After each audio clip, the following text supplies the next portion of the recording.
As I lay in the hospital bed waiting for chemotherapy, my husband Qin was flirting with his fourth mistress when I called. He laughed nonchalantly. Xingxia, you're lying like this just to find me. I weakly denied. No, it's that bland, boring wife of yours again. Don't waste time with her. Come see if my new dress looks good. A sweet, lively female voice came from the other end of the phone, clear and cheerful. Qin quickly hung up. I stared at the darkened screen. Speechless after a long time, the screen lit up again. A message from my mother popped up. Xia, your sister has caught a cold. I can't get away right now, so I'll come see you the day after tomorrow. My hand went limp, and the phone slipped from my palm after 42 years of life. To end up in such an absurd situation. When I opened my eyes again, I was back in the summer of 20 years ago.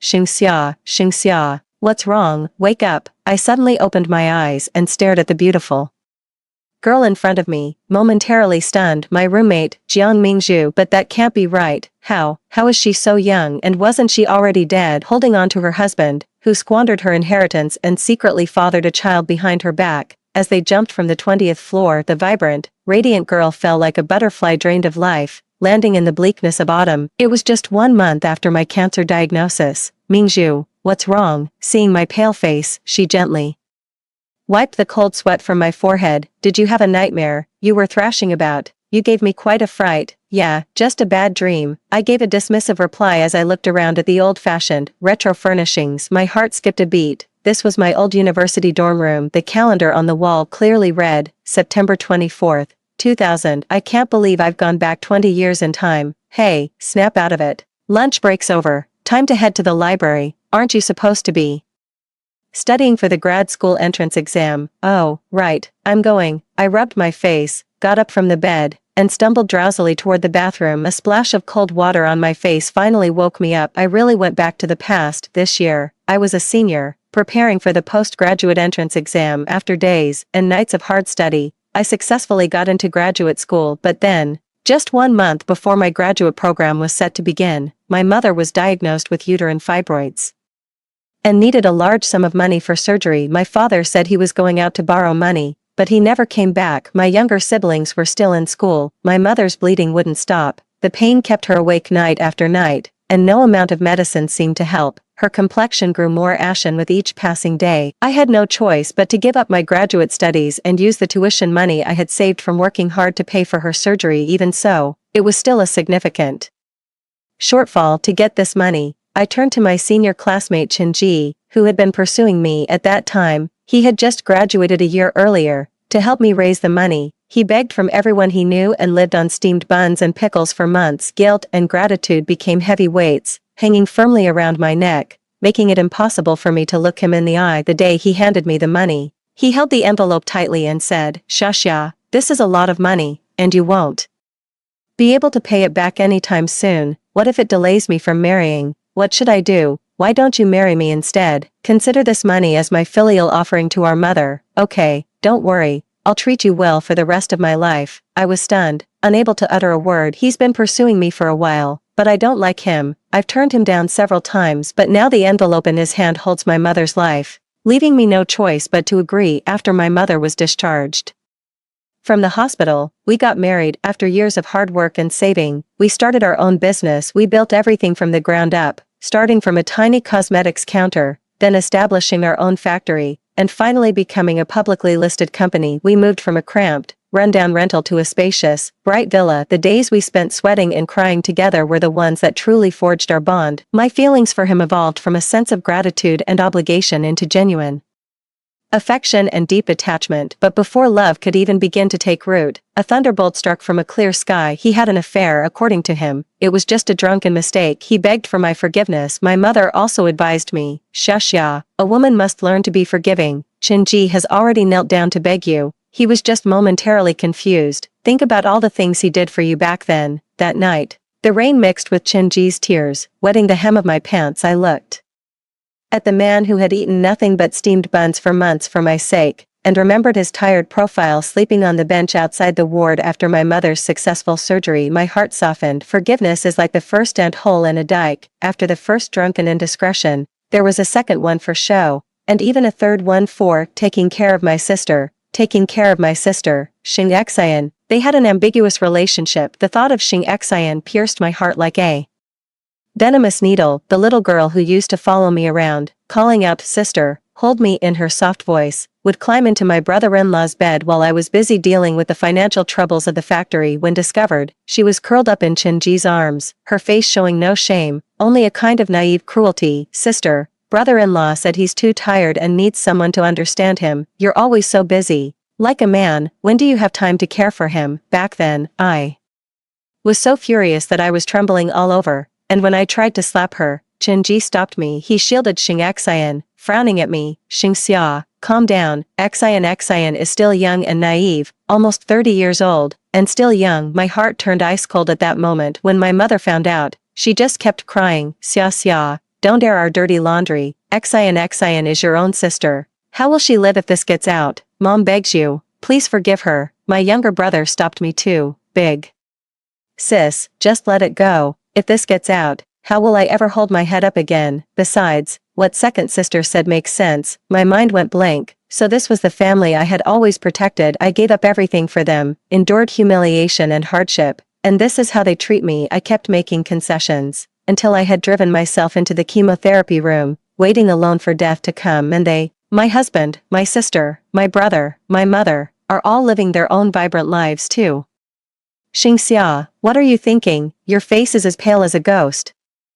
Jiang Mingzhu worriedly touched my hand. I snapped back to reality, the icy touch of my fingertips meeting her warm skin, and the sense of reality flooded in. "This isn't a dream. I've truly returned, Mingzhu." I dried my face and looked at the radiant girl beside me who was tying her ponytail. "You know, is it utterly foolish for someone to repay a debt of gratitude with love, sacrificing their entire life?" Jiang Mingzhu paused for a moment, then nodded vigorously. "Stupid, it's practically self-destruction. Gratitude is gratitude, love is love, life is life. How can you mix them up?" Her words were like a key, clicking open the rusty lock in my heart that had been there for years. Exactly, why should I spend my entire life repaying a debt of gratitude that has long since soured? I took a deep breath and gave Jiang Mingzhu a genuine smile. "Mingzhu, thank you for waking me up." Jiang Mingzhu paused for a moment, then laughed. "Don't be so polite with me, let's hurry, or there won't be any seats left in the library." I quickened my pace to catch up with Jiang Mingzhu, walking along the familiar plain tree-lined path. The September sun filtered through the leaves, casting dappled shadows. There was still time for everything. "Mingzhu," I said, linking my arm with hers, "what are your plans after graduation?" "I think I'll go work for my cousin," she said, her eyes sparkling. "He started a company and said I could join after graduation." I recalled from her past life that Jiang Mingzhu came from a well-off family and was an only child, which fostered a naive and carefree nature in her. She married a poor young man from the countryside. After having a daughter, she never went back to work. Blinded by her husband's gentle and considerate facade, she only discovered the truth when her parents died suddenly. Needing money for the funeral, she found all their assets had been siphoned off, and her husband had long since fathered a love child on the side. Her daughter was pushed down the stairs and fractured a bone by her husband's illegitimate son, while she herself was slapped by his mistress. Mother and daughter were driven into a corner with nowhere to turn. Jiang Mingzhu was a sweet, lovely girl, and also a fiercely devoted mother. After her daughter recovered, she kidnapped her husband's mistress and their son, forcing him to hand over his assets for their daughter. He beat his mistress and illegitimate child into paralysis, then dragged his husband to jump off a building. "Pearl, listen to me." I stopped, looking at her intently. "If one day you fall in love, remember this. Don't just look for someone who treats you well, find someone inherently good, and never, ever give up your future for anyone." She laughed at my serious tone. "Xing Xia, why are you being so mysterious today? What's gotten into you?" "Just think of it as if I had a really long nightmare." I gripped her hand tightly. "Promise me, remember what I just said." All right. "I've got it." She laughed and pulled me forward. "Let's go." The library was so quiet that the only sounds were the rustling of pages and the scratching of pens on paper. I opened the book, but couldn't focus on a single word. My mother's situation weighed heavily on my mind. She loved me when my father didn't want me to go to high school. She worked tirelessly under criticism and insults to support my education. Her back bent under the weight of hard labor. "Girl, study hard, Mom will support you." She stood in front of me without fear when Shinji raised his hand at me. "What do you want to do to my daughter?" But she didn't love me that much. Among the three of us, I was always the one left behind. Xing Xian and Xing Wei, the twins, were the center of attention from birth. I never got new clothes or snacks. My mother always said, "Your younger siblings are still small. As the eldest, you should let them have their way." It seems like I was born to give in, but I'm only 2 years older than them. When she supported my education, she said, "You're a good student, you'll have a bright future, and you'll marry well. Help your younger siblings as much as you can," just like the eldest daughter of Aunt Lu's family, who married a wealthy man, got her brother a job, and even bought him a house. But Aunt Lu's son-in-law is even older than her father. Later, I gave her a lot of money, and with tears in her eyes, she hugged me, saying, "My daughter has really made it. I didn't raise you in vain." She left the money to my brother, her affection to my sister, and for me, all that remained was the heavy burden of moral obligation. Yet, I simply couldn't turn my back on her. At the very least, I couldn't abandon her when she fell gravely ill. "Mingzhu," I lowered my voice, "do you know of any part-time jobs that pay quickly?" She looked at me in surprise. "Aren't you always doing tutoring?" "Not enough." I shook my head. "I need more money." Jiang Mingzhu tilted her head, thinking for a moment, then her eyes lit up. "My cousin's company seems to be hiring part-time translators. He deals in foreign trade and often has some English contracts and documents to handle. They pay per piece, and the compensation is quite good, but the requirements are quite high. They're shorthanded right now, and you're really good at English, aren't you? Why not give it a try?" Translation. I felt a spark of interest in my previous life. To expand into overseas markets, I taught myself business English on top of my existing skills and even earned an advanced interpretation certificate. I had long since mastered those complex contract clauses and industry jargon. "Mingzhu, could you put in a good word for me? I'd like to give it a shot." "No problem. We're having dinner together tonight. I'll ask for you then." Jiang Mingzhu agreed readily. I decided to put off taking the postgraduate entrance exam for now. The next day, Jiang Mingzhu's cousin agreed to let me give it a try. I picked up 2 more part-time jobs, running myself ragged day and night. My roommates all said I'd lost my mind. "Xingxia, is something wrong at home? If you need money, you can tell us." "It's nothing," I said, shaking my head with a smile. "I just want to save up a bit more. I am preparing for my mother's illness according to the timeline of my previous life. My mother's uterine fibroids will be diagnosed next July. I need to save enough money in advance to cover the medical expenses. No more debts of gratitude." And then, slowly let go of the bonds of family. 3. When Chenji appeared, I was momentarily stunned. In the busy half-month, all the painful entanglements of my past life were pushed to the back of my mind. I had forgotten all about him. Chenji was my senior, 1 year ahead of me. Our first meeting was an accidental collision in the hallway last year. The boys, brimming with excitement, were rushing out to play ball, swinging their arms as they ran. In their haste, they knocked me over, sending the books in my arms scattering across the floor.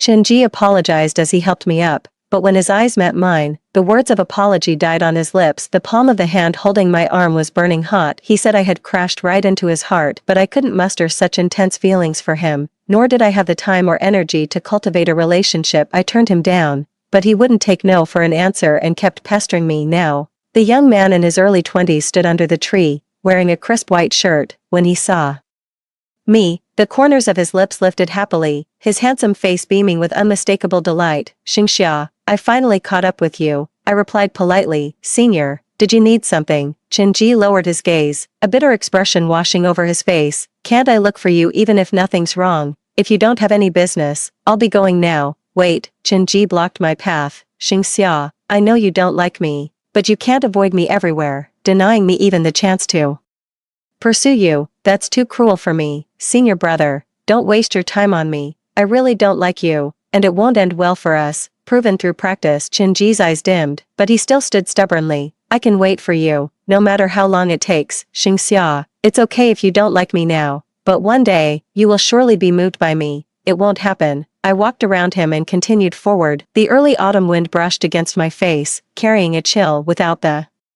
ties of gratitude, we won't be entangled anymore. I didn't notice, as I walked away without looking back, that Chenji's gaze at me was growing increasingly profound. For I went to the address provided by Jiang Mingzhu's cousin with the translated documents in hand. They were very pleased with the previous test translation, so they'd given me another complex document in English to work on. We agreed that I'd deliver the finished translation to their office. The company is located in a somewhat dated office building. It's not very large at the moment, with a relatively small team, but it shows strong potential for growth. Jiang Mingzhu's cousin was named Zhao Lin. He appeared to be in his late 20s, wearing a crisp, light gray shirt with the sleeves rolled up to his elbows, revealing well-defined forearms. He was looking down, absorbed in some documents. At the sound of the knock, he looked up, revealing a gentle and refined face. Midsummer, he set down his steel pen, his voice gentle. Mr. Zhao, hello, here are the translated documents. I handed the folder over with both hands. Zhao Lin took it but didn't open it immediately. Instead, he gestured for me to sit in the chair across from him. Mingzhu mentioned you, top of your class, scholarship every year. He spoke in a measured, unhurried tone. However, the materials here involve a fair amount of specialized terminology and commercial clauses. They're more complex than standard texts. I understand. That's why I took the extra step to consult relevant industry materials and terminology databases to ensure accuracy. Mr. Zhao, please feel free to review it first. If there are any issues, I can make revisions immediately. Only then did he open the folder and begin to review its contents. His eyes cast downward. The office was quiet, with only the faint sound of papers being turned. Sunlight filtered through the blinds, casting dappled shadows on his cheek. About 5 minutes later, he closed the folder, looked up at me, and his lips curved into a faint but genuine smile. Better than I expected, he said, his tone appreciative. Not only is the language accurate, but you've also marked potential risk points in some industry terms and contract clauses with annotations. Do you have experience in this? My heart skipped a beat. This kind of experience shouldn't happen in the height of summer. I carefully chose my words. I usually enjoy reading business cases and original novels. Maybe I've thought about them a bit too much. Zhao Lin's gaze seemed to deepen for a moment, but he didn't press further, merely nodding. Mingzhu wasn't exaggerating. This material is urgent, and I'll have finance settle the payment at the highest standard. Additionally, he paused, we currently need reliable translators, especially those who can handle professional contracts and industry materials. Would you be willing to work with us long term? We can sign a confidentiality agreement, and I can increase the remuneration further. Of course, I'd be delighted. Thank you for the opportunity, Mr. Zhao. A wave of joy washed over me, and I couldn't help but let a smile touch my lips. Good. A faint, almost imperceptible smile played at the corner of Zhao Lin's mouth, softening the lines of his entire face. He opened a drawer, took out an envelope, and slid it across the desk. This is the payment for this job, along with the materials for the next translation. The envelope was thicker than I had anticipated. Mr.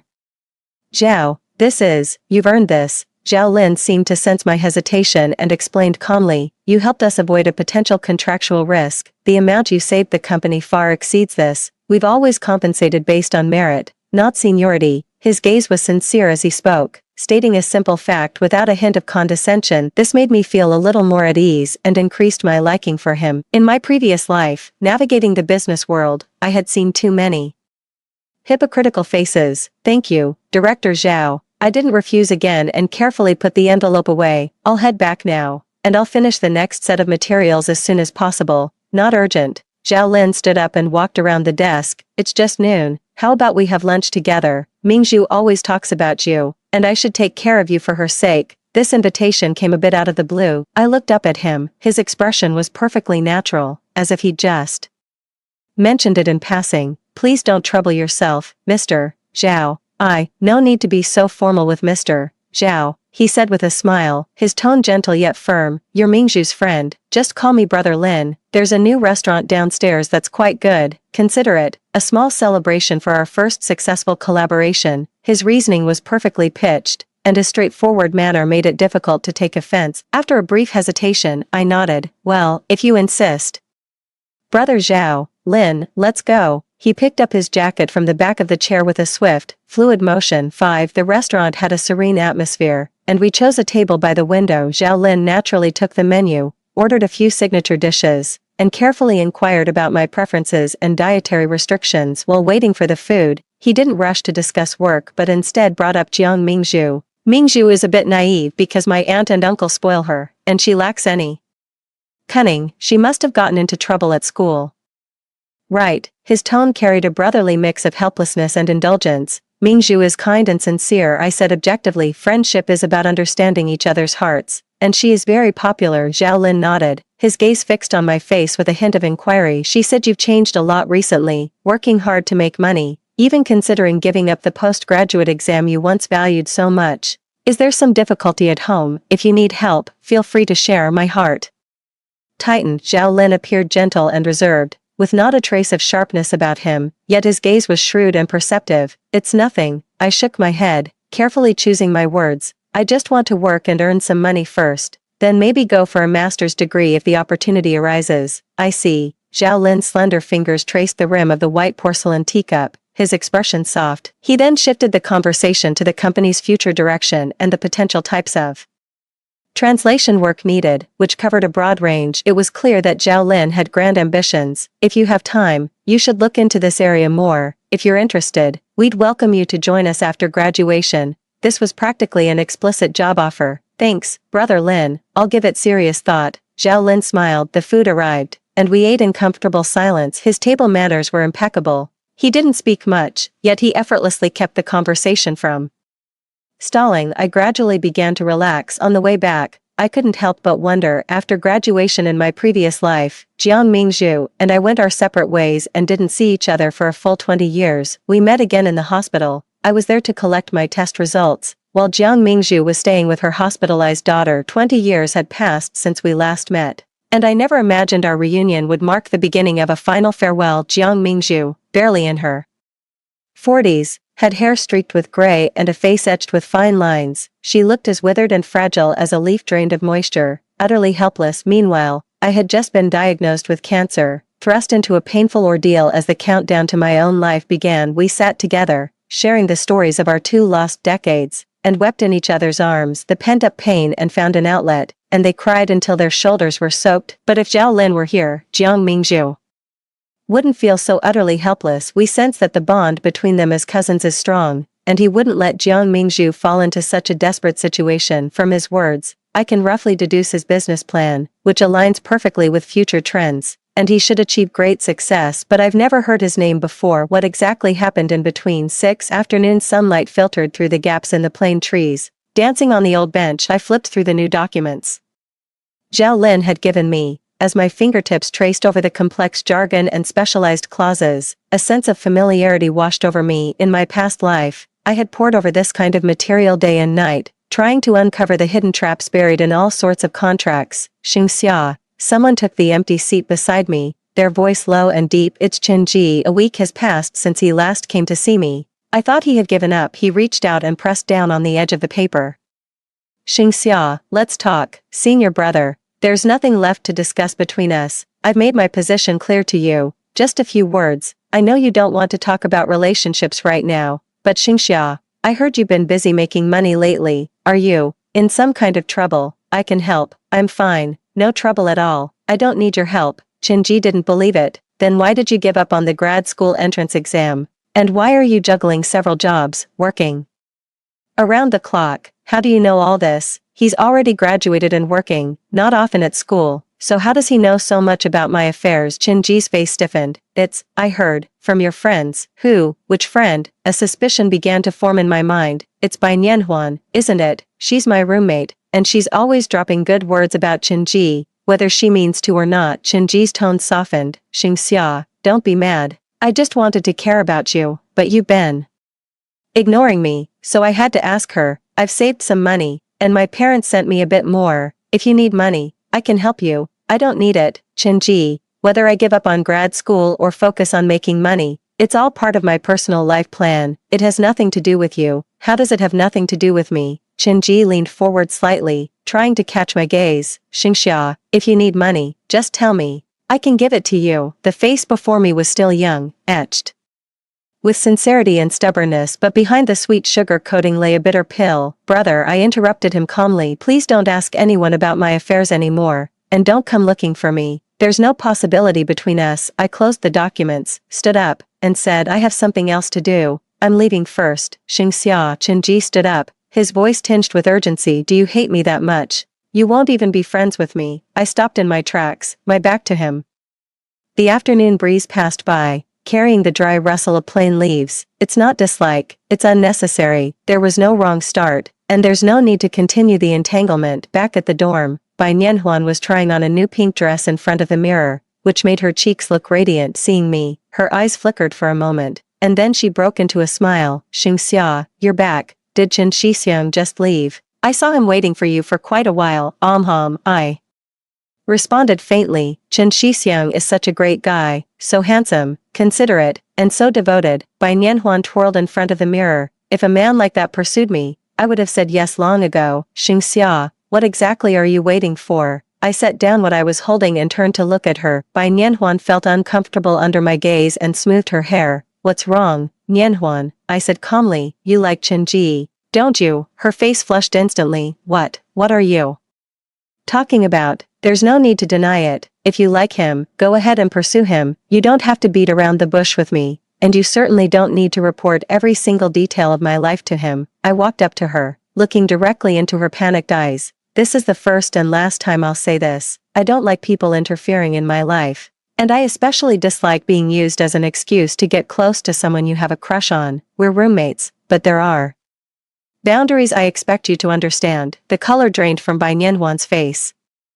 She bit her lip, her eyes rimmed with a faint red, as if she had suffered a grave injustice. Xingxia, what's that supposed to mean? I was just trying to help you out, and now I'm the bad guy. What's wrong with Senior Chen? I was only thinking of you. I don't need that kind of thinking of me, I stated calmly. You know perfectly well what your real motives are. Please don't go to any more trouble on my behalf. Shame and embarrassment from being exposed sent tears streaming down her face.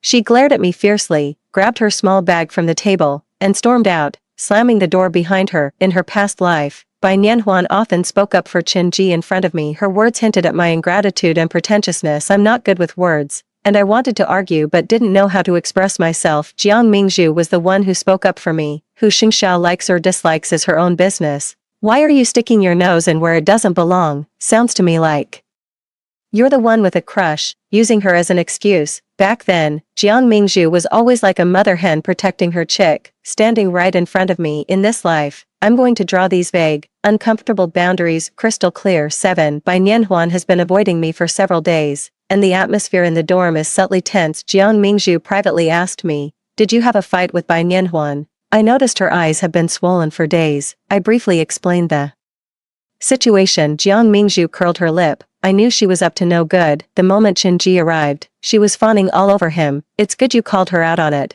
so she can stop pretending to be so nice in front of you. I just smiled and didn't pursue the topic any further. Keeping busy is the best cure for an overactive imagination. I poured all my energy into my translation work and 2 other part-time jobs, filling my schedule to the brim. The compensation from Zhao Lin's company was exceptionally generous, far exceeding my expectations. Combined with the income from my other part-time jobs, I had managed to save up a substantial sum by the end of the year. By next July, I should have enough saved for my mother's surgery. That thought gave me a great sense of relief. Just before the winter break, I called my mother. Xia, Mom, it's me. I took a deep breath, trying to sound casual. How are you feeling? Any discomfort? Shall we go for a checkup? I thought that if we could get a checkup early, while the condition isn't too severe, maybe we wouldn't need surgery. I'm fine. Why waste that money? Mother added. Hey, if you have that money, remember to go to the wholesale market next to the train station when you come back for the holidays.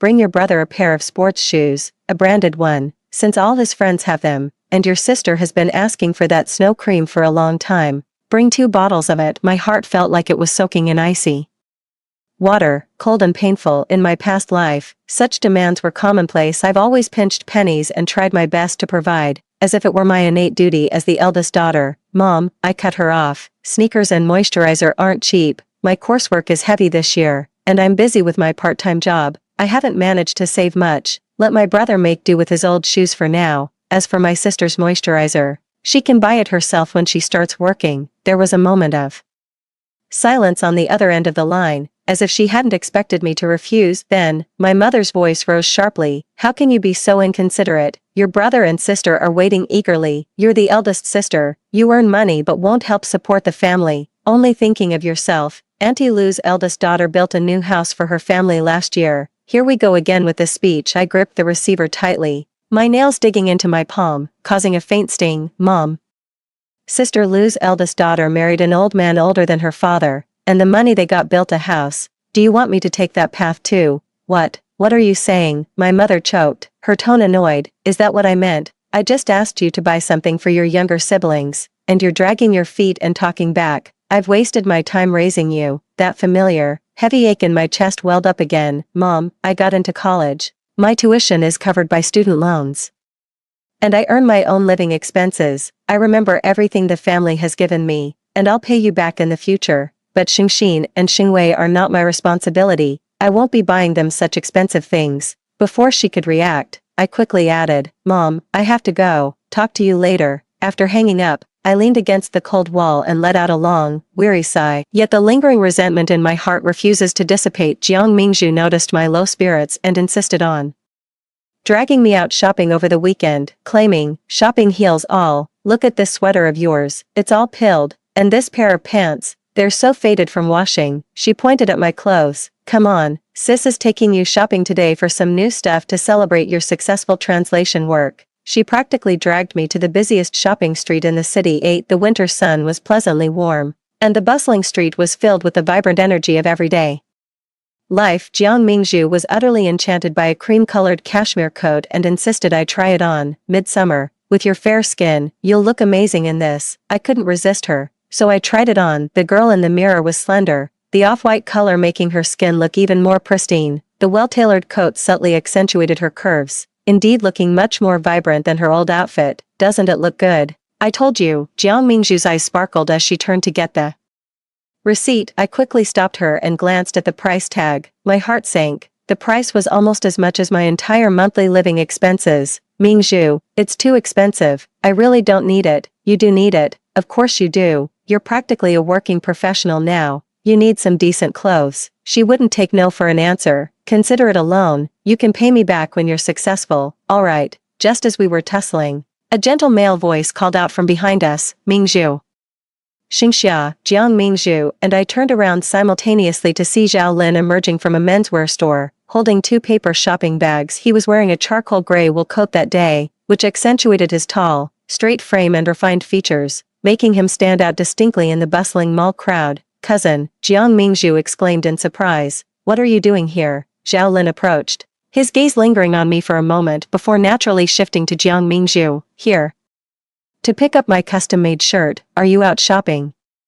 Yes, I'm taking Xingxia shopping for clothes. Jiang Mingzhu linked her arm with mine, almost boastfully. Cousin, don't you think she looks especially good in this coat? Zhao Lin's gaze fell on me again, this time lingering a little longer. He nodded, his tone calm. It suits you well. My cheeks flushed slightly, and I subtly turned away. Thank you, Brother Lin. Mingzhu insisted I try it, but actually, I buy it. Zhao Lin suddenly spoke, interrupting me. He turned to the clerk, his tone casual. Please make out a receipt. I was stunned. Lin Ge, you don't have to. Consider it a year-end work reward. Zhao Lin took the receipt handed to him by the clerk, looked at me, his gaze calm and unwavering. The materials you've translated over the past few months have been a great help to the company, saving us a lot of time and potential costs. A code is nothing. Mingzhu said you've been working hard lately, and you should treat yourself a bit better. His words were perfectly reasonable, and his straightforward attitude left no room for fault-finding, nor did it foster any awkward sense of charity. Jiang Mingzhu chimed in from the side. Exactly, Xinxia, don't refuse. My cousin is notoriously tight-fisted. Getting any kind of reward out of him is no small feat. Zhao Lin shot her a brief, cool glance, and Jiang Mingzhu immediately stuck out her tongue in a playful, sheepish gesture. I watched his slender fingers holding that small slip of paper, hesitated for a moment, and in the end, did not refuse again. Thanks, Lin. A faint smile touched Zhao Lin's lips, as if pleased I hadn't kept up the formalities. He glanced at his watch. It's almost noon. How about lunch? I know a great old-school spot nearby. Jiang Mingzhu's hand shot up immediately. Yes, please. I'm starving. We all headed to the restaurant Zhao Lin had mentioned. The ambience was tranquil and elegant, and the dishes were exquisitely prepared and delicious. Zhao Lin was very considerate. When ordering, he took both my and Jiang Mingzhu's tastes into account, making for a relaxed atmosphere during the meal. Jiang Mingzhu chattered away about amusing stories from school. For the most part, Zhao Lin just listened quietly, occasionally asking a question or two. Every now and then, his gaze would drift over to me. When I mentioned that I didn't plan to go home for the winter break and wanted to stay in the capital to find a short-term part-time job, Zhao Lin paused mid-bite. Yuri not going home for the new year. I want to save more money, I mumbled. That's one of the reasons. At home, There's my father lounging comfortably, my younger siblings playing, and me working while listening to my mother's complaints. Even so, I'm still the one who gets overlooked. These reasons make me feel ashamed. Saying them out loud feels like complaining or begging for pity. Jiang Mingzhu looked at me with concern. Xingxia, don't push yourself too hard, your health is the most important. Zhao Lin paused for a moment before speaking. The company actually has some scattered translation and paperwork to handle before and after the new year, and the office needs someone to man the phones. If you don't mind, you can come and do some part-time work, paid by the day, at the same rate as full-time employees. How about it? The environment is more stable than working outside. This is undoubtedly a great opportunity. I immediately nodded. Of course not. Thank you, brother Lin, you're welcome. It's mutually beneficial. Zhao Lin smiled, his gaze warm. Mingzhu always says you're independent and capable. It seems she wasn't exaggerating. Jiang Mingzhu proudly raised her chin. Of course, I have the sharpest eye for people. I gave her an exasperated look. She has great taste in friends but terrible taste in men. 9 After dinner, Zhao Lin drove us back to school as the car stopped at the school gate. I was about to open the door and get out when Zhao Lin called out to me, Xingxia, wait a moment. He retrieved a plainly wrapped rectangular box from the passenger side storage compartment and handed it over. The client was very pleased with that contract risk point you flagged last time. They added a bonus. So this, consider it an extra thank you. I hesitated, not taking it immediately. Lin Ji, you already paid me. Besides, you just gave me a piece of clothing. This really isn't appropriate. Take it, Zhao Lin said, his tone gentle yet leaving no room for argument. You helped the company avoid a potential loss. You've earned this. It's nothing extravagant. It should be useful for your work. Jiang Mingzhu leaned in curiously. What is it, cousin? Since when did you learn to give gifts? Zhao Lin ignored her, his gaze fixed solely on me. I took the box. It felt surprisingly heavy in my hands. Following Zhao Lin's silent cue, I lifted the lid of the box. Inside lay a black fountain pen. Its body had sleek, flowing lines and a subtle metallic sheen, with a small silver emblem on the cap. I notice you often use an old fountain pen that doesn't write very smoothly. Zhao Lin's voice was calm. When it comes to translation and paperwork, having the right tools is crucial. My fingertips gently traced the cool surface of the pen. In my past life, I used countless expensive, branded pens. In this life, I indeed only use a cheap old fountain pen that often skips as I write. I didn't expect him to notice such a small detail. This brand isn't cheap, you know, brother Lin. This is too valuable. I can't accept it. It's just a tool. Zhao Lin's eyes curved slightly, smiling peacefully. If you feel bad about it, just use it well for your work. Its value lies in what you can create with it. At this point, refusing further would just seem insincere. I held the box close to my chest, feeling the smooth texture of the leather pencil case with my fingertips. Thank you, brother Lin. I'll use it well. Zhao Lin nodded but didn't say anything more. Back at the dorm, Bai Nianhuan wasn't there. Jiang Mingzhu eagerly urged me to try on the new coat and kept turning the pen over and over in her hands. My cousin might seem aloof, but he's actually quite thoughtful, she mused, resting her chin in her hand. He's never been this generous with his employees before. Xingxia, do you think he's... Don't jump to conclusions. I cut her off, carefully putting the fountain pen away. Brother Lin said it's a work bonus and a tool. Oh. Jiang Mingzhu drew out the syllable, a mischievous glint in her eyes. A tool, huh, alright, but seriously, my cousin is 10,000 times better than that. Chen Ji, if you, Mingzhu, I didn't know whether to laugh or cry. Right now, I just want to make money. I'm not in the mood to think about anything else. That's the honest truth. My marriage in a past life was like a drawn-out and agonizing form of slow execution. It drained me of all trust and hope for any intimate relationship. Love. That's far too extravagant, and far too perilous. Right now, only the money I can hold in my hand gives me any real sense of security. As winter break began, most students left campus, leaving the dormitory building suddenly empty and quiet. I went to Zhao Lin's company as agreed to do part-time work. As the year-end approached, the company was much quieter, with only the administrative staff on duty and a few colleagues working on projects in Beijing. The entire floor was very quiet. Zhao Lin seemed busier than usual, often going out, but he would always return to the company in the afternoon. Sometimes he would stop by my temporary little office, asking if everything was going smoothly and if I needed anything. Occasionally, he would bring a box of pastries or a few cups of hot drinks to share with the colleagues staying behind. His demeanor was always gentle and measured, maintaining the care of a superior for a capable employee, and with the connection to Jiang Mingzhu, It added a touch of natural friendliness. This made me feel very comfortable and gradually eased my initial 10. On the 28th day of the 12th lunar month, I received a call from my mother. Xia, when are you coming back? We haven't finished preparing the New Year's goods yet, the house isn't cleaned, your dad can't be relied on, and your younger brother and sister are too immature, mom can't handle everything alone. My mother's voice carried her usual weariness and the natural expectation that I would help. Mom, I can't come back, I got a job and can't leave, work. What job could possibly be more important than the new year? My mother's voice rose sharply. Not coming home for the new year? What kind of nonsense is that? What am I supposed to tell the neighbors when they ask? Auntie Lou's eldest daughter drove home in her own car this year, loaded down with New Year's goods. That familiar, suffocating sense of oppression welled up inside me again. I took a deep breath, trying to keep my tone even. Mom, I'm not like her, I need this job. You'll have to buy the New Year's goods yourselves. I transferred 500 yuan to the account you gave me yesterday. That should be enough. There was a brief silence on the other end of the line. Then, my mother's voice softened, though she still sounded displeased. Money is money, but you not coming back. Your brother and sister miss you. Miss me?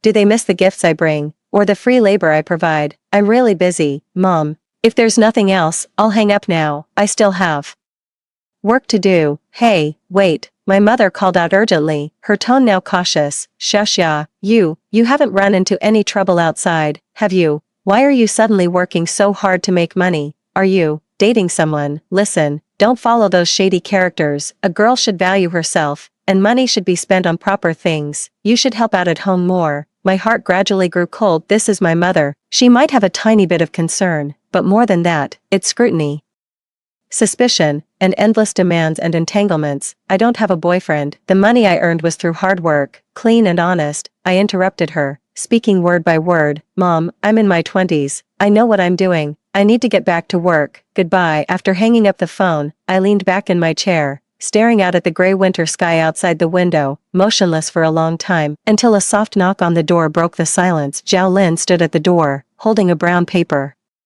file in his hand. Today, he wasn't wearing a coat, just a light gray cashmere sweater, which made his figure appear even more slender and upright. Am I interrupting you? He walked in, his gaze lingering on my face for a moment. No, Lin Gu, is there something I can help with? This document needs to be translated urgently. The client will review it tomorrow morning. He placed the file folder on my desk. A call from home. I paused, startled. Had he overheard something? After a moment's hesitation, I gave a soft, not too pleasant. He asked directly, but his tone was not offensive, more like a natural inquiry out of concern. I didn't know how to respond. Family matters are hard to talk about, especially those tangled grievances and helplessness. Zhao Lin seemed to sense my difficulty and didn't press further. He simply turned around, poured a cup of hot water, and placed it by my side. The end of the year is tough, and every family has its own set of problems. His voice was calm, carrying a soothing strength. Sometimes, maintaining a proper distance is best for both sides. I looked up and met his tranquil gaze. There was no probing, no judgment, only a clear understanding. How could he possibly understand? Could someone like him, privileged, successful at a young age,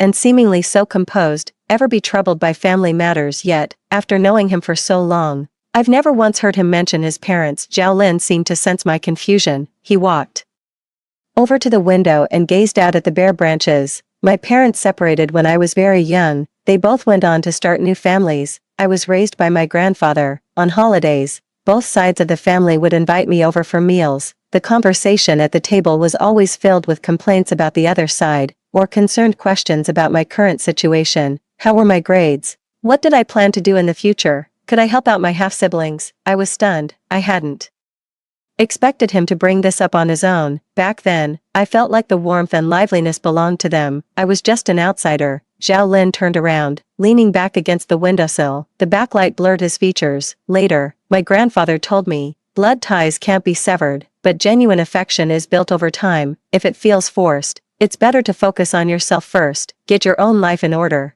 Understand who you are. When you have the capacity to spare, then you can figure out how to handle those complicated relationships. He paused, his gaze settling on my face. Xia, you are the clearest-headed and most resilient girl I've ever met, but sometimes, those who are too clear-headed are more easily trapped by responsibility and ties of affection. Remember, first and foremost, you are yourself. His words were like a knife, gently slicing through the hard shell I had wrapped around my heart, revealing the raw, vulnerable, and confused parts one had never shared with anyone. I worked tirelessly, desperately trying to save enough money to sever the bond of gratitude with Chen-ji and to no longer feel financially indebted to my family, thinking that this would free me from my chains. Yet deep down, I was still bound by the identities of daughter and sister, still yearning for the pure maternal love and familial recognition I had never received. That's why I felt so down after that one phone call from my mother. My eyes welled up, and I lowered my head. Sometimes I just wonder if it's because I'm not good enough, not thoughtful enough, or if the money I send isn't enough. You're already doing great. Zhao Lin walked back to the desk, propping his hands on the edge, slightly leaning forward, his warm and clear eyes fixed on me. Xingxia, don't measure yourself with someone else's ruler, whether it's family or love. Neither is obtained through begging or trading. A sudden stone was thrown into my still heart, rippling waves of emotion. The office was well heated, and a thin layer of mist had formed on the windows. Zhao Lin straightened up, his gaze shifting to the blurred streetscape outside. My grandfather once told me that the most important thing in life is to live with clarity, to understand what you want, what you can have, and what you should hold on to. He paused. I think you actually understand it deep down. You just need a little push to get yourself going. Yes, I understand. I understand where the absurdity and regret of my previous 42 years came from. I understand that this time around, I must never step into the same river again. Understanding something and actually doing it are worlds apart, separated by over 20 years of deeply ingrained conditioning. After deciding to rebel, it felt like two strings were tied around my heart, pulling in opposite directions, twisting and causing immense pain. Brother Lin, I looked up, my voice a bit hoarse. Thank you for your words. Thank you for the pen, thank you for this meal, thank you for this, perfectly measured understanding and tact. Zhao Lin shook his head, saying nothing, but pushed the urgent document closer to me. No rush, just finish it today. I'll treat you and Mingzhu to dinner tonight. She's been complaining for days, saying she feels bad about leaving you to work overtime alone at the company. His tone was light, skillfully changing the subject and dispelling the heavy atmosphere in the air. Sure, I smiled and opened the file. It was an English contract for the procurement of electronic components, with complex terms and dense technical jargon. I took a deep breath, cleared my mind of distractions, and focused intently on my work. The nib glided across the paper. The pen Zhao Lin gave me was incredibly smooth, with perfectly even ink flow, making writing a genuine pleasure. When I finally proofread the last line and looked up, the city lights were just beginning to twinkle outside the window. 11. With his jacket draped over his arm, Zhao Lin gave the door a couple of light knocks. Let's go. Mingzhu is getting impatient. If we don't head over soon, she'll accuse me of overworking my staff. Alright, I'm coming. I quickly gathered my things and left the office with him. As we walked side by side, Zhao Lin carried a faint, clean scent of cedar, crisp and refreshing, which calmed my mood. Jiang Mingzhu had arranged for us to meet at a hot pot restaurant, bustling with warmth and the lively atmosphere of a busy eatery. She had already ordered the dishes, with red oil bubbling and the aroma wafting through the air. If you guys hadn't shown up, I would have starved to death. She dramatically pounded the table. Xingxia, sit down quickly. I've already cooked the tripe for you. As the piping hot food warmed her from the inside, Jiang Mingzhu launched into a chirpy, animated rant about the ordeal she'd endured at home these past few days. My aunts and uncles have way too much time on their hands. They're absolutely determined to set me up on dates. My own parents aren't even worried, but these guys are practically steaming with anxiety over my single status. It's so annoying, and with the new year right around the corner, instead of getting their own houses in order, they're camped out at our place every single day, poking their noses in, asking a million questions about where I'm working, and then bragging about how successful so-and-so in their own family is. Honestly, who cares about that nonsense? I swear, I wish they'd get a giant canker sore on their tongues. I couldn't help but let a smile curl at the corner of my lips. It's wonderful to see she's still so vibrant, lively, and full of life. Zhao Lin served her a helping of greens, his tone exasperated. It's the new year, watch your mouth. Jiang Mingzhu stuck her tongue out at him and turned to me. Xingxia, be the judge, am I right or not? I nodded with a smile. Yes, everything Mingzhu says is right. On the 29th day of the 12th lunar month, the vast office space was empty. Except for Zhao Lin and me. He finished handling the last few documents and stepped out of his office. Pack up your things, I'll give you a ride back to school. There's no need to trouble yourself, Brother Lin, I can take the bus back. It's on the way. Zhao Lin picked up his car keys and walked ahead decisively, leaving no room for refusal. The car smoothly navigated the winter streets. The streetlights and neon signs of shops cast flickering shadows on his cheek through the car window. "How are you planning to spend New Year's Eve?" he suddenly asked. With a few classmates who stayed on campus, he hummed an acknowledgement and said no more. As they approached the school gate, he slowly pulled over. "Here, take this." Zhao Lin handed me a red envelope. It felt thick and heavy. "Brother Lin, I can't accept this. You've already paid my salary and bonus, and you were more than generous." "It's not your pay," Zhao Lin said, looking at me with a gentle gaze. "It's a New Year's gift." I was stunned. "Please, take it. It's not much. There's one for Mingzhu and one for you." The corners of his lips lifted slightly, a faint, gentle smile reaching his eyes. "For good fortune. I hope the coming year brings you smooth sailing and all your wishes come true." His tone was so natural, as if this were truly just the most ordinary of New Year's blessings, yet my heart felt as if it had been softly nudged, swelling with a bittersweet ache. In my past life, ever since I became an adult, I never received lucky money again. In the first year of our marriage, Chen Ji gave me a red envelope containing a crisp, new 100 yuan bill. After that, there was never another one. He said, "We're adults now. What's the point of clinging to these empty formalities? Money should be spent where it matters most." Those blades were the price of his social obligations, the currency for his parents' favors, the tuition for his siblings, and later, even gifts for his lover and I. It seemed, was automatically stripped of the right to be cherished or blessed. "Brother Lin," my voice caught in my throat. "Don't overthink it," Zhao Lin said softly, placing the red envelope in my hand. "Have a good New Year. If you have nowhere to go, you can come to the office. The heating is on. It's warmer than the dorm. You can read, or do whatever you like. Of course, I don't mind if you want to work." I couldn't help but smile, my eyes growing a little moist. "All right, thank you. Brother Lin, go on. It's cold outside." I pushed the car door open. A biting wind struck my face, carrying a sharp chill. I hugged the backpack tightly, which contained red envelopes and that pen, and glanced back. Zhao Lin's car was still parked in the same spot, with half of the window rolled down under the dim streetlight. He nodded slightly in my direction, and then the car slowly pulled away, merging into the sparse traffic. Before New Year's Eve, back in the empty dorm, I carefully opened the red envelope. Inside was a stack of crisp 100 yuan bills. I counted them, a full 1,000 yuan. "This is way too much." There was also a small card inside the red envelope, bearing Zhao Lin's neat, upright handwriting. "Xingxia, Happy New Year. May your path ahead be smooth, and may all your wishes come true." There was no signature. I ran my fingers along the edge of the card. That vague, indescribable feeling in my heart slowly settled, transforming into a warm, solid strength. 12 On New Year's Eve, the deafening crackle of firecrackers outside the window only made the silence inside feel more profound. Mom called, and in the background, it was noisy with the sounds of my younger siblings playing and a TV show. "Shushya, did you eat dumplings?" "I did." "Oh, it must be lonely there at school by yourself." "It's lively over here. Your brother insists on setting off firecrackers, and your sister is fighting over the remote. I wish you were here. You could give me a hand." There was a deliberately festive tone in her voice, along with a subtle, perhaps even unconscious, hint of showing off. "Look, how harmonious and lively we are here, while you are the one left out." I'm glad you're having a good time," I said calmly. My mother seemed momentarily choked by my calmness. She paused, her voice lowering. "Shushya, are you still mad at Mom? That day, I was just in a hurry and said something harsh. I'm uneducated. I don't know how to speak properly. So don't take it to heart. The money you sent, I've received it.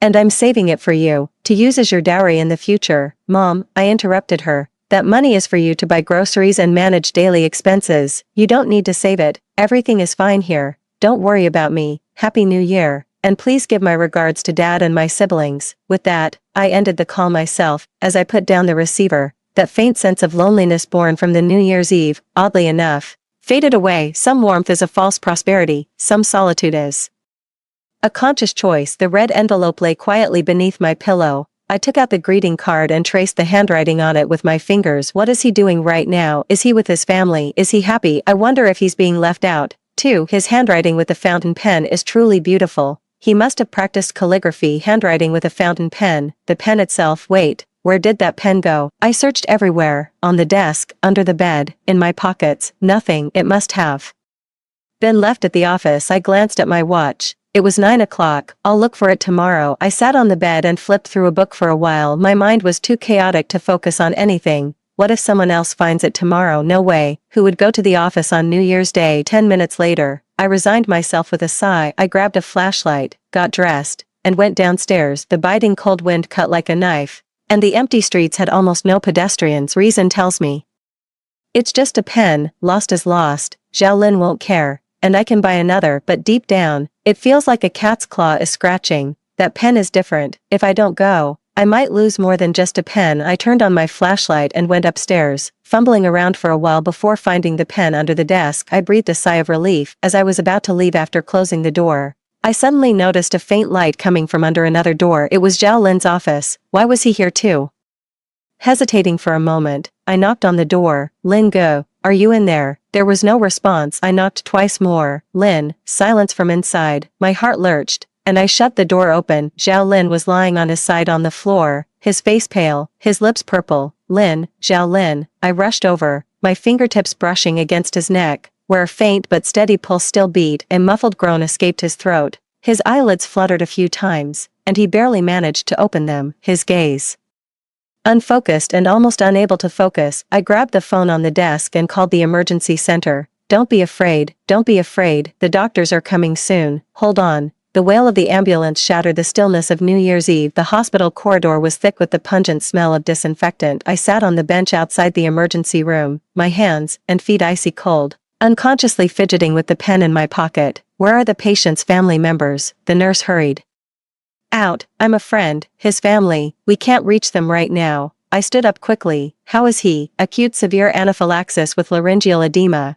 It's critical, but fortunately he was brought in just in time. An allergy. To what? I asked urgently. The initial assessment points to peanuts, the nurse said rapidly. Peanuts. Fragments of memory flashed through my mind. Whenever we ate together, Zhao Lin never seemed to touch any dish with peanuts. Jiang Mingzhu had also mentioned once that her cousin couldn't stand peanuts since childhood. Even the smell made him uncomfortable. It's peanuts, I immediately confirmed. He's allergic to peanuts. The nurse nodded. Okay, we've got it. The doctor is handling it now. Please go and take care of the paperwork and pay the fees. I took the receipt, my palms sweaty. The red light of the emergency room was glaring, like a blade hanging over my head. I can't bear to imagine what would have happened if I hadn't returned to the office tonight because of that pen. If he had collapsed alone in the empty office building on New Year's Eve. A sudden realization struck me. In my previous life, Zhao Lin might not have survived this New Year's Eve. Therefore, after Mingzhu was left helpless and her parents suddenly passed away, she had to face her wolf-like husband and his mistress alone, ultimately leading to her downfall. My chest felt as if it had been struck by a heavy hammer,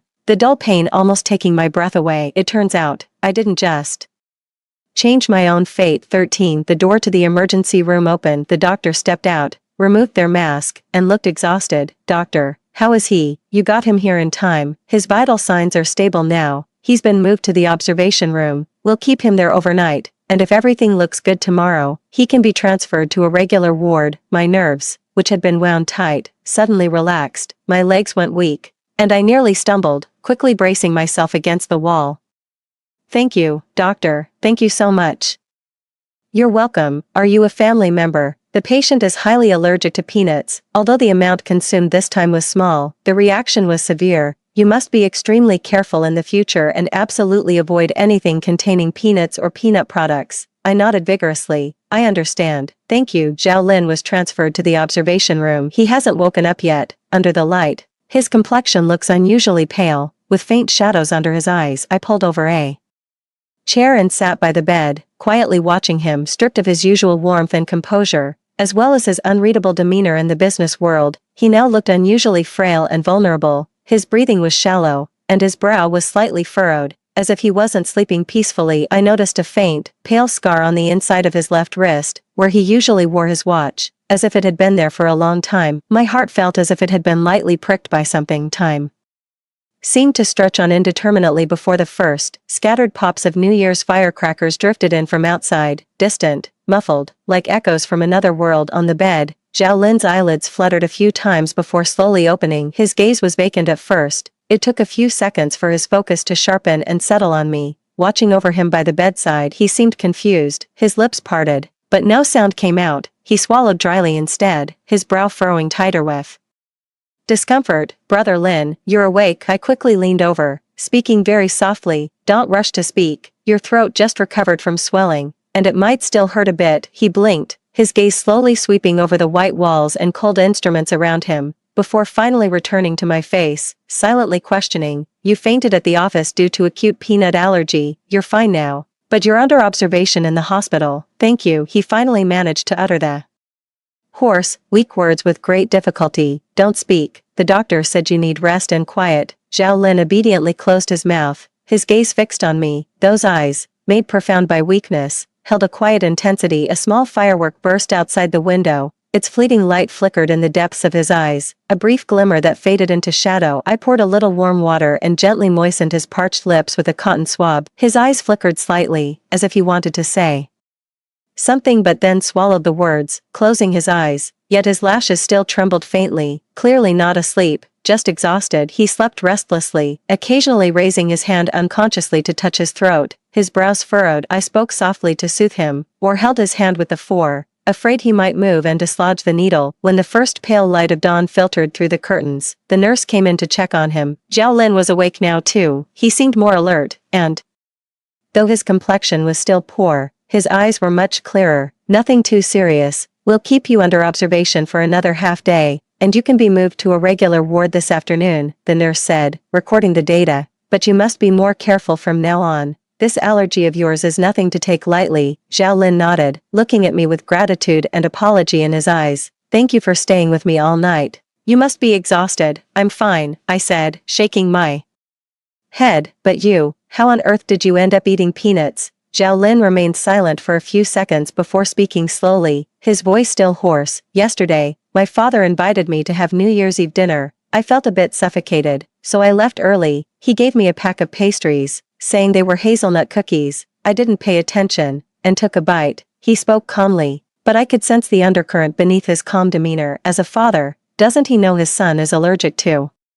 peanuts? If he knew, why didn't he check if there were peanuts in those pastries? This oversight is too careless, too heart-wrenching. I remembered the old scar on his wrist from last night, and my heart tightened slightly. Did you go through this before? Zhao Lin followed my gaze to his wrist, his expression unchanged, only gently pulling down his sleeve to cover the mark. I had one when I was a kid, but it wasn't this bad. He paused, his tone even carrying a barely noticeable hint of self-deprecation. This scar, it's from back then. I didn't know what to say. Any comfort felt hollow. Brother Lin, in the future, if you don't want to go, you don't have to force yourself. Zhao Lin looked up at me, his gaze deep. After a long moment, the corner of his mouth lifted ever so slightly. It was a faint smile, yet it seemed to lift some of the gloom from his brow. He responded in a low voice. 14. On the morning of the second day of the Lunar New Year, after an examination, the doctor confirmed Zhao Lin's condition was stable and transferred him to a general ward. I went out to buy some light porridge and side dishes. When I returned, I saw Zhao Lin leaning against the headboard, staring out the window in a daze. The sunlight fell on his pale face, giving him a fragile, translucent appearance. Lin Gu, eat something. He snapped back to reality, took the bowl of porridge I handed him, and his cold fingers accidentally brushed against mine. Why are your hands so cold? I asked instinctively. It's nothing, just an old issue. He scooped a spoonful of porridge, eating slowly with refined movements, but it was clear he had little appetite. Thank you so much for last night. He put down the spoon, looked at me, his eyes clear as usual, though a faint shadow of survival lingered in their depths. I'll take care of the medical expenses later. The ward door opened, and a well-dressed middle-aged man who bore a resemblance to Zhao Lin walked in, followed by a gentle-looking woman. Are you Zhao Lin's parents? The man saw me, his brow furrowing almost imperceptibly. His gaze swept over Zhao Lin, asleep in the hospital bed, before finally settling on me with a scrutinizing look. And you are? I stood up, but before I could answer, Zhao Lin on the bed composed himself. Dad, Auntie Lin, so that woman wasn't his mother after all. Mr. Zhao took a few steps closer, his face darkening. A peanut allergy? Peanuts again? How could you be so careless? There was little concern in his tone, mostly reproach and an impatient "you've caused trouble for me again" kind of vibe. Zhao Lin gave a slight, wry twist of his lips and said nothing. Aunt Lin, standing nearby, gently tugged on Mr. Zhao's sleeve and spoke softly. Zhao Lin, how are you feeling now? Your father was worried about you and came as soon as he heard those snacks yesterday. It's all my fault. I didn't check the ingredients carefully. It's not your fault, Mr. Zhao cut her off. He wasn't paying attention himself. Mr. Zhao looked down at him and scolded. You're a grown man, don't you know your own condition? Can't you check what you're eating? You're nothing but trouble. Zhao Lin lowered his gaze. His long eyelashes cast a small shadow on his pale face, concealing the emotion in his eyes. I watched the scene, feeling an inexplicable sense of unease in my heart. This is his family. When he had just returned from the brink of death and lay weakly in bed, there was no fear, no relief, only blame and what they called concern. Auntie Lin seemed to feel the awkward atmosphere too, and she took out a thermos from her handbag. Xiaolin, Auntie made some soup for you, drink it while it's hot. No, thank you, Auntie Lin, I just ate and don't have much of an appetite. Zhao Lin declined politely. Look at you, always like this. Zhao's father started to say something more. Dad, Zhao Lin looked up, meeting his gaze calmly. I'm tired and need to rest, you should go back to your work. I'm being looked after here. Zhao's father looked somewhat embarrassed, but in the end, he said nothing more. Auntie Lin set down the thermos, gave a few more reminders about taking care of his health, and then pulled Zhao's father, whose expression was displeased, out of the room. The hospital room door closed, cutting off the outside world. Zhao Lin closed his eyes again, his chest gently rising and falling, and his breathing slightly heavier than before. Lin Gu. I poured a cup of warm water and handed it over. Have some water. He opened his eyes, took the glass of water, his fingertips still cold. Sorry you had to see that, he said quietly. Not at all. I shook my head. I understand. He glanced at me. After a long pause, he spoke slowly, his voice carrying an almost imperceptible weariness. Sometimes I feel that blood ties are the most unreasonable things. They give you a nominal family, yet it feels like you've never truly been accepted. The loneliness in these words was so heavy, it made my heart ache. I remembered my past life, where I died alone. Brother Lin, I said softly, Grandpa is right. First, understand yourself, and when you have the strength, then deal with those complicated relationships. At least, you're not alone now. His fingers tightened slightly around the water glass as he looked up at me. Sunlight filtered through the window, casting tiny sparkles in his eyes. He responded softly, a genuine, small smile finally tugging at the corner of his lips. Thank you. Should we tell Mingzhu about this? Zhao Lin shook his head. No need, it's the new year, let's not scare her. It's not too late to talk about it after I'm better and discharged from the hospital. He paused, looking at me. These next few days, I might have to trouble you to stay a bit longer. If you have other plans, please don't feel obligated. I can. It's no trouble, I said immediately. I'll stay. He lowered his head, a faint smile touching the corner of his lips, and said nothing more of the polite formalities. In the afternoon, Zhao Lin lay on his side, gazing out at the bleak winter landscape. Sunlight filtered through the slats of the blinds, casting alternating bands of light and shadow across the snow-white bedsheet. He was like a wounded beast trapped in a cage, quietly licking its wounds. My eyes grew hot, and I called out softly, Brother Lin. He turned to look at me. The medical expenses you mentioned earlier. He tugged at his pale lips. I'll pay you back double after I'm discharged. You don't need to, I interrupted him. It wasn't me who saved you. Zhao Lin looked at me with confusion. I took out the pen and the flat red envelope from my pocket. Back at the company, I was looking for the pen you gave me. The medical expenses were your New Year's money. Zhao Lin, it was your warmth and hope that gave you a second life. The one who saved you was yourself. Zhao Lin stared at me, and a thin layer of tears began to form in her clear eyes. He turned his head away, his gaze shifting. Awkwardly, the slanted sunlight fell on his profile. A glimmer of moisture clung to the tips of his faintly trembling lashes, but he quickly shut his eyes. His Adam's apple bobbed with difficulty. When he opened them again, his eyes were a still, placid lake. Xingxia, once I'm out of the hospital, let's go see the plum blossoms. Okay, I replied softly, looking at his pale profile. 15. On the day Zhao Lin was discharged from the hospital, Jiang Mingzhu found out about it. She immediately rushed over with her mother. Xiao Lin, Mrs. Zhao, Jiang Mingzhu's mother, appeared sharp and capable. How could you not tell me about something this serious? What caused your allergic reaction? Where are your parents? Are they here? Zhao Lin gave a helpless smile. Auntie, please don't worry, I'm fine. See, fine, you almost died. Do you realize that, if Xingxia hadn't found you in time, you would have died on the last day of the year? Ms. Zhao trembled with anger. What are they planning to serve you as the final hard dish on New Year's Eve dinner, choking themselves to death with their own family member? Zhao Lin was stunned for a moment, then helplessly rubbed his forehead. And Jiang Mingzhu's mother, Zhao Lin's aunt, Ms. Zhao Minghua, had her eyes redden, she stepped forward and hugged her nephew tightly, her voice choked. You silly child, you've always been so stubborn. If they don't care about you, why don't you just stay away? Why do you have to go looking for trouble? Who will feel sorry when something happens? It's me, your aunt, who will be worried to death. Zhao Lin's body stiffened slightly, then gradually relaxed. He hugged his aunt back and whispered, I understand, aunt, it won't happen again. Is there going to be a next time, Ms.? Zhao raised her voice. There won't be a next time, I promise. Zhao Lin's solemn assurance slightly eased Ms. Zhao's anger. She turned to look at me, her eyes softening with gratitude. You must be Xingxia. Right, such a good child. This time it's all thanks to you. Mingzhu talks about you all the time at home, saying you're so smart and well-behaved, 100 times better than she is. I really don't know how to thank you enough this time. Auntie, you're too kind. It was just a coincidence, I quickly said. What coincidence? This is fate. And it's also because you're such a thoughtful child, Ms. Zhao Minghua grabbed my hand, not allowing any argument. Come home with Auntie. I'll cook a proper meal for you myself, to calm little Lin and nourish his body. So, after being discharged from the hospital, Zhao Lin and I were semi-escorted back to Zhang's home by Jiang Mingzhu and her mother. After the meal, I gently declined Ms. Zhao's invitation to stay the night, patting my full stomach as I was leaving. I quietly marveled at Zhao Lin, who was also holding her stomach. Ms. Zhao sure knew how to raise pigs. After I got back, my mother called again, her voice tinged with anger. Xingxia, why are you out fooling around instead of coming home for the new year?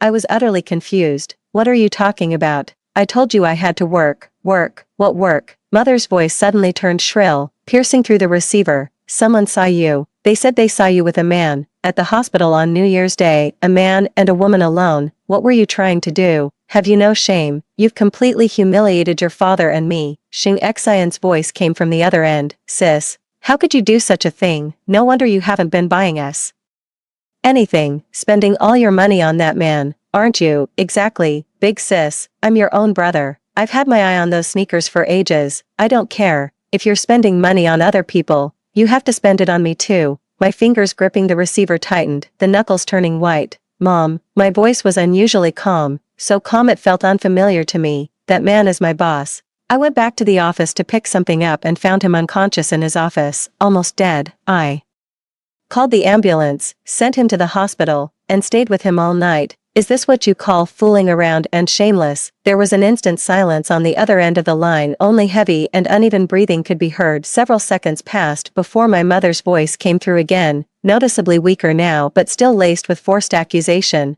Well, why didn't you say so earlier? A young woman like you, spending the night with a man, how would that sound if people found out? Your boss, is he alright? Who paid the medical bills? Did he at least thank you? I closed my eyes and took a deep breath. Who told you about this? My mother stammered. It was a man, said he was your senior from school. He saw you at the hospital and came by to check on you. Brother, could it be Chenji? Xing Xian grabbed the phone. Sis, what's the deal with this senior brother of yours? He just shows up at our house with stuff for mom and dad out of the blue. Are you two together? Mom said you're so obsessed with some boss that you don't even care about the family anymore. But I don't think it's the boss, it's this senior brother, isn't it? You're playing with two guys at once, making them both crazy, and now he's even chasing after you to our house during the new year. Xing Xian, I cut her off sharply. What are you talking about? What am I talking about? Senior brother Chen himself said it. He said you've changed a lot recently, getting close with some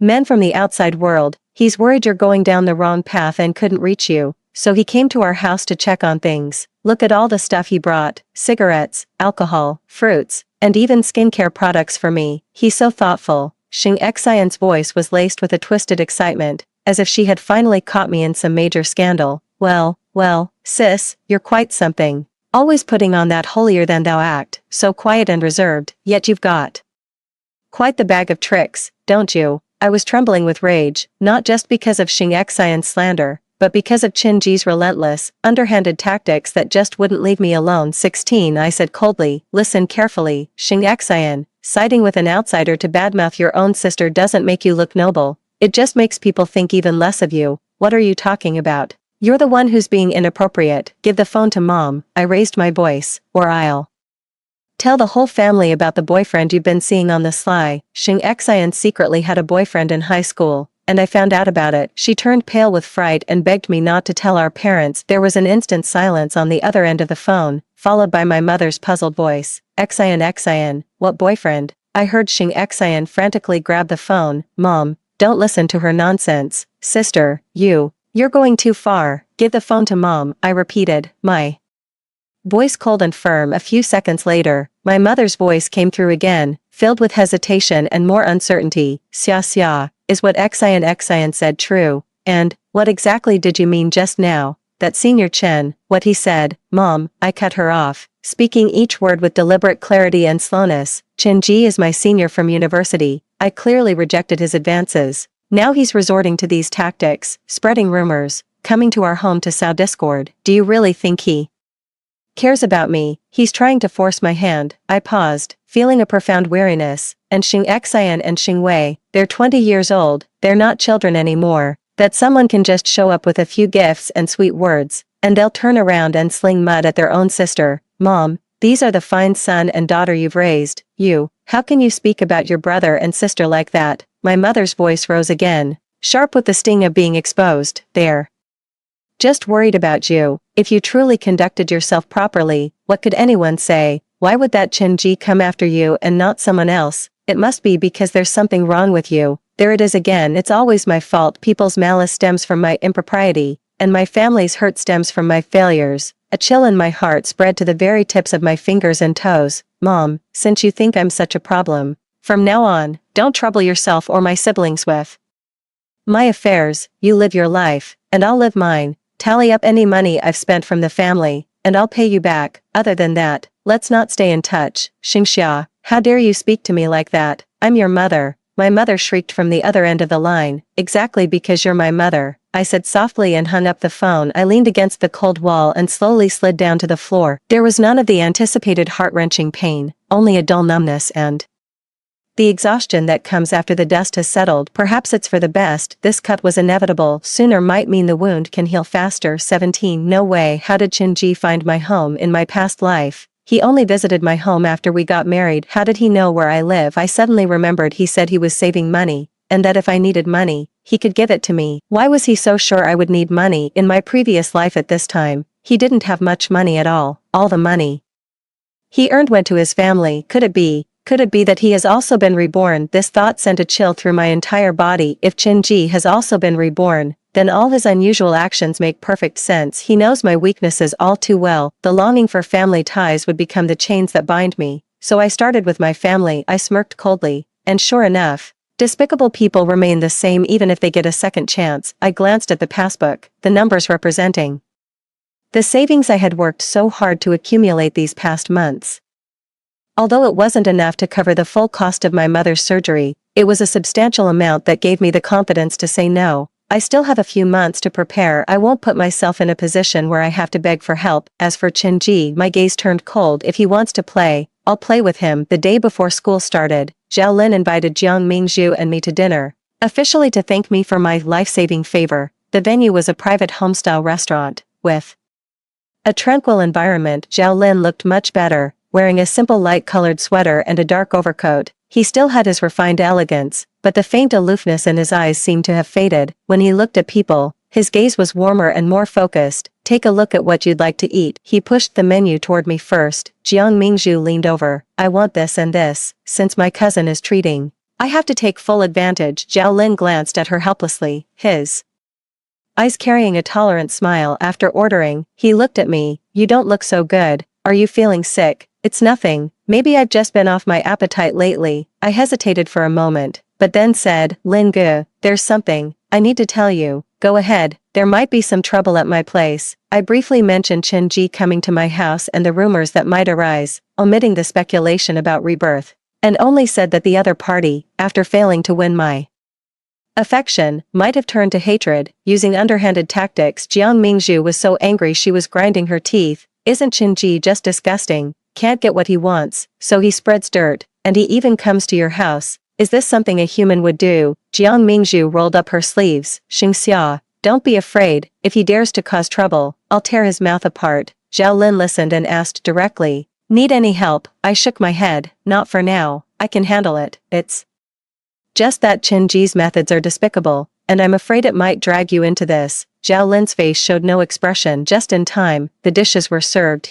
Let's eat first. This steamed fish is their specialty. Give it a try. Alright, thanks, Brother Lin. Zhao Lin's hand, holding the chopsticks, paused for a moment. He said nothing. After the meal, he drove us back to school. As the car pulled up to the school gate, he shot Jiang Mingzhu a meaningful look. Jiang Mingzhu blinked, then hopped out of the car. First, you two talk, I'll head inside. 18 Only Zhao Lin and I were left in the car. He didn't speak, just slightly turned his body, his gaze falling on my face. The look wasn't as gentle as usual, it carried a quiet intensity, as if he were carefully identifying something. I felt a bit uncomfortable under his gaze, my fingertips unconsciously curling. Brother Lin, is there something else? I broke the silence. Zhao Lin withdrew his gaze and looked ahead at the dimly lit path under the streetlight. His long fingers gently tapped on the steering wheel. Xingxia, he began, his voice slightly lower than usual, standing out clearly in this enclosed space. You just said you were afraid of dragging me down. I nodded blankly. Xingxia, in your eyes, what kind of person am I? Someone who can only accept the benefits you bring but can't share the slightest risk. My superior. Zhao Lin looked at me, his tone tinged with irritation, and something unspoken that hinted at a vague sense of grievance. I spoke in a barely audible whisper. That's not what I meant. What do you mean then? Zhao Lin's gaze returned to my face, no longer gentle and yielding, but instead with an almost piercing intensity. Do you think I bought you clothes, gave you a fountain pen, gave you New Year's money, or even for you at the dinner table just as a boss's care for an employee, or a courtesy out of consideration for Mingzhu? My heart skipped a beat, and my fingers unconsciously gripped the edge of my clothes.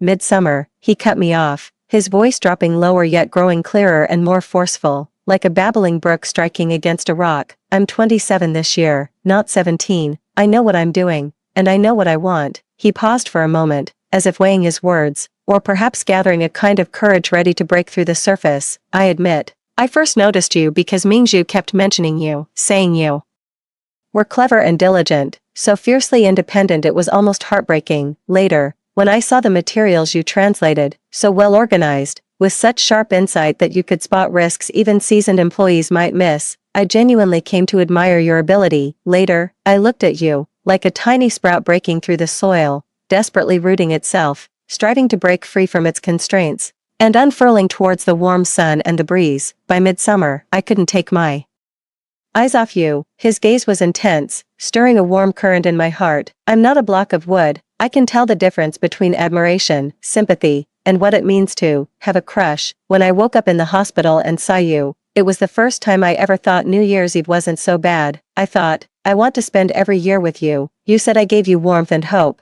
but it was you who gave me faith and strength. Occasionally, pedestrians pass by outside the car window, casting flickering light and shadow on his clear-cut profile. In the height of summer, we are each other's support, and there's never been any talk of burden. There's no need to mention it again. Zhao Lin, I opened my mouth, only to find my throat dry, unable to produce a complete sound. Zhao Lin's words were like an unexpected spring flood, instantly overwhelming the dike of my reason. A hot, unfamiliar tide surged in my chest, washing away the coldness of my past and the confusion of the present, leaving both teetering. He watched my flustered state, and the sharpness in his eyes gradually softened, returning to his usual warmth. You don't have to answer me now. His tone softened. I was too hasty. It's just, I don't want things between us to be so formal. His long fingers tapped lightly on the steering wheel, an unconscious gesture that betrayed a lack of the calm he projected. You don't have to handle Chenji alone. If needed, I can have a lawyer address the defamation and harassment. As for your family, he paused, as if searching for the right words. Whatever you decide, I'm on your side. I understand what he means. No matter what, he'll always be there where I can see him when I turn around. Such a promise is more powerful than mere comfort. Thank you, Brother Lin. I finally found my voice, though it was still a bit hoarse. I need some time. I need time to process this sudden affection, and even more time to untangle the overgrown mess of my heart. The wounds from my past life are too deep.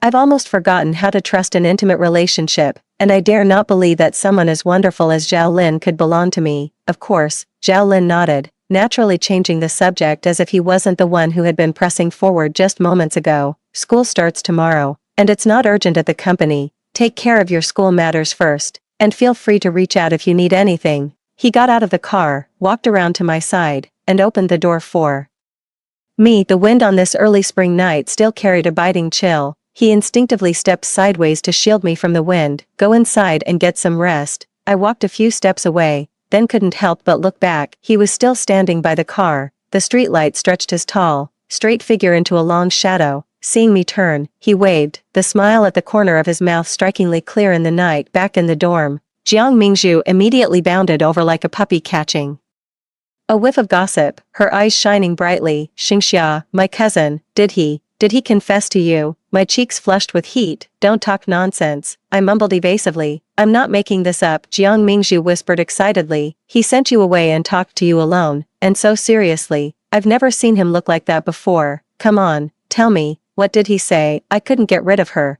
so I had to tell her part of it. Jiang Mingzhu slapped her thigh after hearing it. I knew it, my cousin, he seems slow, but he's very determined. Once he's set his mind on something, not even 10 bulls can pull him back. Xingxia, my cousin is a million times better than that Chenji. No, there's no comparison at all. Chenji isn't even worthy to carry his shoes. She got more and more excited, as if she herself had been confessed to. You have to agree, you must agree. Don't let good opportunities go to outsiders. I couldn't help but laugh at her remark, and the tangled mess of emotions in my chest loosened a little. It's not that simple, Mingzhu. I'm just not ready. Jiang Mingzhu fell quiet, studying my expression carefully before speaking with unusual seriousness. Xingxia, I know you're carrying something heavy in your heart, but my cousin is different. He's genuinely a good man, and the way he looks at you. She paused, searching for the right words. It's like how Grandpa looked at Grandma. Once he set his heart on someone, it's for a lifetime. That word sent a shiver through my heart. I'll give it serious thought, I said, taking Jiang Mingzhu's hand. Thank you, Mingzhu. 19. After the semester began, I was swept up in the whirlwind of daily life. My mother called me again, her tone much softer this time. She didn't bring up Chenji or any of those harsh words again. Instead, she just rambled on about trivial matters at home, how my father's back had been hurting lately, how my younger siblings needed to retake their exams, and how the family needed money. Listening to the cautious, almost pleading tone in her voice and the weariness she couldn't quite hide, my heart felt suspended, like it was floating in lukewarm water, neither sinking nor rising. What do you want me to do? Pay for everything? There was a brief silence on the other end of the line. Xia, you've worked under that big boss for so long, you must have saved up something. Mom's at the end of her rope. Your father's in so much pain he can't get out of bed, and if your younger brother and sister don't get into university, their lives will be ruined. I don't have any money. I have to live too.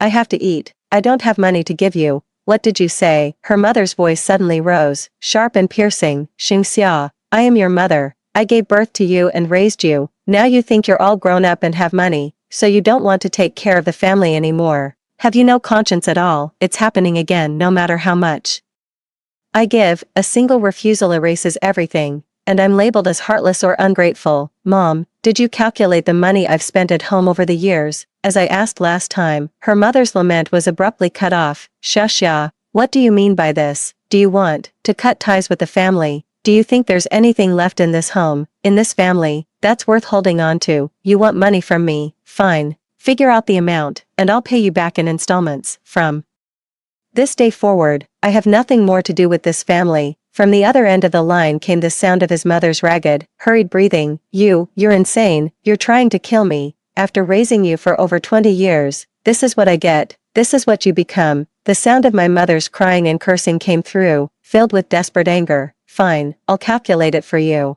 Starting from the first drop of milk you drank when you were born, let's see if you can ever repay it in this lifetime. No need to count the milk expenses. I remained calm. You yourself said that you had no milk when I was born, and I was raised on rice porridge. Let's start calculating from when I started elementary school. Tuition, textbooks, and the most basic living expenses. As for the rest, like how I started working part-time to support myself from the 3rd year of middle school, and how I relied on student loans and part-time jobs during high school and university, those don't need to be counted. Is that clear enough? My mother seemed choked, leaving only heavy, choked breathing. Mom, I said, softening my tone but enunciating every word clearly, I'm not being unfilial. I just need to live like a person first. I've been so tired all these years. From now on, Xingxin and Xingwei's paths are their own to walk. As for Dad's illness, he should see the doctors he needs to see and take the medicine he needs to take. I can afford to cover part of the medical Expenses. And I will, but that's all. After saying that, I didn't wait for her response and hung up the phone. My fingertips were cold, yet a strange, searing warmth surged in my chest, washing away the suffocating weight I'd carried for so long. So, saying no wasn't as hard as I'd imagined. So, this is what setting boundaries feels like, a painful clarity, a painful kind of freedom. Indiana. The following days, I focused on my studies and work at Zhao Lin's company. Qinji indeed did not give up. He began to frequently appear in my usual spots, outside the library, downstairs at my dorm, and even on my way to my part-time job. He no longer professed his love with the same enthusiasm as before, but instead adopted a pained, hesitant demeanor. Xingxia, can we talk? Just 5 minutes. He blocked my path, his brow furrowed and his eyes full of concern. I know things are tough for your family right now, and you're under a lot of pressure, but you can't go down that wrong path. That Zhao Lin, do you even know who he is? People in his world are complicated. What does he want in return for helping you? You're still young, don't let yourself be fooled. I stopped and looked at him coldly. Qinji, first, my family matters are none of your business. Second, who I associate with is my own choice. Third, if you keep harassing me like this, I'll call the police. The police? Qinji sounded like he'd just heard a joke, then switched back to a pleading, earnest expression. Xingxia, what's happened to you? I'm only trying to help. You weren't like this before. Is it because of that Zhao Lin? Enough. I cut him off sharply. Qinji, put away your little act. Do you really think that if we were to start over, I'd be foolish enough to let myself be guilt-tripped by your so-called kindness and jump into the fire again, just like in my last life? Qinji's expression froze instantly, his pupils contracted sharply, his face a clear canvas of shock and disbelief, tinged with a trace of barely perceptible fear. What did you say? His voice was hoarse as he took half a step back. It seems I was right. Watching his expression shift so abruptly, the last shred of doubt in my mind vanished. Just as I thought, he's back too. You know exactly what I'm talking about. I took a step closer, lowering my voice, my gaze icy, crawling into bed with my sister. Qinji, you're more disgusting than a sewer rat. Qinji's face turned completely pale, his lips trembling. The pretense of deep affection and concern instantly vanished, leaving only the panic of being exposed and a trace of sinister shame. Xingxia, you, listen to me. What is there to say? I sneered. Just looking at you dirties my eyes. I walked past him and left without a backward glance. Behind me, Qinji stood frozen in place and did not give chase. 20 By the time May arrived, my mother still hadn't called again. Even Qinji suddenly disappeared. I guess he realized that there was no way I would have any involvement with him after my rebirth, so he gave up on pursuing me. Jiang Mingzhu has completely changed her previous laid-back nature,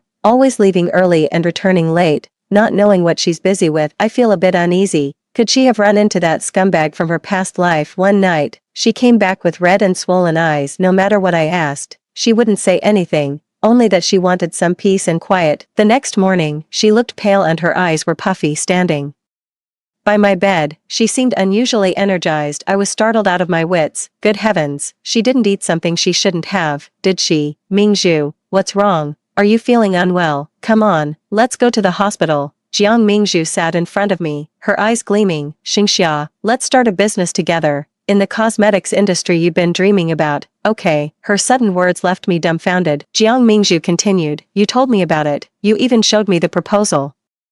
That's true. But why the sudden interest? What's been going on with you these past few days? Jiang Mingzhu's spirits visibly sank. I met someone. Who? My heart instantly leapt into my throat. He's called He Kitchen. My mind went boom. Isn't he her husband from her previous life? As she said, they met in a mall a year after graduation. Why is it happening earlier this time? You two, are dating. Not yet. He's pursuing me. He came to school to drop something off for his sister, and we happened to run into each other. His sister is a friend of mine. We've had a few meals together, and then he started chasing after me. He's very good to me, thoughtful and gentle, always looking out for me. When he found out I had a headache, he went out in the pouring rain to buy me medicine. He scrimped and saved to buy me a dress I liked, and he even remembers my period and brings me brown sugar water. Jiang Mingzhu seemed a little shy. I grabbed her arm. Mingzhu, these are just superficial gestures. Don't be so quick to believe in them. I know, Jiang Mingzhu said softly, taking my hand. I've made things clear with him. There won't be any more contact. I was completely baffled. What was going on? Why would Mingzhu be the one to cut things off with him? Sensing my confusion, Jiang Mingzhu continued,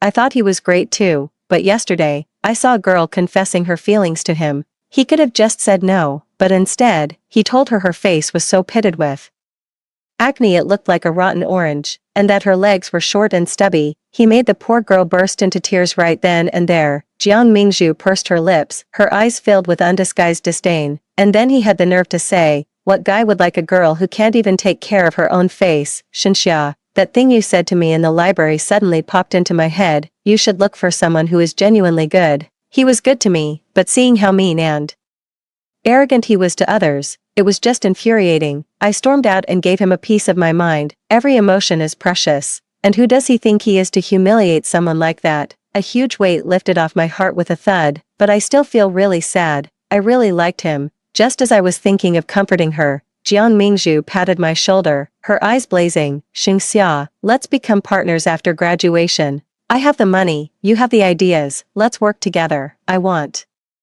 every girl to be beautiful and happy." She extended her hand to me. Her eyes, though red and swollen, were bright and confident. I smiled slowly and took her hand in return. "It's a pleasure to work with you, Miss Jiang." 21 In mid-June, Xingwei came to me and said his mother had been hospitalized. My heart sank. This was happening a whole month earlier than last time. I rushed to the hospital to find my mother wiping away tears. "No, the surgery is too expensive," she said. "I won't go through with it." Xing Xian was standing by the hospital bed. When she saw me enter, a complicated look flickered in her eyes, carrying a hint of barely perceptible hostility, before she quickly lowered her gaze. "Sis, you're here." Mother lifted her bloodshot eyes. Seeing me was like grabbing a lifeline, and her voice grew even more choked with sobs. "Xia, the doctor says I need surgery, but it costs a fortune. Where would we get the money? Your father said he'd borrow some, but we still can't reach him. What are we going to do? He's not coming back. You've been with him for so many years, you should know him better than I do. He's weak, incapable, a bully at home, always dodging responsibilities, avoiding work, and lazy. When something goes wrong, he runs faster than anyone. He's afraid you'll drag him down, so he's deliberately hiding." Her mother's sobs abruptly stopped, her face drained of color,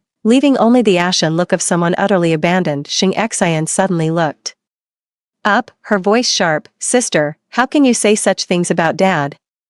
I'm just stating the truth. If you don't believe me, go find him and ask." Xing Xian felt a lump in her throat, her face turning pale and ashen. I walked to the bedside, glancing at the medical record. "What did the doctor say? When is the surgery?" Xingwei huddled in the corner, mumbling. "The doctor said the sooner the better, but the surgery fee plus hospitalization and medication costs over 10,000. We don't have a single cent left at home." "I have the money." I pulled an envelope out of my bag. Mother stared at the envelope in disbelief, then at me, tears streaming down her face, a mix of shame, shock, and an unspeakable pain in her eyes. "Xia, where did you get so much money?" "I earned it myself," I said flatly. "Mom, this money is for your treatment, you can use it with peace of mind, but I need to make things clear." I looked at my frail mother on the hospital bed and my siblings with varying expressions, and said word by word, "This money is the last large sum I will ever give out because of family ties. From now on, Xingwei, you are responsible for your own lives. I will no longer contribute a single cent to your tuition, living expenses, weddings, or buying houses." Xing Xian's face flushed red. "Sis, what are you implying? Mom's still sick, and you're already in such a hurry to wash your hands of us." "I'm not washing my hands of anyone, I'm drawing a line." I met her gaze. "Mom raised me, so I'll take care of her while she's sick. But you're both adults now. I'll cover the surgery costs, but the post-op care is on you too. You'll take turns. If you think that's unfair, I'll take the money back right now, and you can figure it out yourselves." Xingwei panicked. "No, sis, we'll take care of her. We promise we will." Xing Xian bit her lip, her eyes full of resentment, but she dared not say anything more. She knew that no one else in the family could come up with this money except me. Her mother was in tears, reaching out to pull me, her fingertips trembling. "Xia, Mom is sorry for you." I avoided her hand. "You focus on getting better, I'll go take care of the bill." Mother's surgery went very smoothly when she came to. She took my hand. "Xia, I'm so sorry, I've been such a burden on you. And about your brother and sister, the way they spoke to you last time, they didn't mean it. I'm apologizing for them. Please, don't be angry anymore." I let go of her hand. "Mom, when parents aren't kind, children don't get along. They bully me because you and dad never took me seriously. Mother froze on the spot. Shush ya, alright, you focus on getting better. I'm leaving. A few days later, my father showed up at the hospital. Xingwei averted his eyes. Avoiding my gaze, I knew it was him who tipped them off. My mother swung her arm back and slapped my father across the face. You heartless old fool. From now on, I'm not taking care of you anymore. If you want food or drink, do it yourself, father's eyes turned red with anger, and he raised his hand to charge forward. Xing Xian and Xing Wei managed to hold him back with all their might. The four of them were tangled in a fight, and I had no interest in watching this farce anymore, so I turned and left. 21 After graduation, Jiang Mingzhu and I threw ourselves headfirst into our ambitious startup venture. Jiang Mingzhu came from a well-off family. She contributed her New Year's money and childhood savings, and even secured a generous sponsorship from her parents. We rented a modest office space and set up a small studio. After learning about it, Zhao Lin took on the role of an assistant on his own initiative, picking up and dropping off, delivering meals and fruits, and sometimes even helping to organize documents and clean up. Jiang Mingzhu often teased, "Tisk tsk, cousin, if your employees at the company saw you now, looking like such a good wife, their eyeballs would pop out." Zhao Lin was bending over to help me organize a stack of product materials. When he heard this, without looking up, he casually said, "In the initial stage, logistical support is crucial. I hope Boss Xing can focus on work, achieve great success, and make me a real good wife." I blushed, turned my head to meet his clear, smiling eyes, and my heart warmed. "Mr. Zhao won't have to wait too long." This time, it was his turn to blush. Mingzhu stuffed an orange in her mouth and laughed heartily. With the experience accumulated in our previous life and our familiarity with the market, we grew rapidly. A year later, our studio had expanded into a company with a solid foundation. Time flew by in the days that followed, and before I knew it, 5 years had passed. In all those 5 years, aside from sending my mother her living allowance on time, I never went back. Then one afternoon, Xingxin called me. She was crying her heart out over the phone. "Sis, I'm begging you. I'm so sorry, you have to help me. I can't go on living. Qinji, that bastard Qinji tricked me. Dad's going to kill me." Rubbing my temples, I set aside what I was doing and decided to head back. Zhao Lin wasn't comfortable with me going alone, so he dropped off our 1-year-old daughter at his aunt's place. Jiang Mingzhu stared at the 3 hefty bags of luggage, her mouth twitching. Cousin-in-law, you're only going away for a few days, right? Not weeks or months. Did you really need to pack this much stuff for Chu-Chu? What do you know as a single person? Zhao Lin gently touched his daughter's soft, fair cheeks, carefully checking the pacifiers and the blanket she often used in the bag. Chu-Chu feels uneasy in unfamiliar environments, so bringing her usual toys and blanket gives her a sense of security. Jiang Mingzhu rolled her eyes dramatically and winked at me, saying, "Look at him, he's no longer the CEO of a listed company, just a total daughter and wife slave." I smiled, a warm feeling spreading through my heart. Over these past few years, Zhao Lin, with his gentle, quiet persistence and unwavering steadfastness, has gradually soothed the wounds from my past life and the anxieties of this one. We got married and had a daughter. He named her Zhaoichu. He said that Zhao Lin and Xingxia's bond would remain as pure and strong as it was in the beginning. Those cold, desperate pasts have truly become distant, hazy nightmares. 22 On the way back, Xing Xian lay in bed, her face as pale as a ghost. Her father was pointing at her nose, cursing, "You shameless thing, a cheap slut who rushes to throw herself at men. That Chin guy doesn't even want you, yet you still crawl into his bed. After losing 3 children, you still haven't learned your lesson. This time, you can never have children again. I'll beat you to death, you shameless wretch." He started looking around for a stick. His mother quickly stepped forward to stop him, but she was no match for her father. "Xiaowei, hurry up and stop your dad, he's going to kill your sister." Xingwei stood to the side, unmoving. "Mom, she did something like this, and now the whole village knows. I can't even show my face outside anymore. It'd be better if Dad just finished her off." Mother and Xing Xian stared in disbelief. Was this the son/brother they had cherished and protected? "Dad," I called out. Seeing me, my father froze mid-action, his face turning red. He redirected his pent-up anger at me. "You're back, huh? What are you back for? To laugh at us?" My mother, as if clutching at a lifeline, stumbled over and grabbed my hand, tears streaming down her face. "Shush ya, you're finally back. Just look at this. What kind of suffering is this?" Xing Xian curled up in bed, the blanket pulled up to her chin, revealing only a pair of swollen, hollow eyes filled with fear and despair. "What exactly is going on? Are you with Qinji?" At the sound of that name, Xing Xian's entire body convulsed violently, silent tears streamed down her face, but she only bit her lip hard, not letting a single sound escape. Her mother sobbed, "That damned scoundrel, he deceived Xin for all these years, cleaned out all her savings, and kept several mistresses on the side." Xin had 3 miscarriages for him, and this time the doctor said her uterus is too badly damaged, she'll never be able to conceive again. That bastard found out Xin couldn't have children, and immediately turned around and married some young girl. He even stole the last bit of jewelry Xin had left. When Xin went to confront him, he beat her up. Your father felt so ashamed, her mother broke down, unable to speak through her tears. It was only from my mother's words that I learned Xing Xian had taken a liking to him when he first visited our home later.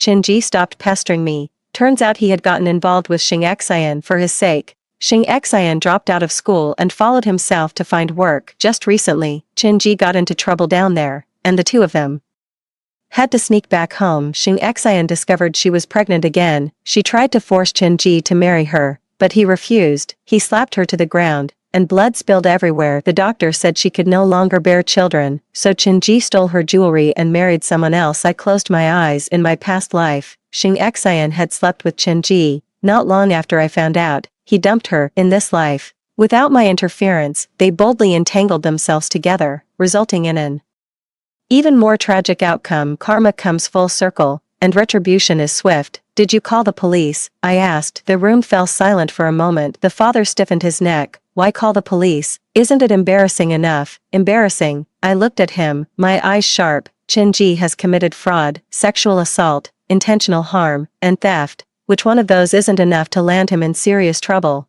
Xing Xian is the victim. The one who should feel ashamed is Qinji. It's you, as parents, for not protecting your daughter, and it's Xing Wei, as her brother, for standing by and even adding insult to injury. Xing Xian, tell me yourself, do you want to call the police? Call. Her hoarse voice sounded like sandpaper scraping against wood. Sis, help me. I want him to go to jail. For the next few days, I accompanied Xing Xian to the police station, helped her give statements, and organized the evidence. The police found jewelry belonging to Xing Xian that he hadn't yet sold, along with some unspeakable photos of her, and even evidence of his fraud and pyramid scheme operations. Zhao Lin hired the best lawyer, and Qinji was sent to prison. He howled like a rabid dog. Zhao Lin, you son of a bitch, if you hadn't threatened me, I never would have gone south and ended up in this mess. Xing Xian, you bitch, you're a worthless slut that no one would take even if you paid them. Serves you right for being barren. Ha ha ha ha, you're insane, I spat out coldly. 23.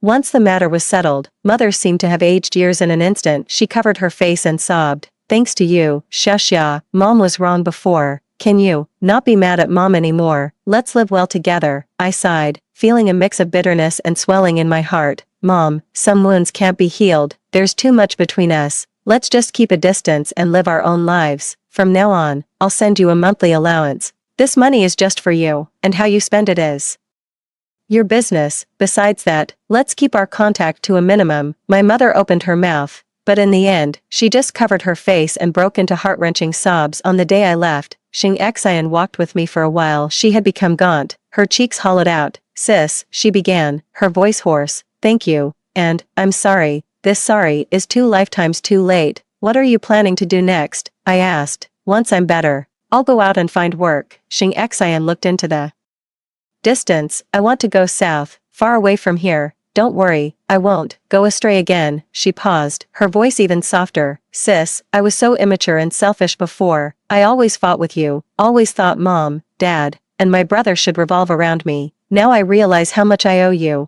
and I can never repay it in this lifetime. I patted her head, saying nothing. Before the car started, I pulled out a thick envelope from my bag and handed it to her. Take it, for travel expenses and startup funds. Remember, this is the last time. From now on, you're on your own. She clutched the envelope, her fingertips turning white, and tears fell in big drops. Sis, take care. The car drove further and further away, leaving the old, painful, tear-stained past far behind. Zhao Lin took my hand. Is everything settled? I leaned against his shoulder and let out a long sigh. The heavy burden I'd carried for years finally lifted. It's all done. He gently held me closer. Let's go home to see Choo Choo. She must be missing us. I nodded and gave him a radiant smile. I didn't ask about how he had dealt with Shinji back then. It was probably just a matter of finding some leverage and forcing him out. After Xingxian had settled in, she called me to let me know she was safe. She said her mother had also gone with her to find work in the south. She couldn't stand to stay in that house for another day. Xing Wei and his dad caused a huge ruckus at home, fighting several times.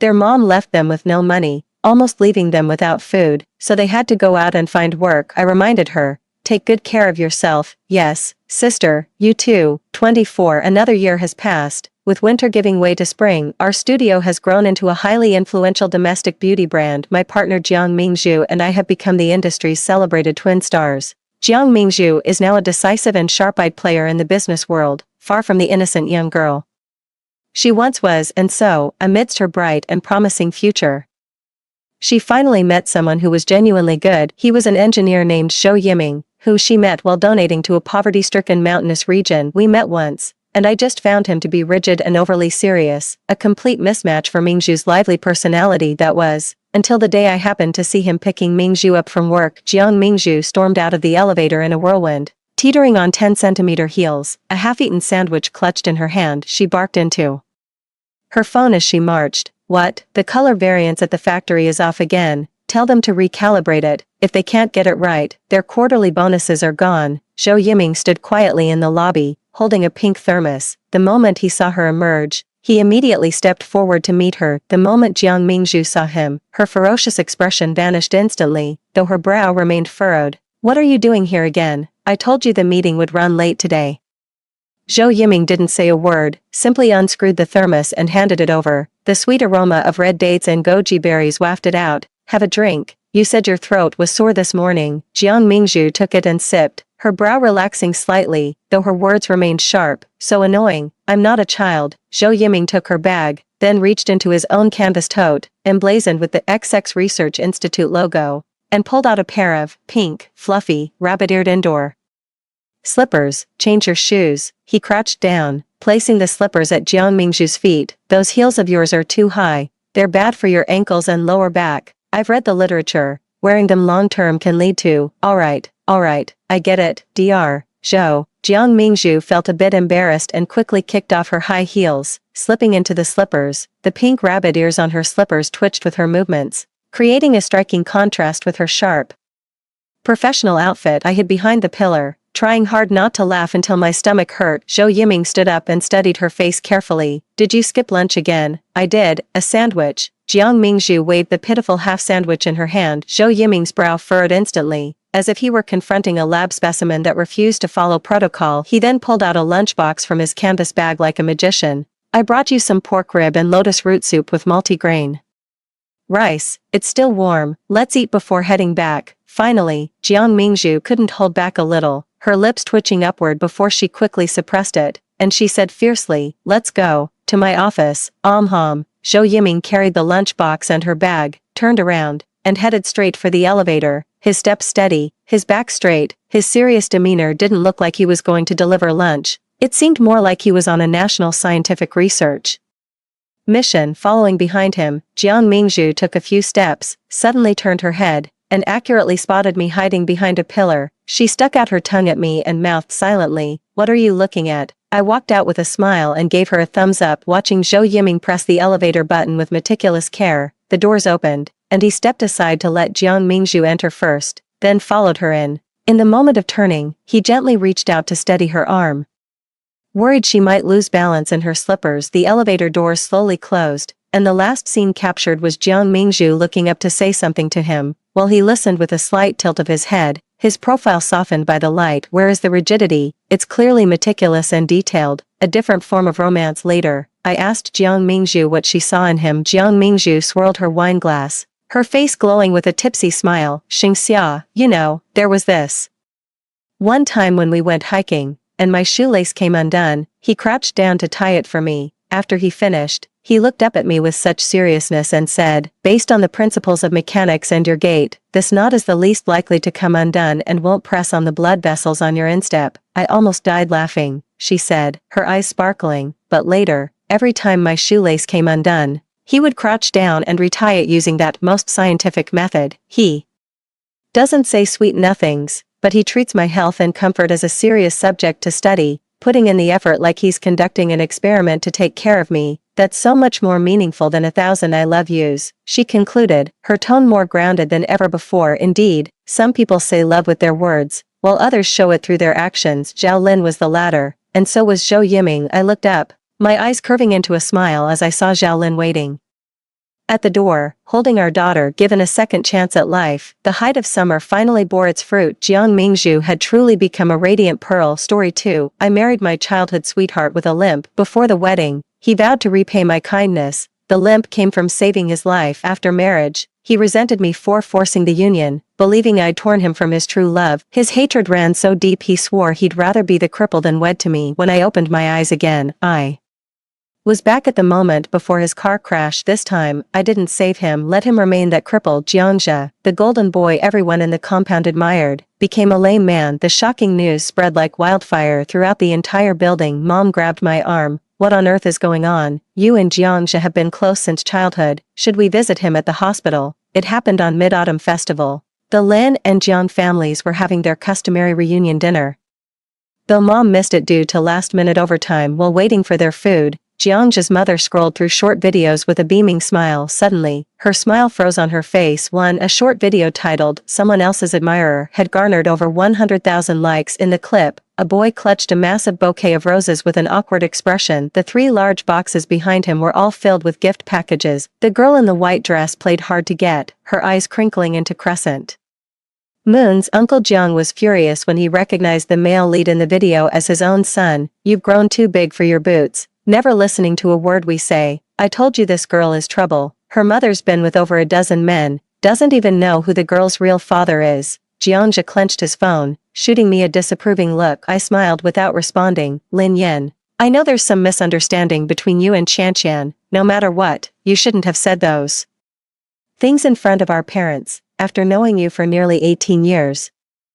I never realized you could be this jealous. He assumed all our parents' resentment towards Su Qian stemmed from me badmouthing her behind their backs. Uncle Jiang was furious. What's gotten into you? You always used to stand up for A Yen. It's that Su girl who's been acting improperly. Jiangxia stood up abruptly, the sound of his palm slamming the table startling nearby diners. Qian is nothing like her mother. With that, he stormed out, slamming the door behind him. I was too busy texting Su Qian while crossing the road and didn't see the oncoming car. Ended up getting my leg shattered. This time, he'd have to face that gravel-loaded truck alone. In my past life, I ran out after him. When I spotted the approaching vehicle, I pulled him to safety but couldn't dodge it myself, left me with a permanent limp. Later, the Jiang family insisted he marry me. I declined, but Jiangxia insisted that saving his life was a debt requiring a lifetime to repay. When I asked about Su Qian, he said we were never meant to be, doomed from the start. In that moment, I thought the boy I once knew had returned, only to face decades of icy cruelty instead. Turns out he thought that car accident was my self-inflicted scheme. He plans to use marriage as his gilded cage to punish me, the one who tore him apart from his true love. When he learned I'd had a crush on him since childhood, he actually gagged in disgust. Lin Yin,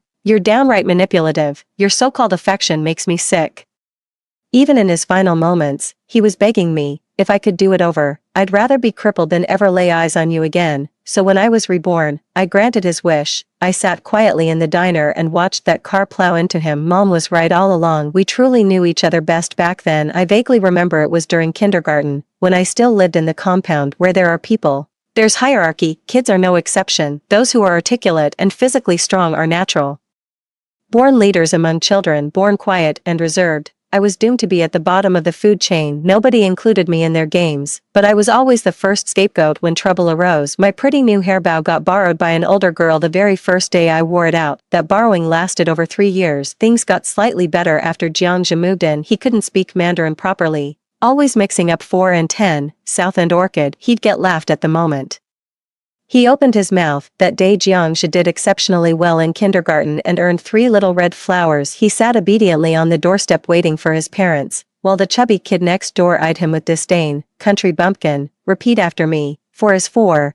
10 is 10, 40 is 40. Jiangxia stumbled over the words, blurting out, FFF4. This sent everyone around into fits of laughter. Little fatty snatched his red flower badge, and when the boy tried to grab it back, he got kicked flat on his back. Another round of laughter erupted. Somehow, It felt like I was looking at myself. They used to treat me the same way, mocking me as the little mute. I remembered what Dad once told me, Ayen, you must be a brave child. So I grabbed the mop handle from the floor and swung at little Fatty. After a stunned moment, little Fatty wrestled with me in a tussle. Jiangxia and the other kids jumped into the fight. The odds were stacked against us from the start, 2 against 8. Both Jiangxia and I came away bruised, but it worked out in the end. The other kids actually started treating us better once they realized we'd fight back. After that, Jiangxia would often tell me, Ayan, you know what? You were like a hero descending from heaven back then. To think his little hero, he'd save up his pocket money to buy me dolls when playing house. He'd stubbornly insist we pretend to be husband and wife, would take over my cleaning duties during school sanitation drives. Stayed up late studying with me and compiled my mistake notebook, got into fights when rude guys called acne-ridden faces ugly just like that. From kindergarten through high school, we were never apart. They even got admitted to the same college within the same university during military training. The instructor played pass the parcel, and it stopped when it reached Jiangxia. According to the rules, he had to go up and sing. Jiangxia flushed crimson, refusing to step forward. He's like Conan from the comics, handsome, athletic, brilliant in studies with sky-high IQ, but when he sings, it's pure auditory torture. Perhaps recalling childhood embarrassment of being mocked for not speaking Mandarin, he refuses to start college by becoming the campus laughingstock. He hesitated and refused to step onto the stage. The instructor grew impatient. Will someone sing for him? I will. A clear female voice rang out, instantly capturing everyone's attention. Too, under the relentless sun, the freshmen's faces were all slightly tanned and sunburned, yet Su Qian seemed blessed by the goddess Nuwa herself, her skin remaining fair and delicate. Her radiant smile lit up the stage as her rendition of A Little Love Song brought thunderous applause. The melody lingered in her classmates' ears, and quite a few boys' hearts. Even before the semester officially began, she had already gained a reputation as the campus sweetheart. Jiangxia embarrassed himself that day, constantly mixing up his marching steps until the drill instructor was fuming. I admit I was a bit slow on the uptake and failed to notice his discomfort. At the hometown reunion, he got drunk. It wasn't until I was cleaning up his vomit that the pieces finally clicked. Su Qian, Su Qian, Su Qian, you know what? That day you were like a hero descended from heaven. I clutched the towel in my hands, feeling utterly at a loss. A hero, really? Then what am I? Perhaps Su Qian truly was Jiangxia's hero. She changed his life. He still bought 2 breakfasts, took double notes, and preheated the hand warmers. But these things used to be done for me. Now they're all for Su Qian. She's done plenty for him too, covering for him when he skipped class, ordering his drinks at the club, even handing him a lighter when he was learning to smoke. I was busy joining all sorts of campus clubs with my roommates. When I saw Jiangxia again, he had dark circles under his eyes. Having just returned from the bar, if you keep this up, your parents won't be happy. Jiangxia's parents had high expectations for him, so I gave it to him straight. Lin Yan, you're really boring. How can someone in their 20s live like an old granny? Youth is meant to be wild, you get that? Hearing him say that, the boy before me suddenly felt like a stranger. I remember when he accompanied me to that coming-of-age drama, he scoffed at every cliché moment. Who says youth is all about clubbing, abortions and breakups? Our youth means studying to solve our nation's toughest technological challenges. Though the words sounded naive and somewhat imitative of Premier Zhou's style, but back then, his eyes shone with aspiration, his voice brimming with heroic passion. I took it seriously. I despise monotonous routines, yet equally detest watching those around me spiral downward. Clueless about how to handle Jiangxia's transformation, I strolled across campus with my best friend Song Xiaoxiao. The university feels vast, yet paradoxically small. We accidentally overheard Su Qian chatting with her friend. Su Qian's mother never held a proper job, drifting between different men her entire life. Growing up in that environment, she naturally picked up some people-reading skills as an arts specialty student. Her major had bleak career prospects. She knew all too well that to land someone above her social class, campus was the only hunting ground. Once out in society, matching social status would become non-negotiable, so she set her sights on our faculty. Jiangxia wasn't the most affluent among the freshmen, not exactly the shyest or easiest to manipulate, but among the well-off classmates, he was the most pliable, so Su Qian had her sights set on him early. A sweet kiss and a few flirtatious glances were all it took to win over the drumming instructor. She truly is a hero, the kind who digs a pit on your destined path, only to rescue you after you've fallen in. I opened WeChat and typed out a long message for Jiangxia's mother, but after some thought, I ended up deleting it. No matter how Much I explained, Jiangzhe remained convinced that his parents' dislike for Su Qian stemmed from me badmouthing her behind their backs. The truth was, it all came down to how terrifying big data algorithms can be. Jiangzhe's mother came across a local Douyin video where a woman was tearfully denouncing the other woman who wrecked her marriage. The scorned wife had doxed the alleged mistress, even posting her family photos online. That homewrecker happened to be Su Qian's mother. Perhaps all middle-aged women harbor an instinctive loathing for mistresses who'd willingly let others reap what they've toiled half their life to sow. But Jiangzhe refused to believe it. Such coincidence seemed impossible. At first he said, "Come on, Lin Yan, I'd actually respect you if you had the guts to own up to your actions." Later he said, "So what if it is? If Qian wove this love trap for me, I'll gladly fall right in." "Fine then. Let's keep sinking deeper. There are things even Mom doesn't know." She mentioned Jiangzhe had been hospitalized for 3 days after an appendectomy, and I cried my heart out every day worrying about him. How could I possibly not visit him now? I nodded, and Mom made a pot of chicken soup that Jiangzhe loves for me to bring. Before even entering the ward, I saw Jiangzhe's mother sighing heavily in the hallway. When she saw me, guilt and remorse flickered in her eyes. I truly don't understand how he became like this." She then turned away to wipe her tears. Through the door crack, I saw sunlight bathing Jiangzhe's face, his eyes glistening. Pushing the door open, I saw Su Qian blushing shyly while peeling an apple. When she noticed my arrival, she set the apple aside and took Jiangzhe's hand. "Lin Yan, I've decided to be with Jiangzhe. We're getting engaged on graduation day. I can't decide whether to call this progress too fast or too slow." After military training, Jiangzhe started orbiting Su Qian like a satellite. Yet throughout these nearly for years, Su Qian never gave a nod of approval, nor did she ever outright refuse. She simply said her unusual family background made her inherently insecure, and she needed more time to test Jiangzhe's commitment. That's why Jiangzhe blocked me on WeChat for a while. I knew Su Qian was just biding her time, waiting until he'd invested enough sunk costs, waiting for the perfect opportunity. Now she's finally gotten her wish. Jiangzhe proudly held Su Qian's hand and said to his parents, "Dad, Mom, you know what they say, adversity reveals true love. Now that I'm crippled, Qian hasn't abandoned me. Do you still doubt her character?" Jiangzhe's father wanted to say more, but his mother couldn't bear seeing their son lying in the hospital bed, so she reluctantly gave in. Su Qian asked me, "Lin Yan, you'll give us your blessing, won't you?" I nodded, wishing you a lifetime of happiness and love. With that, I left the hospital carrying the thermos of chicken soup. Near the hospital stood an abandoned warehouse where a lost Samoyed had just given birth to puppies. I poured chicken soup into a cracked bowl. The Samoyed gratefully wagged its tail after drinking, then showed me her little pups. As I petted the puppies, memories from my past life came flooding back. In that previous life, after breaking my leg, I fell into depression and avoided human contact for a long time. Then I realized life wasn't so bleak after all. I still had Jiangzhe, who could fulfill my dreams for me.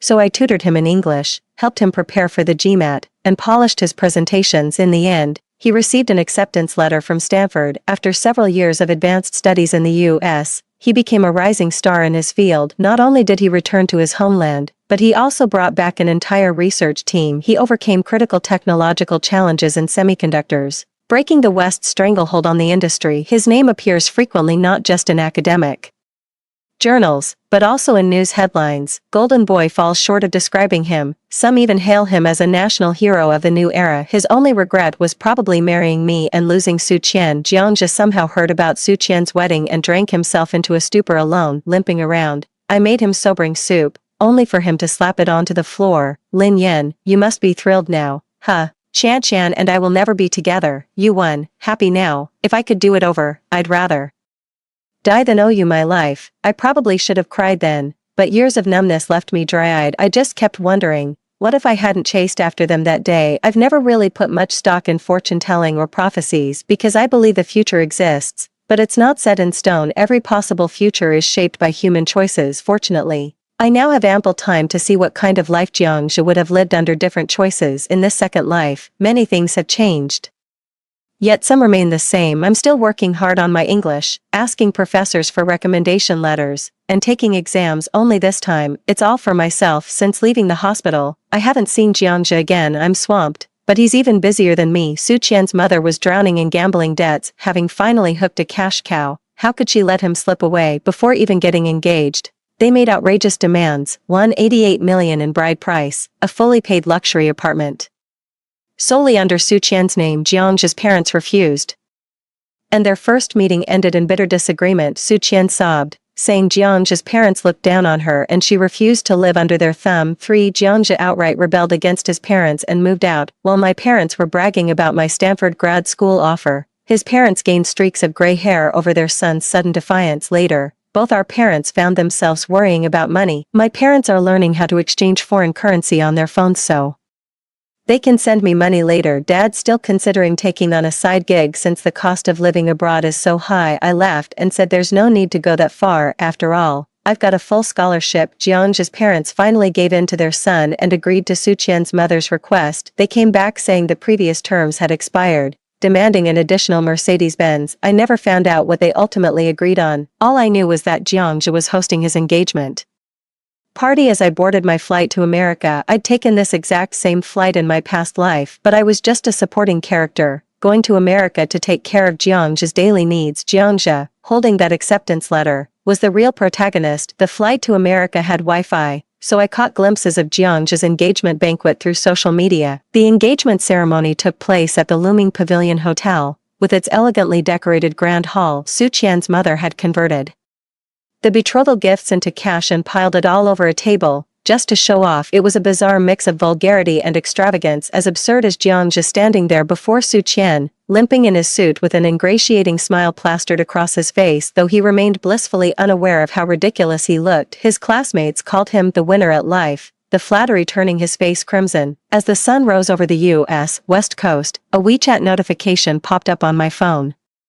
Lin Yan, I found my happiness. I hope you find yours too. I glanced at it and left it unanswered. Emotions are the least significant thing in my life. Life in America has its ups and downs. I studied under a renowned mentor, debating with classmates of diverse backgrounds. My English has become nearly indistinguishable from a native speaker's. I've been to Yellowstone, where I saw bison taller than cars and black bears so plump they looked like walking meatballs. I even fed a bald eagle that put on a fierce front but turned out to be a total softie. All that greasy, sugary American fast food got old fast, so I gradually honed my cooking skills. I once wowed my classmates with a simple yet perfect scrambled eggs with tomatoes. I was speechless when my Japanese classmate served strawberry mapo tofu. I've experienced the horror of a street shooting while shopping. I've also felt the warmth of classmates wishing me Happy New Year in broken Chinese. Later, I brought my parents to the U.S. The elderly couple didn't feel intimidated at all in a foreign land. Instead, they eagerly learned English from me like curious kids, growing younger at heart. One Christmas, I took them to a concert at Las Vegas Spherical Theater. The dazzlingly realistic special effects were absolutely mesmerizing. Their Douyin post got 500 likes. Jiang's mom commented, "So envious," with a sad emoji. It was the first time I thought of him since graduation. I turned 30 the year I returned home, neither young nor old. An aunt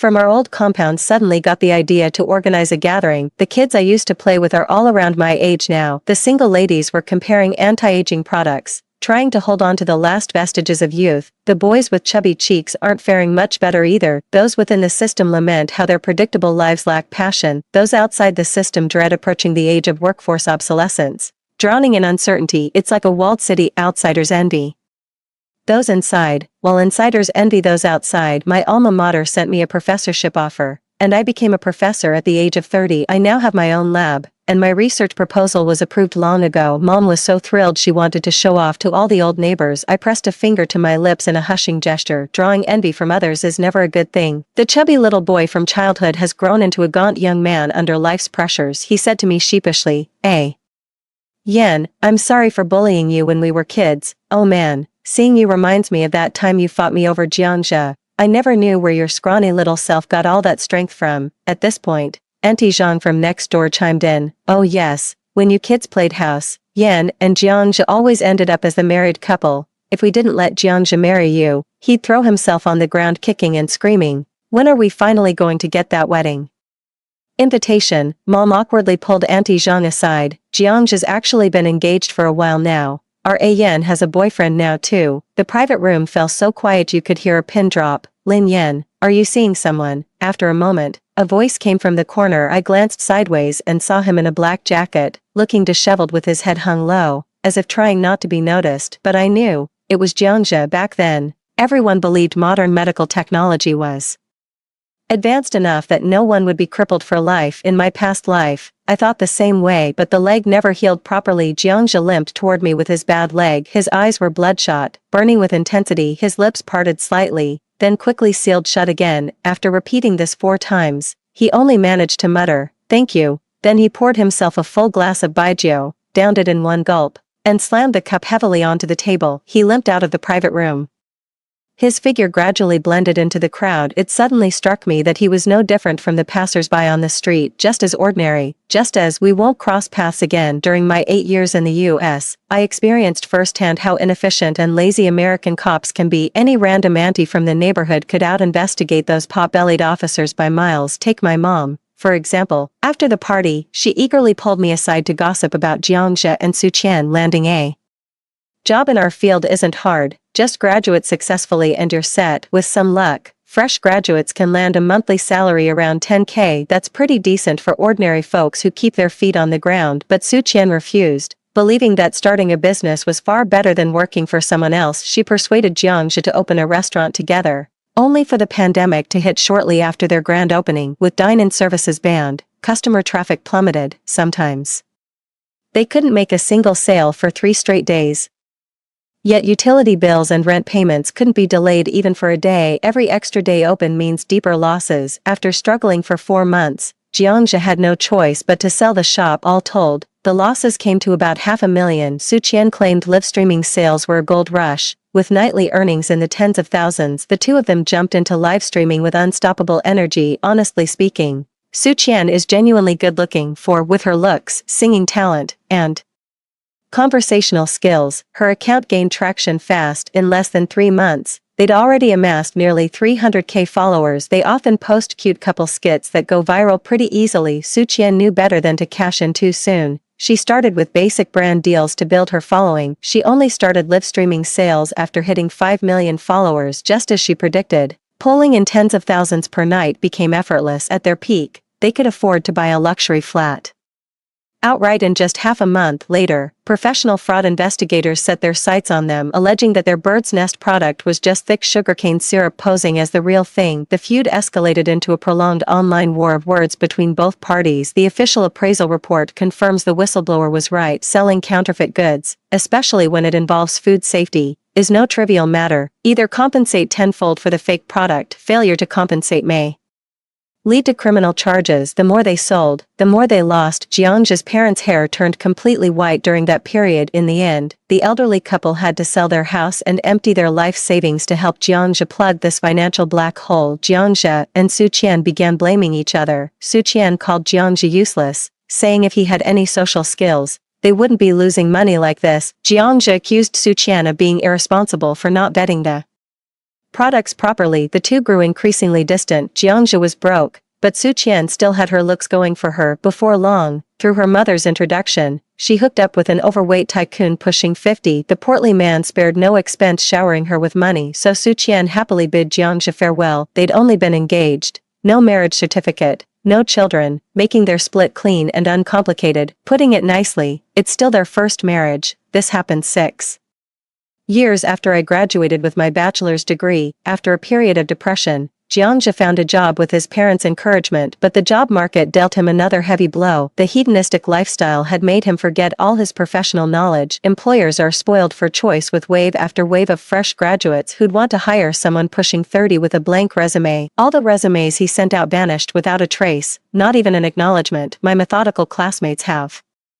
mostly settled into stable careers. The occasional unemployed ones never lost their roots, and with work experience under their belt, finding new jobs isn't hard. The former golden child ended up becoming the biggest underachiever. Jiangxia grew increasingly withdrawn, living off his parents' pensions at home. Only when I stumble upon an entertaining short video do I let out a scornful chuckle. After saying those words, Mom was suddenly gripped by fear. If you ended up with Jiangxia, I can't even imagine. What Mom couldn't bear to imagine was exactly what I'd lived through in my past life. I'd been well-behaved and sensible since childhood, which made me Jiangxia's mother's favorite. After I became lame from saving him, his parents seized the opportunity to arrange our marriage. At first, they protected me so much that I genuinely felt like their own daughter under his parents' pressure. Jiangxia maintained superficial harmony with me, but I was wrong. A daughter and a daughter-in-law are fundamentally different. Like all parents-in-law under heaven, they yearned to hold their grandchild, yet my womb remained silent. They instinctively blamed me, believing I was robbing them of the joys of family life. The truth is, Jiangxia never laid a finger on me. He's a healthy man. I've no idea how he takes care of his needs, but that's certainly none of my business. I watched my parents grow colder toward me with each passing day. Jiangxia couldn't even be bothered to maintain the facade of harmony. Once when we went shopping, he walked ahead and pushed open a store's glass door, limping desperately to catch up. Just as I reached the door, he released the handle. The door swung back, knocking me flat on the ground while nearby children burst into laughter. They laughed at my awkwardness, my limp, my ungainly walk. Jiangxia joined in the laughter. An older woman couldn't bear to watch anymore. She pulled me up and asked, "Girl, you're still young. What do you see in someone like him?" I asked myself the same question. What exactly did I see in him? Was it when mom wouldn't let me keep cats as a child, and he secretly built us a hideout where we raised 3 stray kittens together? Was it that spring outing when I sprained my ankle, and he carried me all the way back to school? Was it the way his focused profile captivated me while he worked through difficult problems? Perhaps I'd already fallen for Jiangxia before I even understood what liking someone meant. Finally, the eldest sister let out a sigh. "Girl, he's not worth your affection." I clearly saw Jiangxia freeze for a moment. That night, Jiangxia's face was full of disdain and mockery. "So you like me, huh? Is this why you staged that whole act, faking a leg injury to save me, just to guilt-trip me into marrying you? Lin Yan, you're ruthless." With that, he stormed out without looking back. When he returned the next day, he reeked of cheap perfume. I touched my crippled leg, utterly at a loss. God, how could I be so cruel? How could I treat myself so harshly? My career quickly got on track, and we had a modest wedding before getting legally married. My husband is an American-born Chinese who returned to the homeland with me. We became the most talked-about couple on campus, just like Jiangxia and Su Qian all those years ago. Sometimes I think I finally understand why childhood sweethearts rarely stand a chance against fate's surprises. Sternberg proposed that love consists of 3 elements: passion, intimacy, and commitment. Those we've known since childhood often have abundant intimacy but lack passion. People tend to take for granted what they've always possessed, though not as deeply familiar. My husband and I never run out of things to talk about. His eyes widened in disbelief when I told him Chinese restaurants don't serve fortune cookies, exclaiming I'd ruined his childhood. It suddenly clicked when he explained most American houses use wooden frames rather than concrete structures. No wonder serial killers in American shows can hack through walls with just a kitchen knife. I thought life would just go on like this, and I'd never see Jiangxia again. That day at the farmer's market, my husband and I ran into Jiangxia's mother. She was the same age as my mom and had lived comfortably before, but now she looked years older than my mother. She nervously tucked a strand of hair behind her ear. "Ayen got married. Want to come over to our place for dinner later?" When I saw her casually drop a bitter melon into the shopping basket, I knew there was no way I could say no.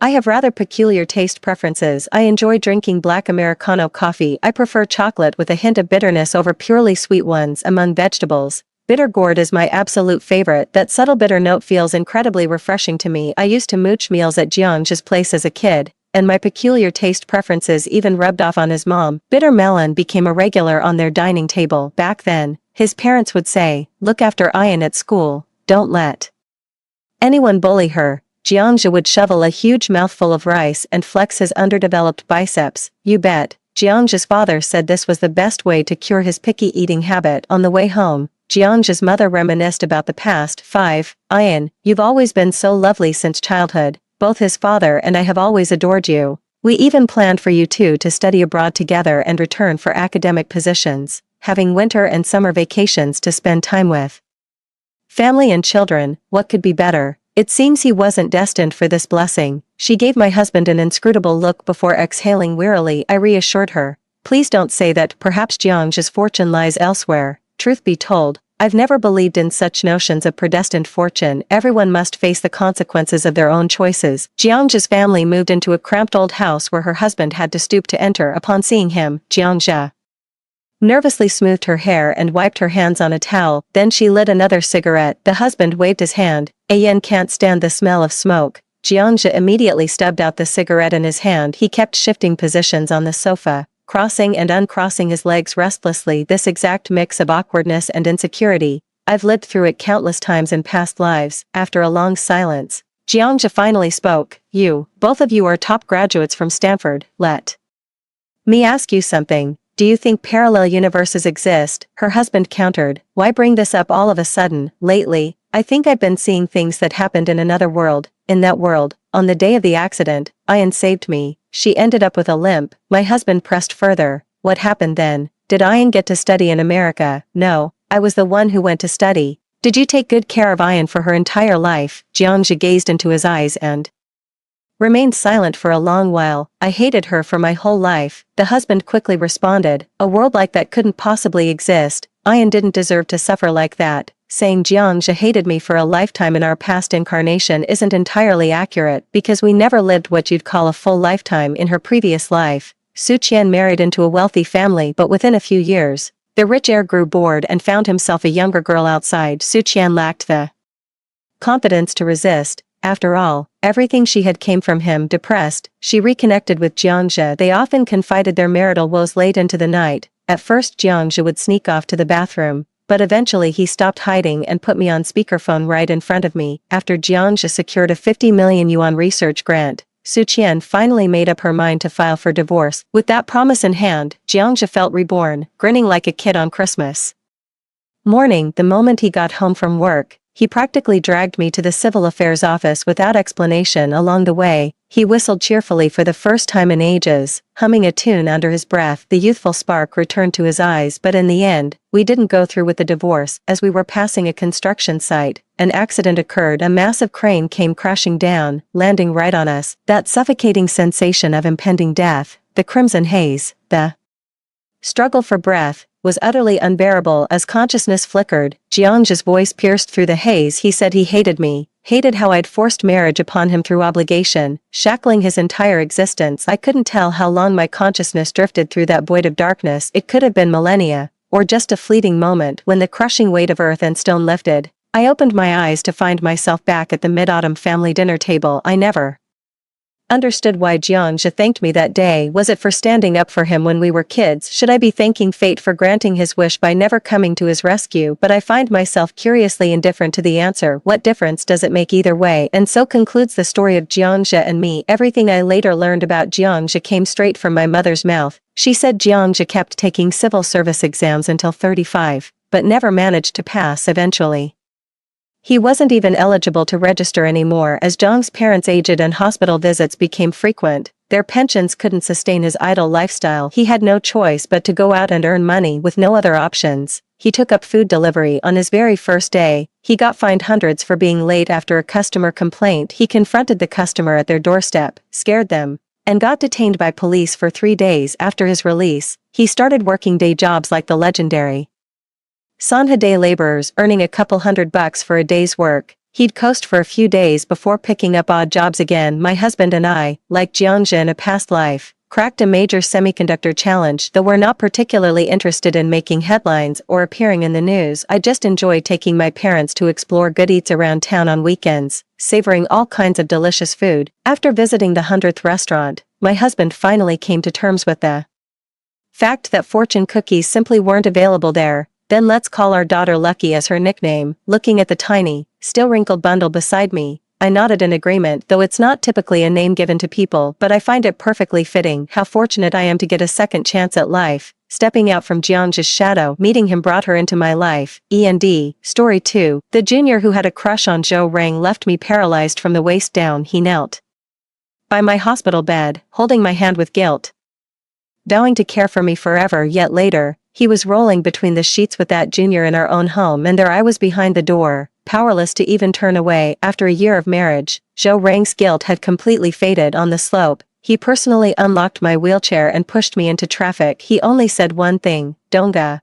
I owe you nothing." When I woke again, I was back in my junior year of college. In the foot spa, Zhou Rang crouched humbly before me with his toolkit. "Madam, the water temperature is adjusted." I stared blankly at the person before me. At that moment, Zhou Rang still carried a youthful innocence between his brows. He pressed his lips together nervously, face flushed with embarrassment, eyes brimming with both hurt and defiance. When I remained silent, "Xie Donga, if you came here just to humiliate me, mission accomplished. Now please let me work." The air turned glacial. My best friend Xiao Qiao tried to defuse the tension, but I caught her by the wrist. Then I looked up at Zhou Rang, glancing at his name tag, Technician 35. "You find your job humiliating?" I coolly averted my gaze. Your work ethic is unacceptable. You don't even bother serving customers properly. I want someone else. Zhou Rang stared straight at me in his mind. I should have been groveling to please him. The old Xiaodonga would never have spoken to Zhou Rang in such an icy tone, lying on the bed. I said coldly, "Get out." Zhou Rang's knuckles turned white as he gripped the toolbox. His eyelids twitched as if deeply humiliated before he turned to leave. When everyone had left, Qiao moved closer and asked, "Have you been possessed? Weren't you just defending Zhou Rang earlier, saying his hands were meant to dance across piano keys, not massage feet? Why the sudden change?" I buried my face in my hands and let out an exhausted sigh. Looking up again, I gave a wry smile. "Someone like Zhou Rang isn't worth my attention." Qiao smiled approvingly. "Glad you finally came around." That wasn't easy. Mid-conversation, sudden commotion erupted outside the door. "Let me in, don't stop me." Jiang Xia burst in, eyes red with anger as she confronted me. "Xiaodonga, how could you humiliate Senior Zhou, a proud man like him? Do you have any idea what this means to him?" Qiao frowned. "And who exactly are you?" Jiang Xia turned away. "Rich girls like you could never understand the struggles Senior Zhou and I've been through. You just leech off your parents while we earn our keep with dignity. If anyone should be ashamed, it's you parasites." Jiang Xia is that Junior Zhou Rang always talks about. Listen to that defiant tone. What Zhou Rang admired most about Jiang Xia was her unyielding spirit. Even after we got married, he'd often mention how she bloomed like a flower pushing through concrete, the complete opposite of my crippled self. I glanced at Jiang Xia's uniform and suddenly remembered, when Zhou Rang started working at this foot spa, she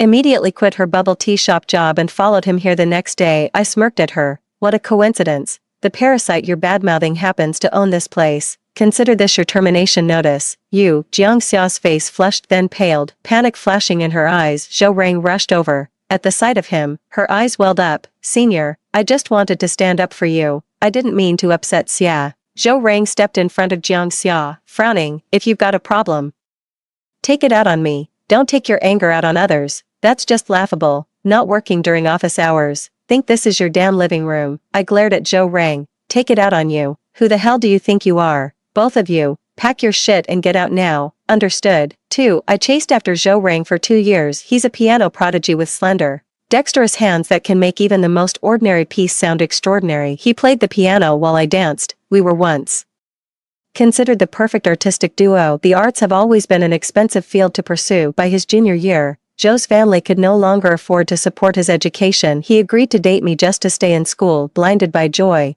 I missed the resentment and humiliation in his eyes. I ended up covering all his college expenses. Zhou Rang and I got engaged right after graduation. As expected, on the very day of our engagement, Jiang Xia pushed me down the stairs, and I broke my spine. Zhou Rang rushed to the hospital, his eyes bloodshot as he knelt by my bed and said, "Donga, I'll marry you." But Jiang Xia is only 22, she has a real shot at joining a top-tier dance company. Could we just let this go? Under the covers, I dug my nails into my lifeless legs, my voice trembling. But Zhou Rang, I was a dancer too. His hands shook as he clutched mine, tears falling onto my skin like rain. "Donga, just let her go. Will you?" Zhou Rang knew perfectly well that elite dance company he mentioned had always been my dream. I was supposed to join right after the engagement. I was this close. After being discharged, I became partially paralyzed and could never return to the stage. Zhou Rang pleaded with countless people but still couldn't get Jiang Xia released. Later he visited me daily, weeping with guilt,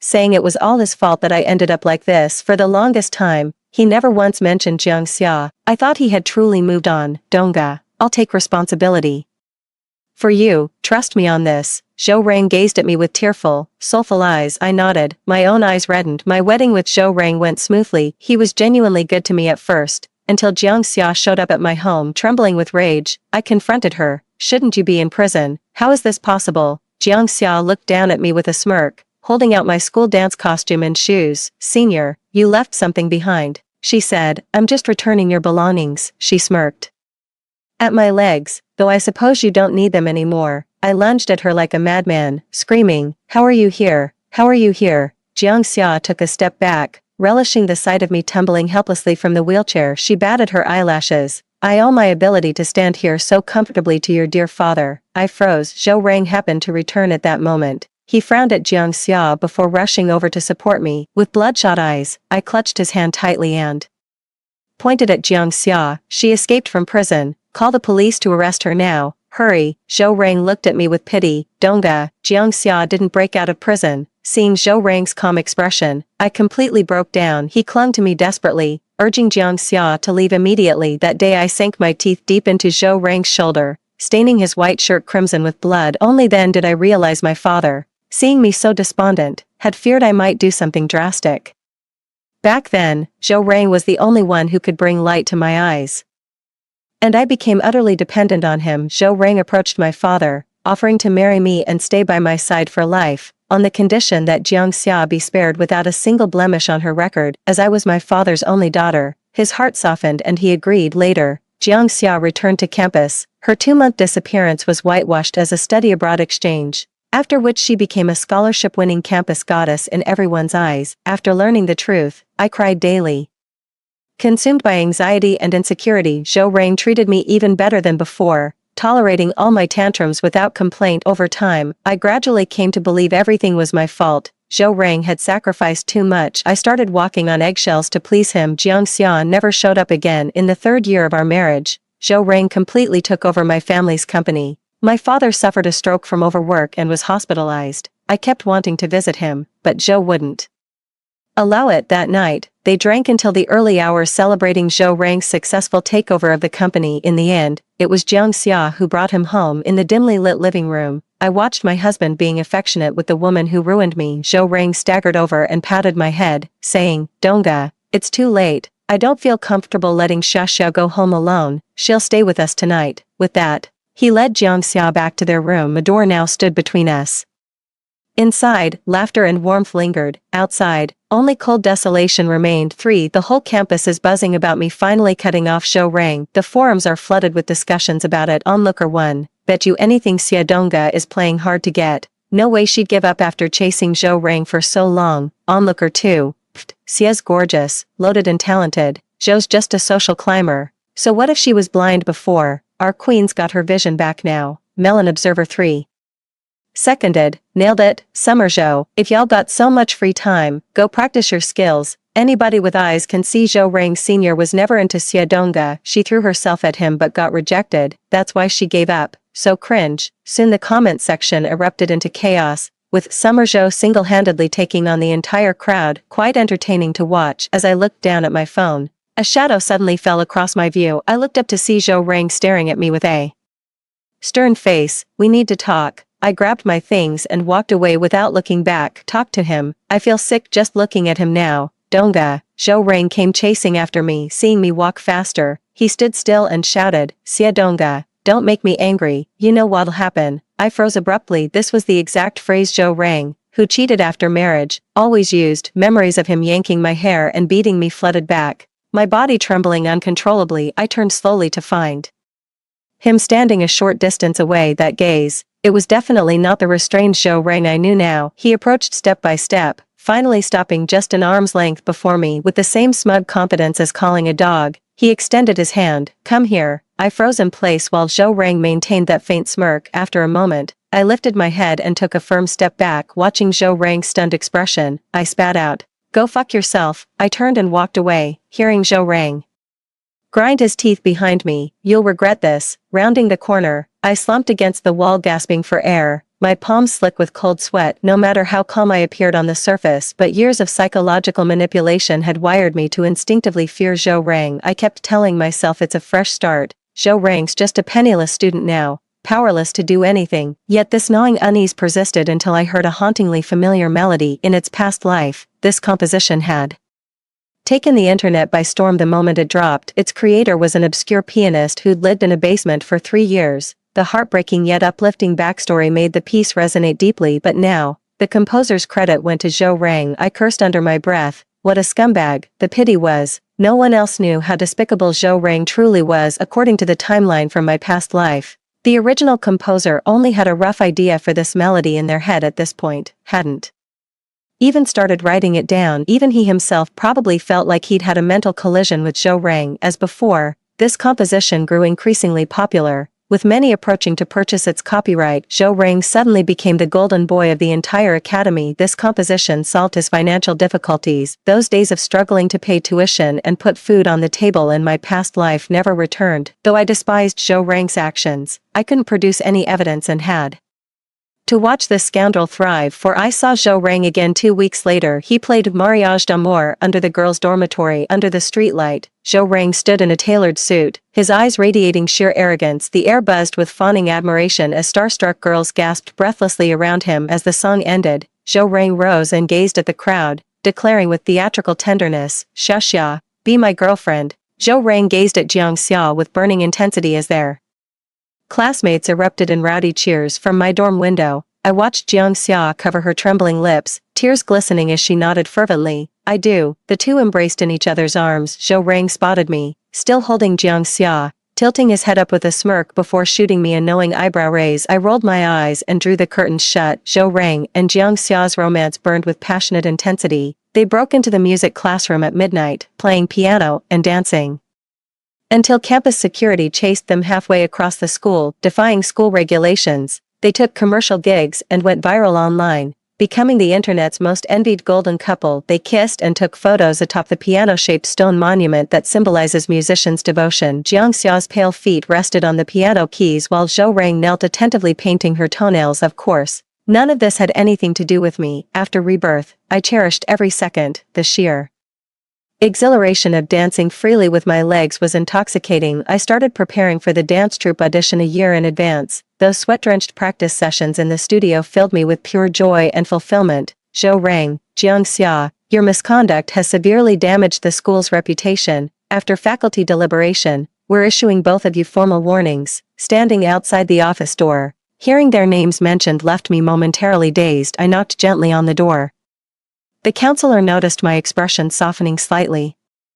I handed over the form in my hand. "Here's the roster you requested, Professor." The counselor took it and turned to Jiang Xia. "You and Xia Dongga are in the same program. Her current skills rival dancers with years of company experience. While you're busy with flashy gimmicks, learn from your senior Xia. In our field, romance means nothing, only skill matters." Jiang Xia forced a nod with a strained smile, but her gaze toward me turned venomous. "All right, the college will handle your disciplinary actions." "Hold on," Zhou Rang cut in with a smile. "Professor, take a look at this before deciding whether to punish us." He handed the advisor a sheet of musical notation. The advisor grew more delighted with each glance. While my frown deepened, I looked up at Zhou Rang. He met my gaze without a trace of guilt, his eyes brimming with smugness. "Professor, as a fellow professional, you understand this composition's worth better than I do," Zhou Rang said reassuringly while taking Jiang Xia's hand. "The piece hasn't been published yet. I can add our school's name to the credits. As for disciplinary action, surely you wouldn't want your star student tarnished with a black mark." The advisor fell silent, placing the score on the desk before saying, "Go back for now. I'll discuss this with the administration and get back to you. Thanks for your hard work, Professor." Zhou Rang nodded and walked out of the office with Jiang Xia. I said a quick goodbye to the advisor and hurried after them. "Zhou Rang, wait up." Jiang Xia immediately stepped in front of Zhou Rang when she saw me, shooting me a hostile glare. "Xia Dongga, have you no shame? He's my boyfriend now." My gaze burned into Zhou Rang's eyes with barely contained fury. Zhou Rang patted Jiang Xia's head affectionately. "Be good, go back first." He leaned close to her ear. "Didn't you always want to join Splendor Dance Troupe? I've got a surprise for you in a few days." Jiang Xia playfully punched his arm with a smile. "Then you'd better not get too close to her." "Got it, babe." After suppressing my disgust and waiting for Jiang Xia to leave, I confronted him. "You stole someone's composition again. You know better than anyone that teacher Yutong wrote that piece to save his wife's life. How can you live with yourself?" Zhou Rang sneered. "Why wouldn't I? Yutong wouldn't finish this song for another 6 months. By then his wife would already be terminal. What good would a hit song do? Better to let it enhance my portfolio where it can actually make a difference. Teacher Yutong was your mentor. He's the one who brought you out of the mountains." Zhou Rang roared. "When the song blows up and I get the money, I'll lend him the surgery fees. I'm helping him." I froze. Zhou Rang's twisted morals shattered my last shred of tolerance. "You're utterly shameless. Keep stealing others' work and you'll run out of songs eventually, sooner or later. Everyone will see you're just a fraud." Zhou Rang shrugged with indifference. "That's probably years away. Worst case scenario, I'll gracefully admit I've lost my touch and retire behind the scenes. People will just lament my departure and forever remember me as the prodigy Zhou Rang. By then I'll have fame and fortune. What do I care about petty gossip? Zhou Rang stepped closer, eyes burning with malice. Regretting your choices now, Xia Dongga. I gave you a chance. The first thing I did after rebirth was find you, but you blew it. Now I'm the celebrated genius while you're the pitiful cast-off. You and that idiot father of yours will get exactly what you deserve. I frowned. What does my father have to do with this? Disgust flashed in Zhou Rang's eyes as he sneered. Know why I returned later than you? Because I spent a year on the run after your death. All thanks to that old bastard father of yours. I should have rightfully inherited all Xia family shares as your widower. But no, your dad had contingency plans. The day your death was announced, his lawyer donated every last share and handed police evidence of Xia pushing you off that building. Xia's reputation was ruined. She panicked during the arrest, ran into traffic, and got obliterated by a truck. 3 months pregnant too. Zhou Rang grew increasingly agitated. Your father deserved to die. The bastard actually had people investigate your death beforehand, trying to send me to prison. Because of him, I've been on the run for over a year. That stroke-ridden old fool should have rotted in the nursing home. Why did he have to interfere? I froze in shock. My father had been hospitalized before my accident. He knew everything all along. He'd even arranged everything for me before collapsing himself. My eyes stung with unshed tears. Xia Dongga, my return proves even the heavens reject that ending. The Xia family owes me and Xia, and you'll repay every last debt. Slowly turning to Zhou Rang with bloodshot eyes, I whispered hoarsely, yes, it's time to repay. You competed in Golden Age dance troupe's audition last lifetime. Surely you remember the champion's routine. Zhou Rang's tone brooked no argument. Recreate it for Xia. That trophy belongs to her. My fists clenched tightly as I sneered. Fine. Zhou Rang was pleased by my compliance. Xia Dongga, admit it. No matter how many times we start over, you'd still fall for me. Don't worry. If you behave, I might reconsider. Zhou Rang started away triumphantly. I watched his retreating figure, my gaze turning icy. 5 With 3 months left until the Xingshi dance troupe auditions, Jiang Xia, egged on by Zhou Rang, showed up at the practice room to harass me daily. I put my heart and soul into teaching her the dance. Jiang Xia sneered. So much for the goddess Xia. All that effort choreographing this dance, only to hand it over to me. Seems Zhou Rang told her this dance was mine. True. Though I wonder if you're even capable of pulling it off. Save your concern, I'll definitely outdance you. Jiang Xia brimmed with confidence, hoping to dominate the assessment with that same regal air. While we were preparing for exams, Zhou Rang wasn't idle either. He signed up for an obscure competition. The event seemed insignificant, but who could have predicted it would catch the eye of world-class masters? Its top performers later became industry legends. Zhou Rang's prior reputation gave him a head start, causing the competition to gain attention earlier than in his previous life. Riding on the coattails of another artist's hit song, Zhou Rang clinched the championship without breaking a sweat. The mastermind behind the scenes had taken notice of Zhou Rang, but to my surprise, it wasn't him who presented the award on finals day. I froze when a noticeably younger face appeared on camera on the live broadcast. Zhou Rang's brows furrowed almost imperceptibly, clearly displeased with this person presenting his award, yet he restrained himself in public, his gaze fixed on the trophy with a calculating glint that starkly contrasted with the other man's composed demeanor.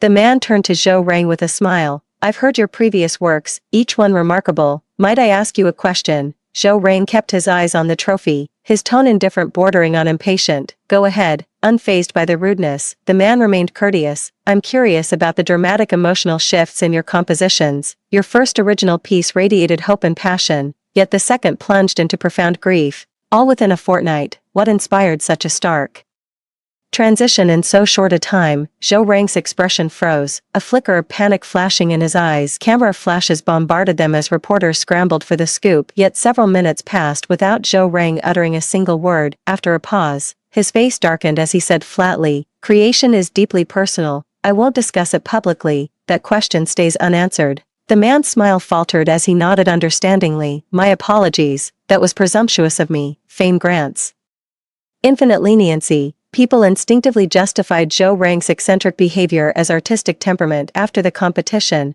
Zhou Rang became the piano world's brightest rising star, the name on everyone's lips. These days he's constantly networking with elites at business functions. I haven't seen him in the practice room for ages. What's more, the original tournament champion was supposed to be taken as a disciple by that grandmaster, but in this lifetime, apart from the initial hype, the master never showed up again. Though strange, it might just be the butterfly effect after rebirth. I didn't dwell on it. After Zhou Rang rose to fame, he befriended some locally influential figures. His first move was to throw subtle obstacles in my father's company's way. "My dad's been swamped lately, barely home all week," Zhou Rang called me, he said. "Consider this a friendly warning. Teach Xia properly, got it?" I tightened my grip on the phone. "Understood." After I taught the exam choreography, Jiang Xia never showed up in the practice room again. She only crammed a few quick run-throughs right before the assessment. Soon came the evaluation day for the Grandeur dance troupe. Jiang Xia arrived at the audition radiant in meticulously prepared dancewear. Having hired a professional makeup artist, the evaluation process is completely transparent and open, with all candidates permitted to observe on-site. And the entire session is being recorded. The previous groups of examinees performed at similar levels, and the judging panel appeared quite satisfied. Jiang Xia stood behind me and whispered, "I really don't know why you bothered showing up, just asking for humiliation." I curled my lips and nodded, looking forward to being humiliated by you, Junior Jiang. When the examiner called my name, I ignored Jiang Xia's sarcastic remarks and stepped forward. As the music began, I danced with all my might, just like I had during countless days and nights of practice. In an instant, the surrounding noise faded away. I felt a spotlight shining down as I danced in my most beautiful costume, performing the moves I loved. When the music ended, I opened my eyes, breathing slightly heavily. The surroundings were so quiet I could hear nothing but my own breathing. Someone started clapping, and suddenly the room erupted in applause as I bowed with a smile. As I exited, a fellow dancer came up to congratulate me. "You were amazing." Everyone was mesmerized, even the judges couldn't stop nodding. "You've definitely got this in the bag." "Thanks." I didn't feign modesty. No one understood better than me how much effort I'd poured into preparing for this audition. I'll keep working hard to deserve these flowers and applause. "TCH, who are you trying to fool?" Jiang Xia rolled her eyes nearby. Soon it was her turn to take the stage. I have to admit, Jiang Xia has a natural talent for this. She doesn't practice diligently, but her innate abilities carry her through. The performance was flawless, though not particularly outstanding. It's just a shame the dance ended up being so conventional. I had higher hopes for her. Jiang Xia's innovative choreography also earned her plenty of applause. She strode off stage with her head held high, oblivious to the furrowed brows of a veteran judge in the panel. Jiang Xia deliberately bumped into me as she passed by, smirking. "Oops, senior. Guess I stole your spotlight." I curled my lips slightly, watching her in silence. My gaze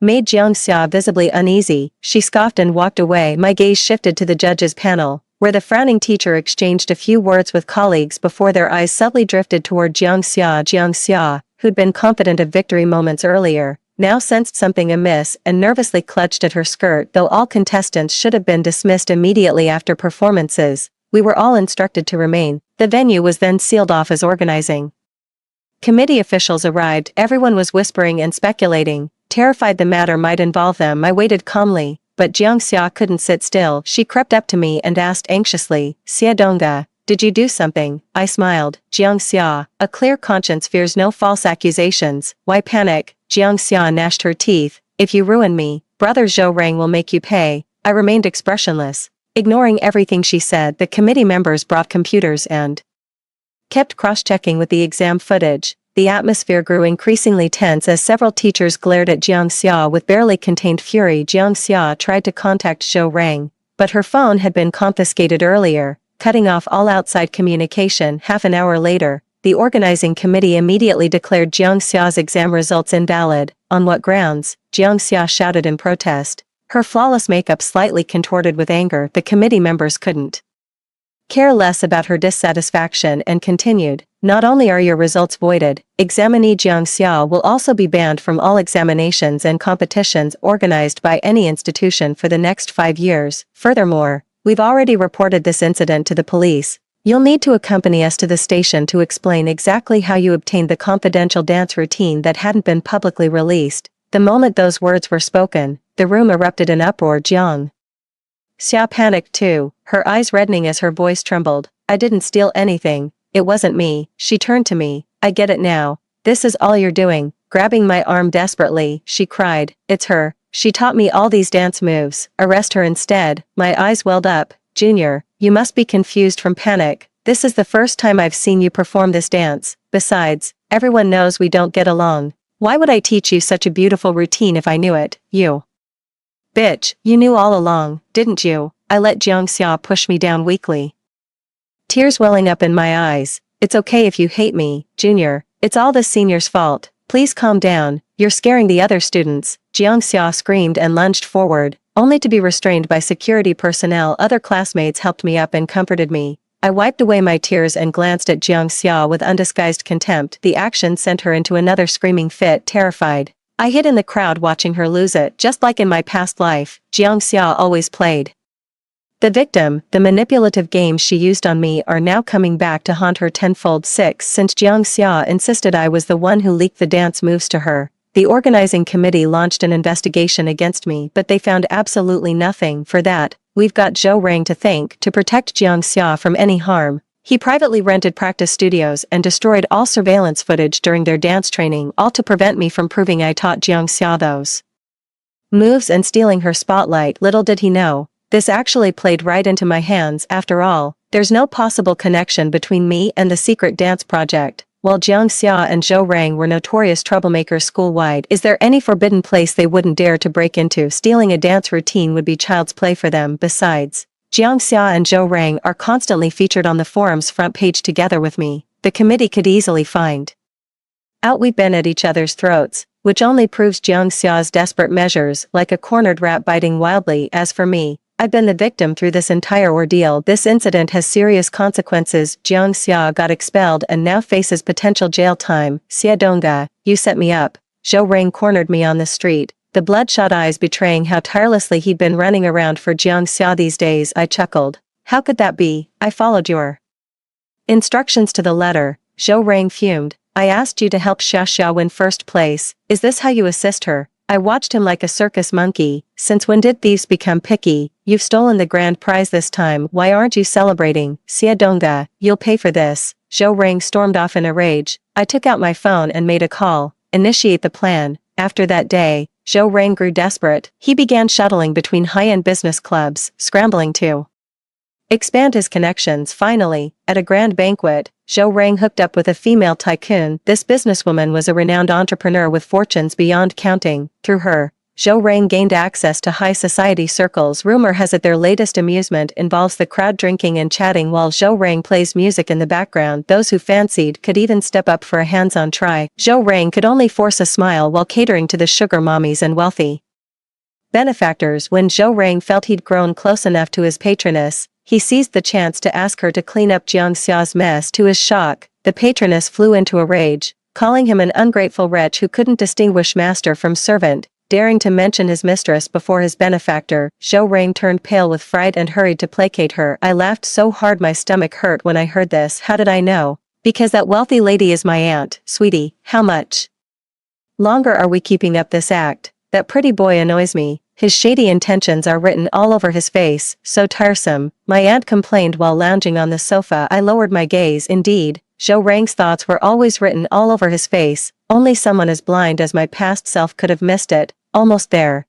Just hang on a little longer. My aunt sighed and poked my forehead in exasperation. My dad doesn't know about my collaboration with Auntie. My parents fell in love freely, but back then my father had nothing. My grandfather opposed their marriage, so Mom eloped with him. Grandpa was furious and said some harsh words. Stubborn as she was, Mom barely kept in touch with the family afterward. After I was born, Mom's health deteriorated. She reflected on many things and deeply regretted cutting ties with her family. Sadly, she passed away not long after reconciling with Grandpa later. Dad and I gradually lost contact with that side of the family. That's why Zhou Rang never knew about my maternal family in our past life. When Zhou Rang mentioned my father had a backup plan after my death, I immediately suspected he'd turned to Grandpa for help. Dad was already hospitalized by then. No matter how resourceful he was, he couldn't have planned that far ahead. The only explanation was Grandpa's intervention. After my rebirth, I visited Grandpa often. The old man would grumble about my visits, yet he'd personally prepare my favorite dishes each time, then insist we share tea and play chess together. Auntie doted on me too. She'd tear up every time she saw me. Later I casually probed Dad about it. He didn't deny it, just encouraged me to spend more time with Grandpa's side of the family. 7 When Zhou Rang saw my aunt wasn't biting, he started scheming other plans. He composed 10 hit songs in a single month, causing a sensation and earning the nickname Hit Machine. Reading the news, I muttered idiot under my breath before making a call. Time to move. 3 days later, at the peak of Zhou Rang's fame, someone claiming to be the original creator released a video. In the video, he detailed his creative journey from conception to completion, presenting timestamps of both handwritten and digital drafts. All evidence pointed to his work being identical to Zhou Rang's newly released piece. A single accuser might have been dismissed, but when over a dozen people simultaneously posted identical allegations, Zhou Rang became the epicenter of controversy. With media outlets swarming to cover the story, Zhou Rang launched emergency PR, tearfully proclaiming, "I knew my talent might breed jealousy, but never imagined this. Each composition is my child. If I plagiarized, I'd turn myself in without waiting for lawsuits." Public opinion became polarized. The video creator then delivered the knockout punch, being short on money. "I couldn't bring myself to replace my old piano. That's why there's a slightly off note in my composition. Any trained ear would spot the dissonance immediately." Yet Zhou Rang's score copied even that wrong note verbatim. Just as Zhou Rang attempted to defend himself, one person's appearance shattered him completely. It was a refined, bespectacled man, the same person seen in the video with his cancer-stricken wife. He produced a musical score and declared, "I composed this piece 6 months ago during my darkest hours after my wife's diagnosis. The melody was too emotionally heavy, so I shelved it to avoid spiraling into depression." Yet months later, I heard it being played by none other than my own student. With tears in his eyes, Professor Tong confronted Zhou Rang across the screen. "There's a line in the second movement written using my wife's pet name. If you claim this composition is yours, care to explain that?" Amid the heated arguments, one netizen dropped this bombshell in the comments: "The stylistic shifts in Zhou Rang's released compositions are too drastic. No composer can overhaul their signature style so effortlessly in such short time while producing this volume, unless we're talking about some musical chameleon. Then forget I said anything." The comment initially sank without trace, but after being shared by an industry heavyweight, it skyrocketed to legendary status. Turns out the influencer who reposted it was actually someone familiar. He was the man who questioned Zhou Rang at the competition that day. I later learned he's an internationally renowned piano virtuoso, and the junior disciple of that world-class maestro everyone admires. Having just returned to the country and being quite low-key, he rarely makes public appearances. With endorsements from authorities, people regained their senses. Some bloggers even created audio analysis videos debunking the claims point by point. Zhou Rang got completely owned in the end. Watching everything unfold behind my phone screen, I wasn't the least bit surprised. A text message popped up on my phone: "Boss, mission accomplished." I promptly wired the final payment to the other party. That's right, I did all of this. I had people contact the original composers whose works Zhou Rang plagiarized to verify their creative process. When I reached them, several had fallen into deep self-doubt after hearing Zhou's published tracks. They initially thought it was just coincidental similarities in the opening, but the more they composed, the more they realized their new creations perfectly matched Zhou's stolen works. They despised themselves, believing they were unworthy of being composers, even contemplating ending their lives at one point. Yet the real culprit behind all this continues to profit from their suffering, shamelessly feasting on the fruits of others' misery. The person who surprised me most was Yudo-sensei. I learned he had composed a song when donating to his wife's medical fund. The music score gathering dust on the shelf bled sorrow in every note. Yudo-sensei had written this song when his wife first fell ill. In his previous life, he refused to release such a heartbreaking composition, believing its existence meant his wife was no longer healthy. In the end, the family's savings ran dry, forcing teacher Tong to release this song. Yet none of this was known in their past life. That's precisely why Zhou Rang fell into such a deep trap. Plagiarizing a mentor's work is universally condemned across all professions. Crushed by public backlash,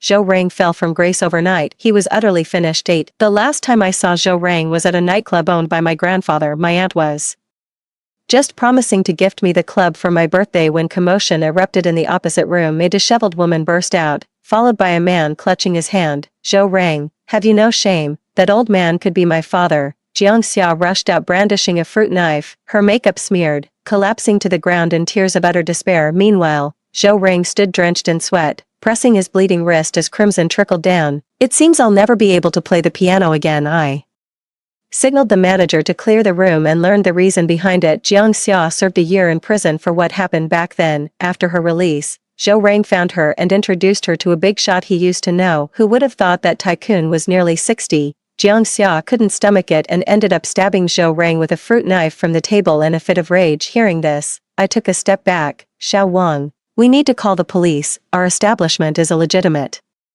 wellness center, this client's indecent behavior is unacceptable and tarnishes our reputation. Only then did Zhou Rang realize I was the owner. When I remained silent, he nervously pursed his lips, face flushed with humiliation, eyes brimming with both defiance and wounded pride. Without me, Xie Dongda, it's all your fault, you did this to me, why don't you just die, you should have died like you did in your past life. I gripped his chin and with a slight twist, Zhou Rang's jaw dislocated with a sickening pop. Leaning close to his ear, I sneered, Xie Dongda was never some saint, an eye for an eye, that's my creed. Did you really think stealing a few songs could make you famous? Without capital pulling strings behind the scenes, without my permission, you wouldn't even have gotten your face on camera. I built you up just to tear you down. That barely begins to repay what you owe me. Fool, you've been dancing to my tune from the start. First glory, then ruin. Zhou Rang could only glare and roar in impotent rage. I wiped my hands in disgust and ordered them thrown out. Zhou Rang was right about one thing, his rebirth was heaven's mercy on his wretched existence. Had Zhou Rang faced this punishment without his past life memories,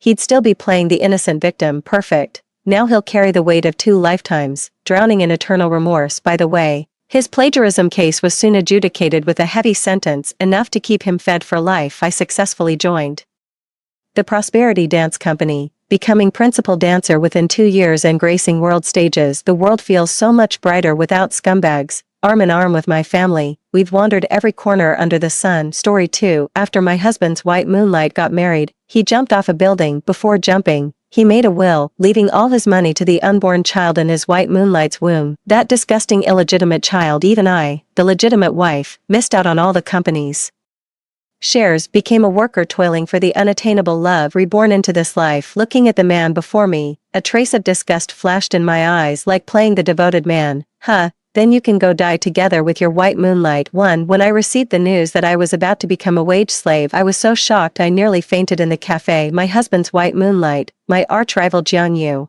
sat across from me with a pregnant belly, smiling innocently. Sister, blame it on our brother for loving me and the child too much. That's why he left the inheritance to me. After all, what father would want his own son to suffer? Isn't that right? Staring at the arrogant woman before me, I clenched my fists tightly. The sharp nails dug into my flesh, the pain excruciating. My husband committed suicide by jumping off a building some time ago. Just when I thought I was about to inherit all his property and reach the peak of my life, a lawyer showed up at my house with my husband's will, followed by his unattainable love. In the will, all of my husband's shares were unconditionally given to the child in Jiang Yu's womb, his illegitimate child. As for me, I've gone from being the boss's wife to just another employee. How ironic that after all these years of hard work, I end up working for the mistress and her illegitimate child. Watching Jiang Yu continue to show off in front of me, the light in my eyes gradually dimmed. Then with a smile, I reached into my bag under the table and pulled out my butterfly knife for self-defense. Stabbed straight into the left eye of the woman opposite. Blood gushed out, accompanied by screams from the surrounding people. I stepped onto the table and slashed Jiang Yu's throat with another knife. Still thinking of using the family fortune I've worked so hard to build all these years to raise your illegitimate child in your dreams? Go to hell with that bastard man of yours. When I opened my eyes again, I thought I was in prison, but the pink curtains told me otherwise. My mother pushed the door open and stood by my bed with a calm expression. Yu Qing, let me ask you one more time, are you really going to marry that penniless Gu Qinghuai? That question jolted me fully awake. I had been reborn in my past life. I nodded without hesitation. Just because he was my first love in high school, I married into the Gu family with a maiden's longing and an exorbitant dowry. In this life, I threw myself onto the bed, kneeling and wailing, no, no, no, I won't marry. I refuse to wed a penniless man. As soon as the words fell, I saw my mother heave a sigh of relief. Then she patted my shoulder and said with a smile, that's my daughter. Seeing you so bewitched recently, I thought you were possessed by a ghost. After saying this, my mother's expression immediately turned serious. The Gu family is waiting in the living room right now. Since you don't want to marry Gu Qinghuai, I'll go make it clear. After saying that, she was about to get up and leave, but I grabbed her arm. A cold sneer flashed through my eyes. In my past life, Gu Qinghuai's betrayal was etched deeply in my memory. Having been reborn, how could I let him off so easily? A smile spread across my face. Mom, this trouble was caused by me. I'll handle it myself. I'll talk to Uncle Gu about it. 2. In my past life, I was determined to marry Gu Qinghuai. The Gu family had fallen into decline in the capital, and upon hearing this, they acted as if they had stumbled upon a great bargain, immediately bringing Gu Qinghuai to propose marriage. At that time, Jiang Yu was still the adopted daughter of the Gu family and stubbornly followed them here. Gu Qinghuai, in front of his beloved, reluctantly accepted me. Thinking back now, he must have hated me to death. I picked a black cheongsam from the wardrobe, embroidered with several dark golden lotus flowers and gold thread. It exuded an air of dignified elegance, as my mother watched me in the mirror putting on earrings and fixing my hair, instantly transforming from a college girl to a wealthy heiress. She nodded in satisfaction. My mother and I came to the living room. From afar, I could see Gu's father rubbing his hands together, speaking to my father with a fawning expression, but my father sat stiffly on the chair with a stern face. Seeing me arrive, both Gu Qinghuai and Jiang Yu were somewhat stunned. The Gu family had fallen into decline, with the entire household crammed into a mere dozen square meter flat in the capital. For over a decade, Mr. Gu clung to his delusion of making a comeback, squandering what little remained of their savings. Thus, both Gu Qinghuai and Jiang Yu now dressed simply, completely unlike me. I glanced at Jiang Yu's face, not missing the unmistakable envy in her eyes. Seeing me arrive, Father Gu immediately greeted warmly. Youqing's here, come sit down quickly. Look at Youqing's noble demeanor, it's clear she and Qinghuai are a match made in heaven. I smiled and touched the imperial green oval cabochon ring on my middle finger. Glancing at Gu Qinghuai across from me, his blue shirt faded from washing, I remained non-committal. Just as Father Gu was about to probe my father about my dowry, I raised my hand to interrupt him. Uncle, I haven't agreed to marry Gu Qinghuai yet. Don't be so quick to calculate my dowry. The duck hasn't even reached your mouth, and you're already planning to suck the marrow from its bones. As soon as I finished speaking, I saw the Gu family's expressions darken in unison. Gu Qinghuai's voice turned stern. Lin Yuqing, how dare you speak to my father like that? Apologize now. I glanced at him disdainfully and sneered. What kind of thing are you, daring to order me around? I'm the eldest daughter of the wealthy Lin family, your education sponsor. Even if I didn't give you life, I raised you, and now you're demanding an apology from me. I've never seen a shameless man like you who acts tough while living off others. Such audacity. After speaking, I noticed my father sitting beside me immediately brighten up, his gaze towards me filling with appreciation. I couldn't help but laugh. My father was upright and taciturn, so now that I'd voiced his inner thoughts, he naturally felt relieved. The Gu family was momentarily stunned to see their formerly obedient me acting so shrewish. Seizing the advantage, I pointed at Gu Qinghuai's nose and scolded, if I hadn't funded you back then, you'd have dropped out and be selling pancakes on the street by now. Where would you get the money to start a business? It's an honor that I took a liking to you, and you dare speak to me like this. After saying that, I gave a meaningful glance at Jiang Yu standing beside Gu Qinghuai, implying, or is it that your heart belongs to someone else, and I'm playing the villain who separates lovers? Jiang Yu's lips instantly turned pale upon hearing my words. Some time ago, Father Gu was even willing to marry her off to a wealthy merchant in his 50s for bride price, just to secure a new loan and make a comeback. It was Gu Qinghuai who stepped forward, claiming he could marry the eldest daughter of the Lin family, which finally made Father Gu spare Jiang Yu. I'll never forget how Jiang Yu touched her pregnant belly in our past life and smiled at me, saying, do you know what my brother told me back then? On the night of your wedding, my brother held me and told me to endure a little longer, that once he becomes powerful enough, we can be together openly. When Gu Qinghuai heard what I said, he immediately reacted as if struck by a guilty conscience, saying sharply, Lin Yuqing, don't go too far. Jiang Yu and I are just siblings. As the words fell, a faint smile curled at the corners of my lips. This was a confession without prompting. Having navigated the business world for years, my father had long honed a pair of piercing, discerning eyes. His gaze swept over Gu Qinghuai and Jiang Yu, and in an instant, he grasped the gist of the matter, followed swiftly by a surge of anger.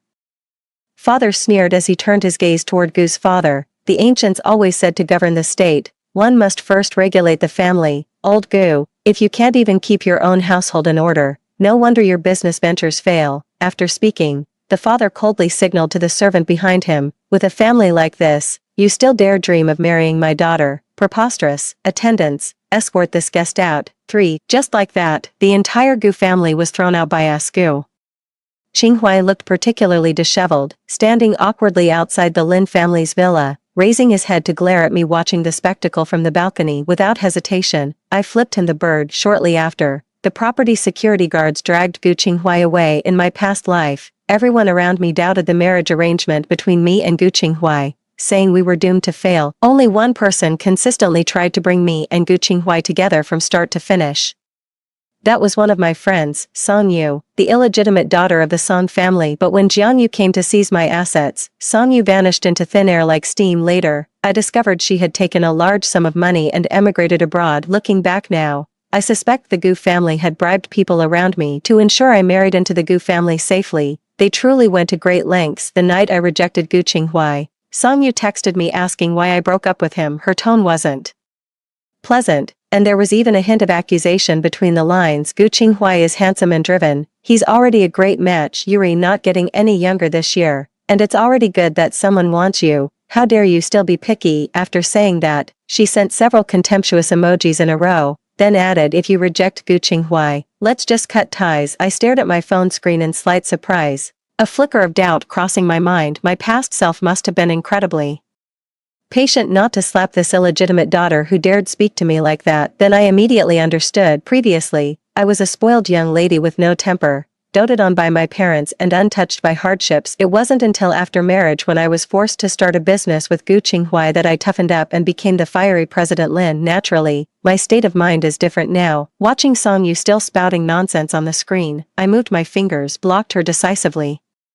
Without hesitation, thought the matter would come to an end. Who would have thought that blind-eyed Song Yu would, at Saturday's cocktail party, publicly confront me about why I blocked her? At that moment, I was holding a wine glass and speaking with their family's eldest daughter. The Song family's eldest daughter frowned upon hearing Song Yu speak. The Song family is currently eager to collaborate with the Lin family. Even she herself has to force a smile when speaking to me. What on earth is this illegitimate child doing now? The crowd of onlookers grew larger as the Song family's eldest daughter scolded. What place do you have to speak in such a setting? Moreover, if someone blocked you, there must be a reason. Have you ever reflected on your own behavior? Before the illegitimate daughter could retort, I cut in. Speaking of which, I'd like to ask Miss Song, your family's upbringing can't be that poor. So how did you raise such an outrageous girl? She actually expected me, a young lady from a prominent family, to marry someone like Gu Qinghai, a down-and-out nobody. Even my marriage arrangements are subject to my parents' approval. Since when did Miss Song become so meddlesome? When she saw me arguing with Gu Qinghai, she even threatened to cut ties with me unless we reconciled. As I finished, the crowd erupted in mocking laughter, all ridiculing the illegitimate daughter for overestimating her importance. The Song family's eldest daughter flushed red and then paled with anger. Then she shot a glance at her assistant behind her. The assistant stepped forward and slapped Song Yu twice across the face. The eldest Miss Song smiled apologetically at me, saying, it's entirely due to the Song family's lax discipline that this farce occurred. Rest assured, Miss Lin, we'll take her back and give her a proper talking to. I looked at the disheveled Song Yu before me, her cheeks swollen high, recalling her glorious and untouchable demeanor in her previous life. I nodded in satisfaction. Song Yu was dragged by the servants and thrown into the car, to be sent back to the Song family after the banquet concluded. Meanwhile, I proceeded to discuss business with the eldest Miss Song. Although the current head of the Song family hasn't achieved any major accomplishments, they've done quite well in maintaining the family's legacy. There's still someone worth befriending. The next morning, my father and mother sat on the sofa with serious expressions. Seeing me come downstairs, my father cleared his throat and said, Yuzuki, starting today, you'll come to work at the company with me. Your mother and I have been overprotective of you before. Any stranger could easily deceive and take you away. Now we should start training you like we would an heir. I had been longing for this opportunity, so I agreed immediately after father finished speaking. Without further questions, father instructed the driver to prepare another car. The Lin family is different from other wealthy families. Mother didn't choose the diplomatic wife route, instead joining the company alongside father after my birth, sharing equal equity with both spouses working hard together.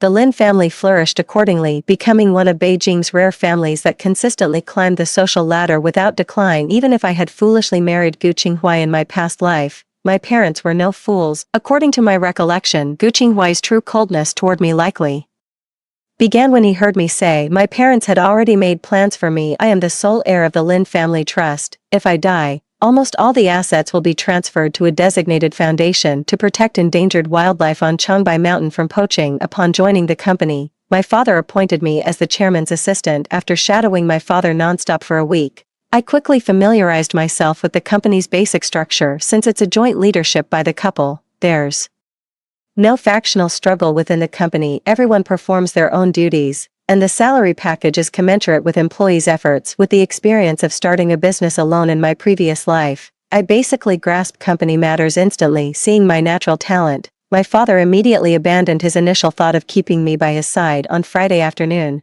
As soon as the appointment order naming me as Deputy General Manager was issued, I immediately assumed my new position.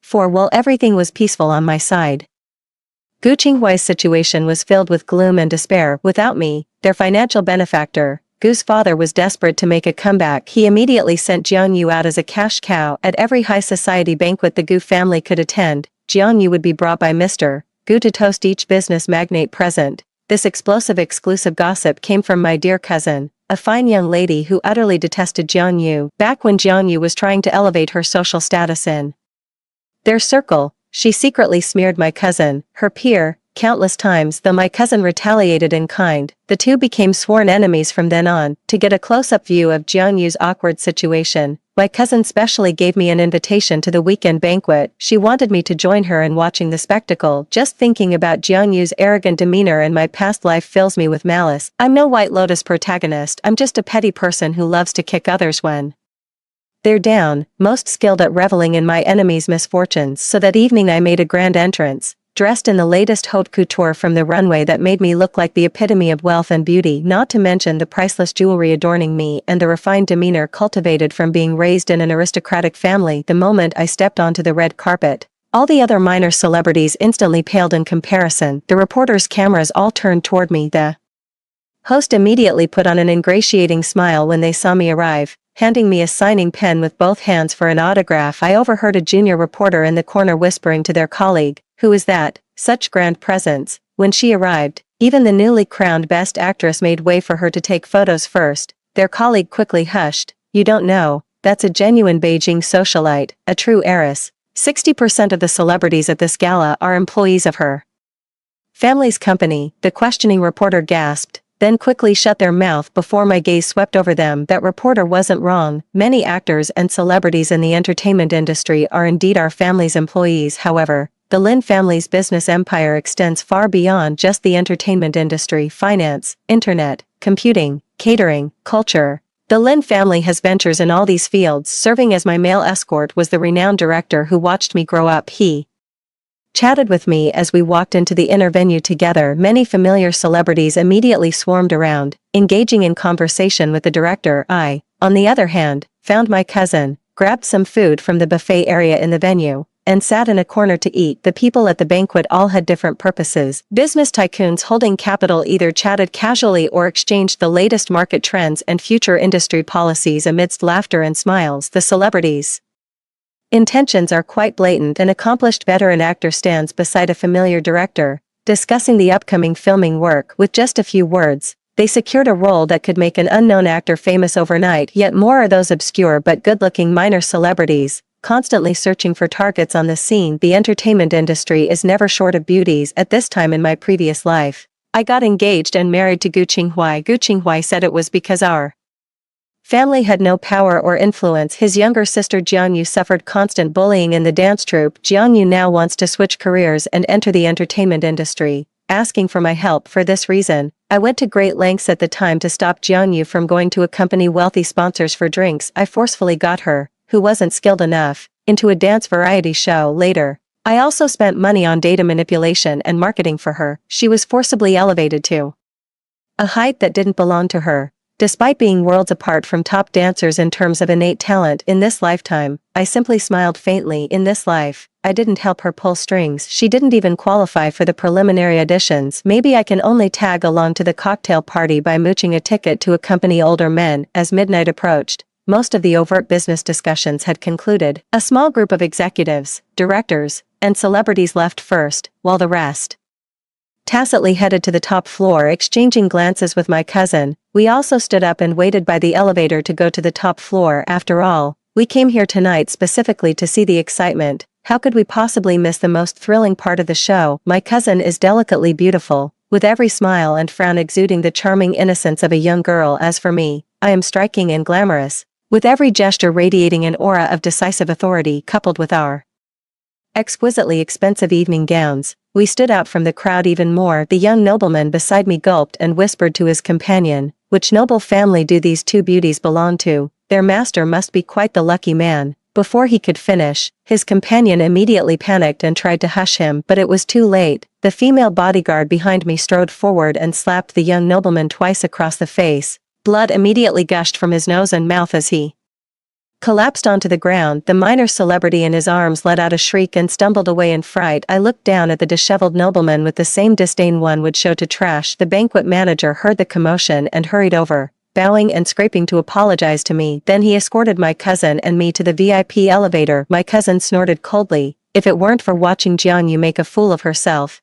I'd never come to such a disgusting place. I glanced at her with a smile and comforted her. Just think about how we'll soon see Jiangyu humiliated. Doesn't that make it better? As I finished speaking, the elevator reached the top floor where a bowing attendant stood at the door. I casually picked up a glass of red wine and walked toward the venue. Compared to the cocktail party downstairs, the people at the upstairs party were more like beasts unleashing their primal instincts, greed, profit above all, and clear class divisions. The wealthy bosses were the center of attention, while their companions fawned over them, carefully currying favor with their benefactors. Among a crowd of good-looking celebrities, I also spotted the person we came to see tonight, Jiangyu. Unlike the image we imagined of her being unyielding even unto death, vowing to remain chaste for Gu Qinghai here, she was dressed lightly, leaning against a man in his 40s with coquettish laughter. The two were whispering, and occasionally I could hear Jiangyu's deliberate coyness and laughter. I curled my lips. It seems exactly as I imagined. Jiangyu was never an easy person to deal with. Poor Gu Qinghai, such a lovesick fool. Even his posthumous inheritance went to that wretched woman who knew she only saw him as a gullible fool and a backup option. Photography and recording were prohibited at the party. My cousin and I sat in a corner, listening with great interest to Jiangyu's conversation with that wealthy businessman. At this party, Jiangyu was just a minor internet celebrity. Her looks couldn't compare to those stunning celebrities, but as a dance major, her figure was truly 1 in 100. Seeing the wealthy businessman's gaze drawn by a passing celebrity, Jiangyu immediately cooed, "Uncle, you're not allowed to look. Could her figure possibly compare to mine?" As she spoke, her cousin sitting behind them made an exaggerated gagging expression. My eyes were filled with sarcasm. After all, Jiangyu has built her online persona as the clear-headed female lead. In her videos, she advocates that women should earn their living through their own abilities. Any method relying on beauty and figure isn't sustainable. Girls should have self-respect and self-love. Watching Jiangyu being manhandled before my eyes, I let out a cold laugh. Seems like you can't fully trust what internet celebrities say after all. Whether influencers are angels or demons behind the camera remains unknown. The party didn't end until late at night. The wealthy merchant dusted himself off and prepared to move to the hotel with Jiangyu. The corners of my mouth curled slightly as I sent a message on my phone before leisurely getting up to leave with my cousin. In his past life, Gu Qinghai was deeply infatuated with Jiangyu. How could I just stand by and watch Jiangyu submit to someone else now? Of course, I had to let Gu Qinghai play the hero and save the beauty. 5. The Lin family's business ventures span a wide range. Luxury hotels are among them. After a drinking session, the wealthy businessman brought Jiangyu to a 5-star hotel under the Lin Group for a check-in. When she saw the hotel's name, a flicker of unease passed through Jiangyu's eyes. Today, Gu Qinghai was conducting business negotiations nearby. Given his previous playboy habits, he would undoubtedly choose this hotel. Fortunately, they were on different floors, so there was no chance of running into each other. But before she could finish feeling relieved, the hotel manager apologetically informed the wealthy businessman, "Sir, there's an issue with the bathroom in your reserved room, and it's temporarily unavailable. We've upgraded your room for free. It still has the auspicious room number 1888. Would that be acceptable?" Upon hearing the room number 1888, the businessman's face lit up with joy, and he eagerly agreed. As the two headed upstairs, the manager finally came to the VIP lounge with great respect to report the completion of the task to me. I took a sip of the fine tea in my cup with a beaming smile. Next, watch me kill 2 birds with 1 stone and reap the benefits from others' conflict. I knew that Jiangyu's initiative to seduce the sponsor must have been done under the implicit suggestion of Father Gu. After all, Mr. Gu recently thought he had discovered another industry trend and urgently needed a large sum of money to invest. Gu Qinghai had just finished paying off his father's debts and wouldn't spare a single penny more. Jiangyu had grown tired of living in poverty, especially after witnessing the wealth of my Lin family. and was obsessed with climbing the social ladder, so the father and daughter hit it off immediately and quickly found a wealthy backer. As I looked through the materials prepared by my assistant, a faint smile flashed in my eyes, but they were too impatient and completely failed to notice this wealthy businessman is just a spineless man who rose to prominence through his wife, with an exceptionally domineering wife and children according to the information I leaked. The wealthy wife will come to catch them in the act in half an hour. While waiting for the wealthy lady to arrive at the hotel, I got up and headed to the changing room, changed into the hotel attendant's uniform. In addition to the standard white shirt and black trousers, I deliberately pinned a thumb-sized brooch next to the name tag. The brooch contained a pinhole camera, allowing me to capture exciting moments while observing the scene. Half an hour later, the floor manager responsible for the 18th floor called urgently, said a group of people came up aggressively, swiping a room card to open room 1888. The leading socialite dragged out a barely clothed woman from the room. Now she's pulling her hair and slapping her face. I'll bring the manager upstairs right away. As soon as the elevator doors opened on the 18th floor, I heard sharp curses and a girl's crying in the hallway. The voices were accompanied by loud slaps. You shameless woman. So young yet already seducing married men. Today I'll teach you a proper lesson to keep you from straying down this wicked path. Someone, come and scar her face. With that, I quickly stepped forward, positioning myself at an angle where I could clearly see the noblewoman's face. This position not only provided the clearest view of the cheating scene unfolding in the corridor through the half-open door, one could still see the face of the trembling wealthy merchant, wrapped only in a towel, the manager, and I stood there, watching helplessly as the noblewoman's servant stepped forward and firmly gripped Jiang Yu's face. The next moment, disregarding Jiang Yu's struggles and pleas, the servant mercilessly slashed her face twice without hesitation. Blood splattered onto the carpet as Jiang Yu let out a wail, clutching her face and collapsing to the ground. Seeing the timing was ripe, a glint of amusement flashed in my eyes. What's so fun about just disfiguring Jiang Yu? Now that Gu Qinghuai is staying in room 1889, how could we not let him join in on such an exciting spectacle? But the soundproofing in 5-star hotels is excellent. No matter how loud the commotion in the hallway, it wouldn't reach the room. I turned my head and gave the manager beside me a look. The manager immediately understood and pretended to panic as he pushed through the crowd. When passing by room 1889, the master key at my waist silently pressed against the keypad lock. A soft sound. Gu Qinghuai's door opened. The manager immediately stepped forward and whispered to the noblewoman, "Madam, the hotel is crowded and prying eyes are everywhere. It's not safe to stay long. We'll call 120 in 10 minutes at most," saying a woman fainted in the hallway from low blood sugar, her face scratched by a hairpin. "You and your people should hurry." The noblewoman, pleased by the manager's tact, nodded in satisfaction. Then she glared maliciously at Jiang Yu, who was surrounded by the crowd, her clothes in tatters. Next, Jiang Yu was destined to endure the most painful 10 minutes of her life. With Jiang Yu's scream, the servant at the front had already taken action. They mercilessly yanked out a small clump of her hair. With such commotion, even someone sleeping like a log would be startled awake. The shriek slipped through the door crack and pierced Gu Qinghuai's ears. He rose impatiently, frowning as he pushed open the door, about to scold when a sentence drilled into his ears. "What are you hiding from, Miss Jiang Yu? You volunteered to be the other woman back then. So why are you acting scared now that I've come knocking?" After speaking, Gu Qinghuai heard his younger sister's sobs. He yanked the door open instantly, only to see Jiang Yu crouching naked in the hallway, being surrounded and slapped repeatedly. In his shock, Gu Qinghuai failed to notice me standing not far away, wearing a face mask. Jiang Yu was forced to lift her head as someone yanked her hair, catching a glimpse of Gu Qinghuai's face in her peripheral vision, instantly clinging to him like a lifeline. She cried out with hope in her eyes, "Brother, come save me quickly." Gu Qinghuai's pupils trembled violently. Just as he was about to speak, his business partner emerged from the room, looking at Jiang Yu on the ground with a puzzled expression. "Qinghuai, is this your sister?" Hearing his friend's voice, Gu Qinghuai suddenly snapped out of his daze as if waking from a deep dream, staring at the disheveled, naked Jiang Yu before him. Then I thought about my usual identity as a carefree young master. Gu Qinghuai gritted his teeth and pretended to sneer coldly. "How could my sister possibly be the kind of woman who actively becomes the other woman? You're insulting me." After speaking, under Jiang Yu's shocked gaze, Gu Qinghuai patted his partner's shoulder and turned away first. "Going back to my room. People are watching the mistress get beaten, but I have a meeting tomorrow." 6. I stood coldly at the back of the crowd. I watched Jiang Yu get beaten for a full 10 minutes. By the time the crowd dispersed, Jiang Yu lay on the ground, covered in bruises.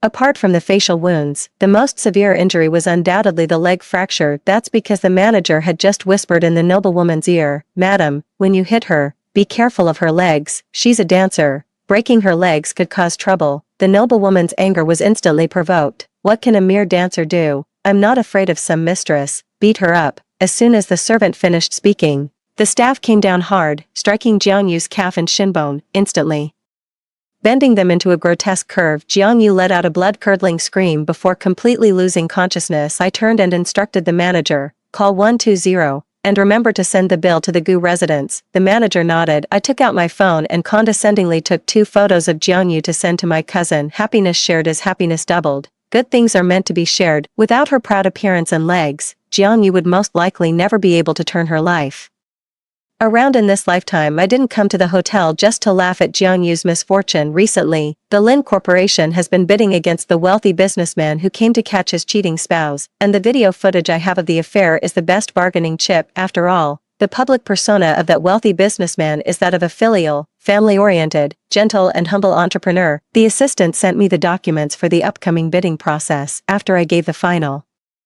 approval, we prepared to attend the bidding meeting with the team on Monday. I attach great importance to this bid, as it's the first major project I'll participate in since taking office. The wealthy merchant, relying on his status, only half-heartedly assigned a minor executive as the bid presenter during the tender meeting. The bid documents were also a complete mess, causing the leaders sitting across the table to shake their heads repeatedly. It was completely different from the Lin Group's approach. The outcome was undoubtedly predictable. The Lin family undoubtedly secured this project. Before leaving, that petty leader gave me a hostile look, then sneered and forced out a sentence through gritted teeth. "It seems the younger generation is truly formidable, Miss Lin." I smiled humbly, thinking to myself, "I even have the VCR of your boss being caught in bed. Of course I'm formidable." Seeing my shameless behavior, the petty official was so angry his potbelly visibly swelled. He stormed off with his entourage in a huff. When I got home and told my father about it, he just waved his hand dismissively. "Nothing to be afraid of. That family is in complete chaos right now. Didn't he get caught cheating a while back?" Later, when he returned home, he was diagnosed with a venereal disease. His children seized the opportunity to try dividing up their father's assets. Now they're in the middle of a huge fight. My eyes widened instantly, and I gasped in surprise. Father sneered, "That shameless old lecher, still fooling around at his age, serves him right." Seeing the look of surprise and slight disappointment on my face, my father immediately caught on. "What? That old bastard got caught, and you actually seem a bit disappointed, embarrassed." I confessed to Dad about secretly photographing the tycoon's wife catching him in the act. A flicker of delight flashed in Dad's eyes. After praising me briefly, he said, "This scandal still happened at a hotel under our Lin Group's banner. When it blows up, we'll be their first suspect. Unless we're ready to burn bridges with that family, it's better to just use this to intimidate Jiang Yu, not them, unless absolutely necessary." I nodded in understanding. "Leave room for reconciliation, as you may meet again someday." My father, afraid I might take things too hard, patted my shoulder and said, "But you did the right thing.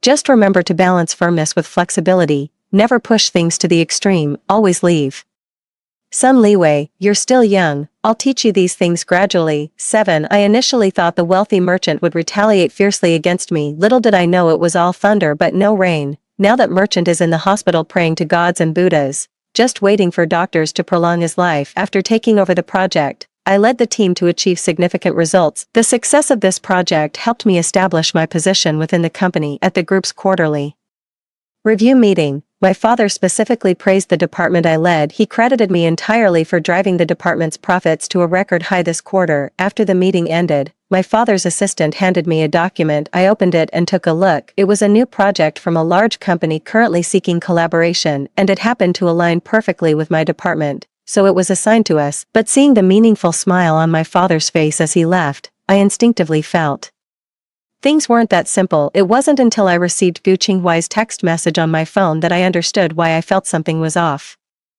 It was Gu Qinghuai inviting me out for coffee, and on my desk lay the documents my assistant had just delivered to me. On the competitor company's page, Gu Qinghuai's identity information was prominently displayed. I didn't know whether to laugh or cry. This was my father testing me, probing to see if I still had lingering feelings for Gu Qinghuai. After work on Friday afternoon, I packed up my things and went to the cafe. Gu Qinghuai was sitting with his classmates chatting, discussing topics about Me, seeing how nervous Gu Qinghuai looked, his classmate patted his shoulder and said with a laugh, "Don't worry, Lin Yuqing likes you so much, she'll definitely give you this business deal. If all else fails, just tell her that if she doesn't give it to you, you won't marry her. See what she does then." As soon as the words fell, I got up from the seat next to him, sneered, and slammed my bag on the bench. His classmate didn't expect me to be right beside him and was instantly mortified with embarrassment, but something even more embarrassing for him was about to happen. I used to like Gu Qinghuai and went out of my way to protect his fragile self-esteem. I set aside my pride as a wealthy heiress, wearing cheap shirts worth just a few dozen yuan every day, circling around Gu Qinghuai like a junior schoolgirl. So even though I was rich, no one really felt the impact of my wealth. But now,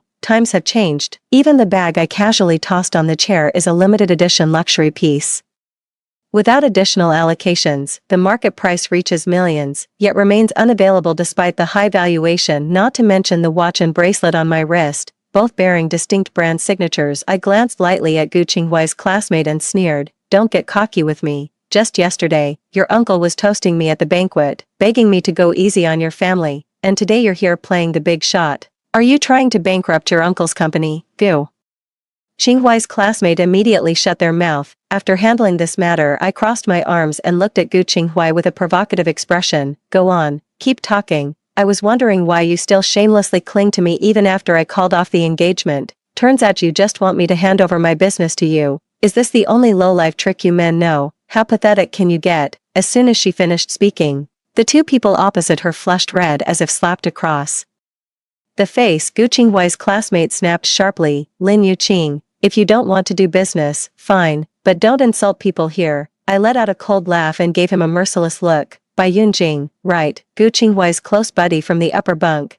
No surprise you're cut from the same cloth. Not long ago, Gu Qinghuai even talked about marrying off Jiangyu, the sister you've had a crush on for years, to you. You were overjoyed and already acting like you're part of the Gu family, and you yourself are a down-to-earth, hard-working young master with no worries about food or clothing. Quite a suitable match indeed. The Gu family has really put in great effort to find such a fine son-in-law like you." Gu Qinghuai's expression suddenly changed upon hearing my words. The smile in my eyes deepened. "But do you know why you haven't even been able to see Jiangyu recently?" Gu Qinghuai immediately stopped me upon seeing my meaningful smile. "Lin Yuqing, don't go too far," I slapped away his pointing finger and connected my phone to the cafe's projection screen. The video of Jiangyu kneeling naked on the hotel carpet being slapped began to play. I didn't even notice when the coffee shop had been cleared out by me. Apart from the three of us, there was only the owner standing behind the counter who didn't even look up. Bai Yunjing clearly saw the face of the person in the video, and his expression instantly became quite dramatic, along with the woman's curses, sobs, and footsteps in the video. I leisurely tucked the stray hair behind my ear and explained kindly, "Previously, Jiangyu voluntarily became a rich businessman's mistress for money, only to be dragged off the hotel bed by his wife and beaten while having her hair pulled. Your good friend Gu Qinghuai happened to be staying next door and even watched the whole scene, but obviously, he chose to betray his friend by not telling you, wanting you to be the one to pick up the pieces. However, Jiangyu's face is now disfigured, and her legs are broken, completely ending her career as a dancer. Now, are you still willing? Is your Bai family still willing to accept her? After all, she's a sister he's lived with day and night." Just as Gu Qinghuai was about to stand up and argue, I pressed him back onto the stool with one sentence. "Oh, and here's some extra good news for you. The wealthy businessman Jiangyu was fooling around with was recently diagnosed with tertiary syphilis." My eyes curved into crescents. "Next, it'll be your turn." After saying that, I immediately got up and left, leaving the two of them entangled in the coffee shop. According to my speculation, we're all adults here. Where do all these pure love warriors come from? Needless to say about Gu Qinghuai, Bai Yunjing's deep devotion to Jiangyu definitely goes beyond just dating and holding hands. But the most unfortunate thing is, Bai Yunjing's family is in politics. He just passed the civil service exam and is now waiting for the medical checkup to secure his position. Even if syphilis is cured, it can still be detected in tests. Moreover, with the medical examination process imminent, it's too late for treatment now. For a family in politics, having a child involved in such a scandal would bring lifelong ridicule. His future is completely ruined. 15 minutes after I left the coffee shop owner called the police, reporting a violent fight in his store, the kind where people were beating each other to death. Since that day we parted at the coffee shop, news came from the Bai family. Bai Yunjing, the second son of the Bai family, committed suicide the day before his physical examination. Immediately afterwards, news broke that the Bai and Gu families had severed ties. According to my father, who went to pay his condolences at the time, the Bai family was rather indifferent to Bai Yunjing's death. The eldest son of the Bai family didn't even shed a single tear, merely greeting guests. With a cold expression, I let out a mocking laugh. This is a critical moment. If Bai Yunjing's scandal were exposed, the entire Bai family would surely face dire consequences. Therefore, sacrificing the pawn to save the king is the only choice. News from the Gu family soon followed. Gu Qinghuai was diagnosed. He had no mood to deal with company affairs anymore. The bidding matter was entirely entrusted to the partner. Although Gu Qinghuai's buddy was unreliable, the partner had genuine talent and knowledge, but even so, due to the incompetence of his subordinates, he became my defeated opponent. After the bidding concluded, I invited him to have a drink together at the dinner table. I smiled gently. Why don't you consider joining our company, or I could invest and collaborate with you. Let Gu Qinghuai get lost. In my past life, Gu Qinghuai and he parted ways early due to disagreements. He went abroad alone, caught the industry trend, and then rose rapidly, accumulated a considerable amount of capital in just a few short years. We bear no grudges against each other. So of course I must seize this opportunity to develop the Lin family business in this lifetime. The partner smiled faintly and readily agreed. After all, compared to Gu Qinghuai, with the ample financial resources and extensive connections of the Lin family behind me, there's no one like Gu's father to boss him around. He didn't share any particularly deep bond with Gu Qinghuai either. As fellow business people, they quickly reached an agreement. Gu Qinghuai, having outlived his usefulness, was simply cast aside. Just as the Gu family was in complete chaos, Jiang Yu was found to be pregnant with this child. Mr. Gu's petty schemes immediately resurfaced. He took Jiang Yu to the wealthy merchant's doorstep, wailing and demanding an explanation. But what he didn't know was that the power in the wealthy merchant's family had already changed hands. The daughter and son of that family somehow managed to split the shares equally. Then with swift and decisive action, they sent their philandering father to a mental hospital. Upon hearing about the Gu family's actions in the wealthy merchant's household, a glint of interest flashed in their eyes. The Gu family is utterly foolish beyond belief. There's a reason why that wealthy merchant dares to play around so recklessly. A car accident over a decade ago left that wealthy merchant infertile. As for that bastard child in Jiang Yu's belly now,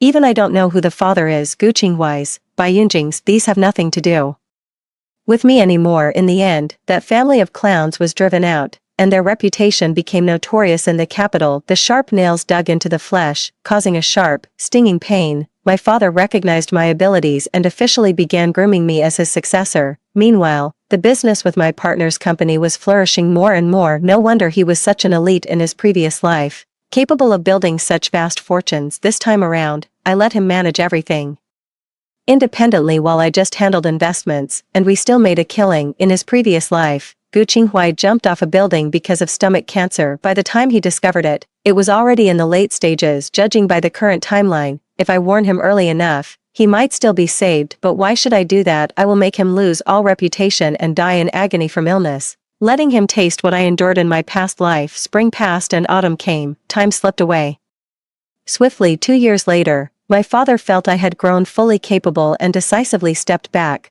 passing the position of Lin Group's leader to me, and I lived up to expectations, seamlessly taking the helm of the Lin Group's massive enterprise. My future will be brilliantly bright.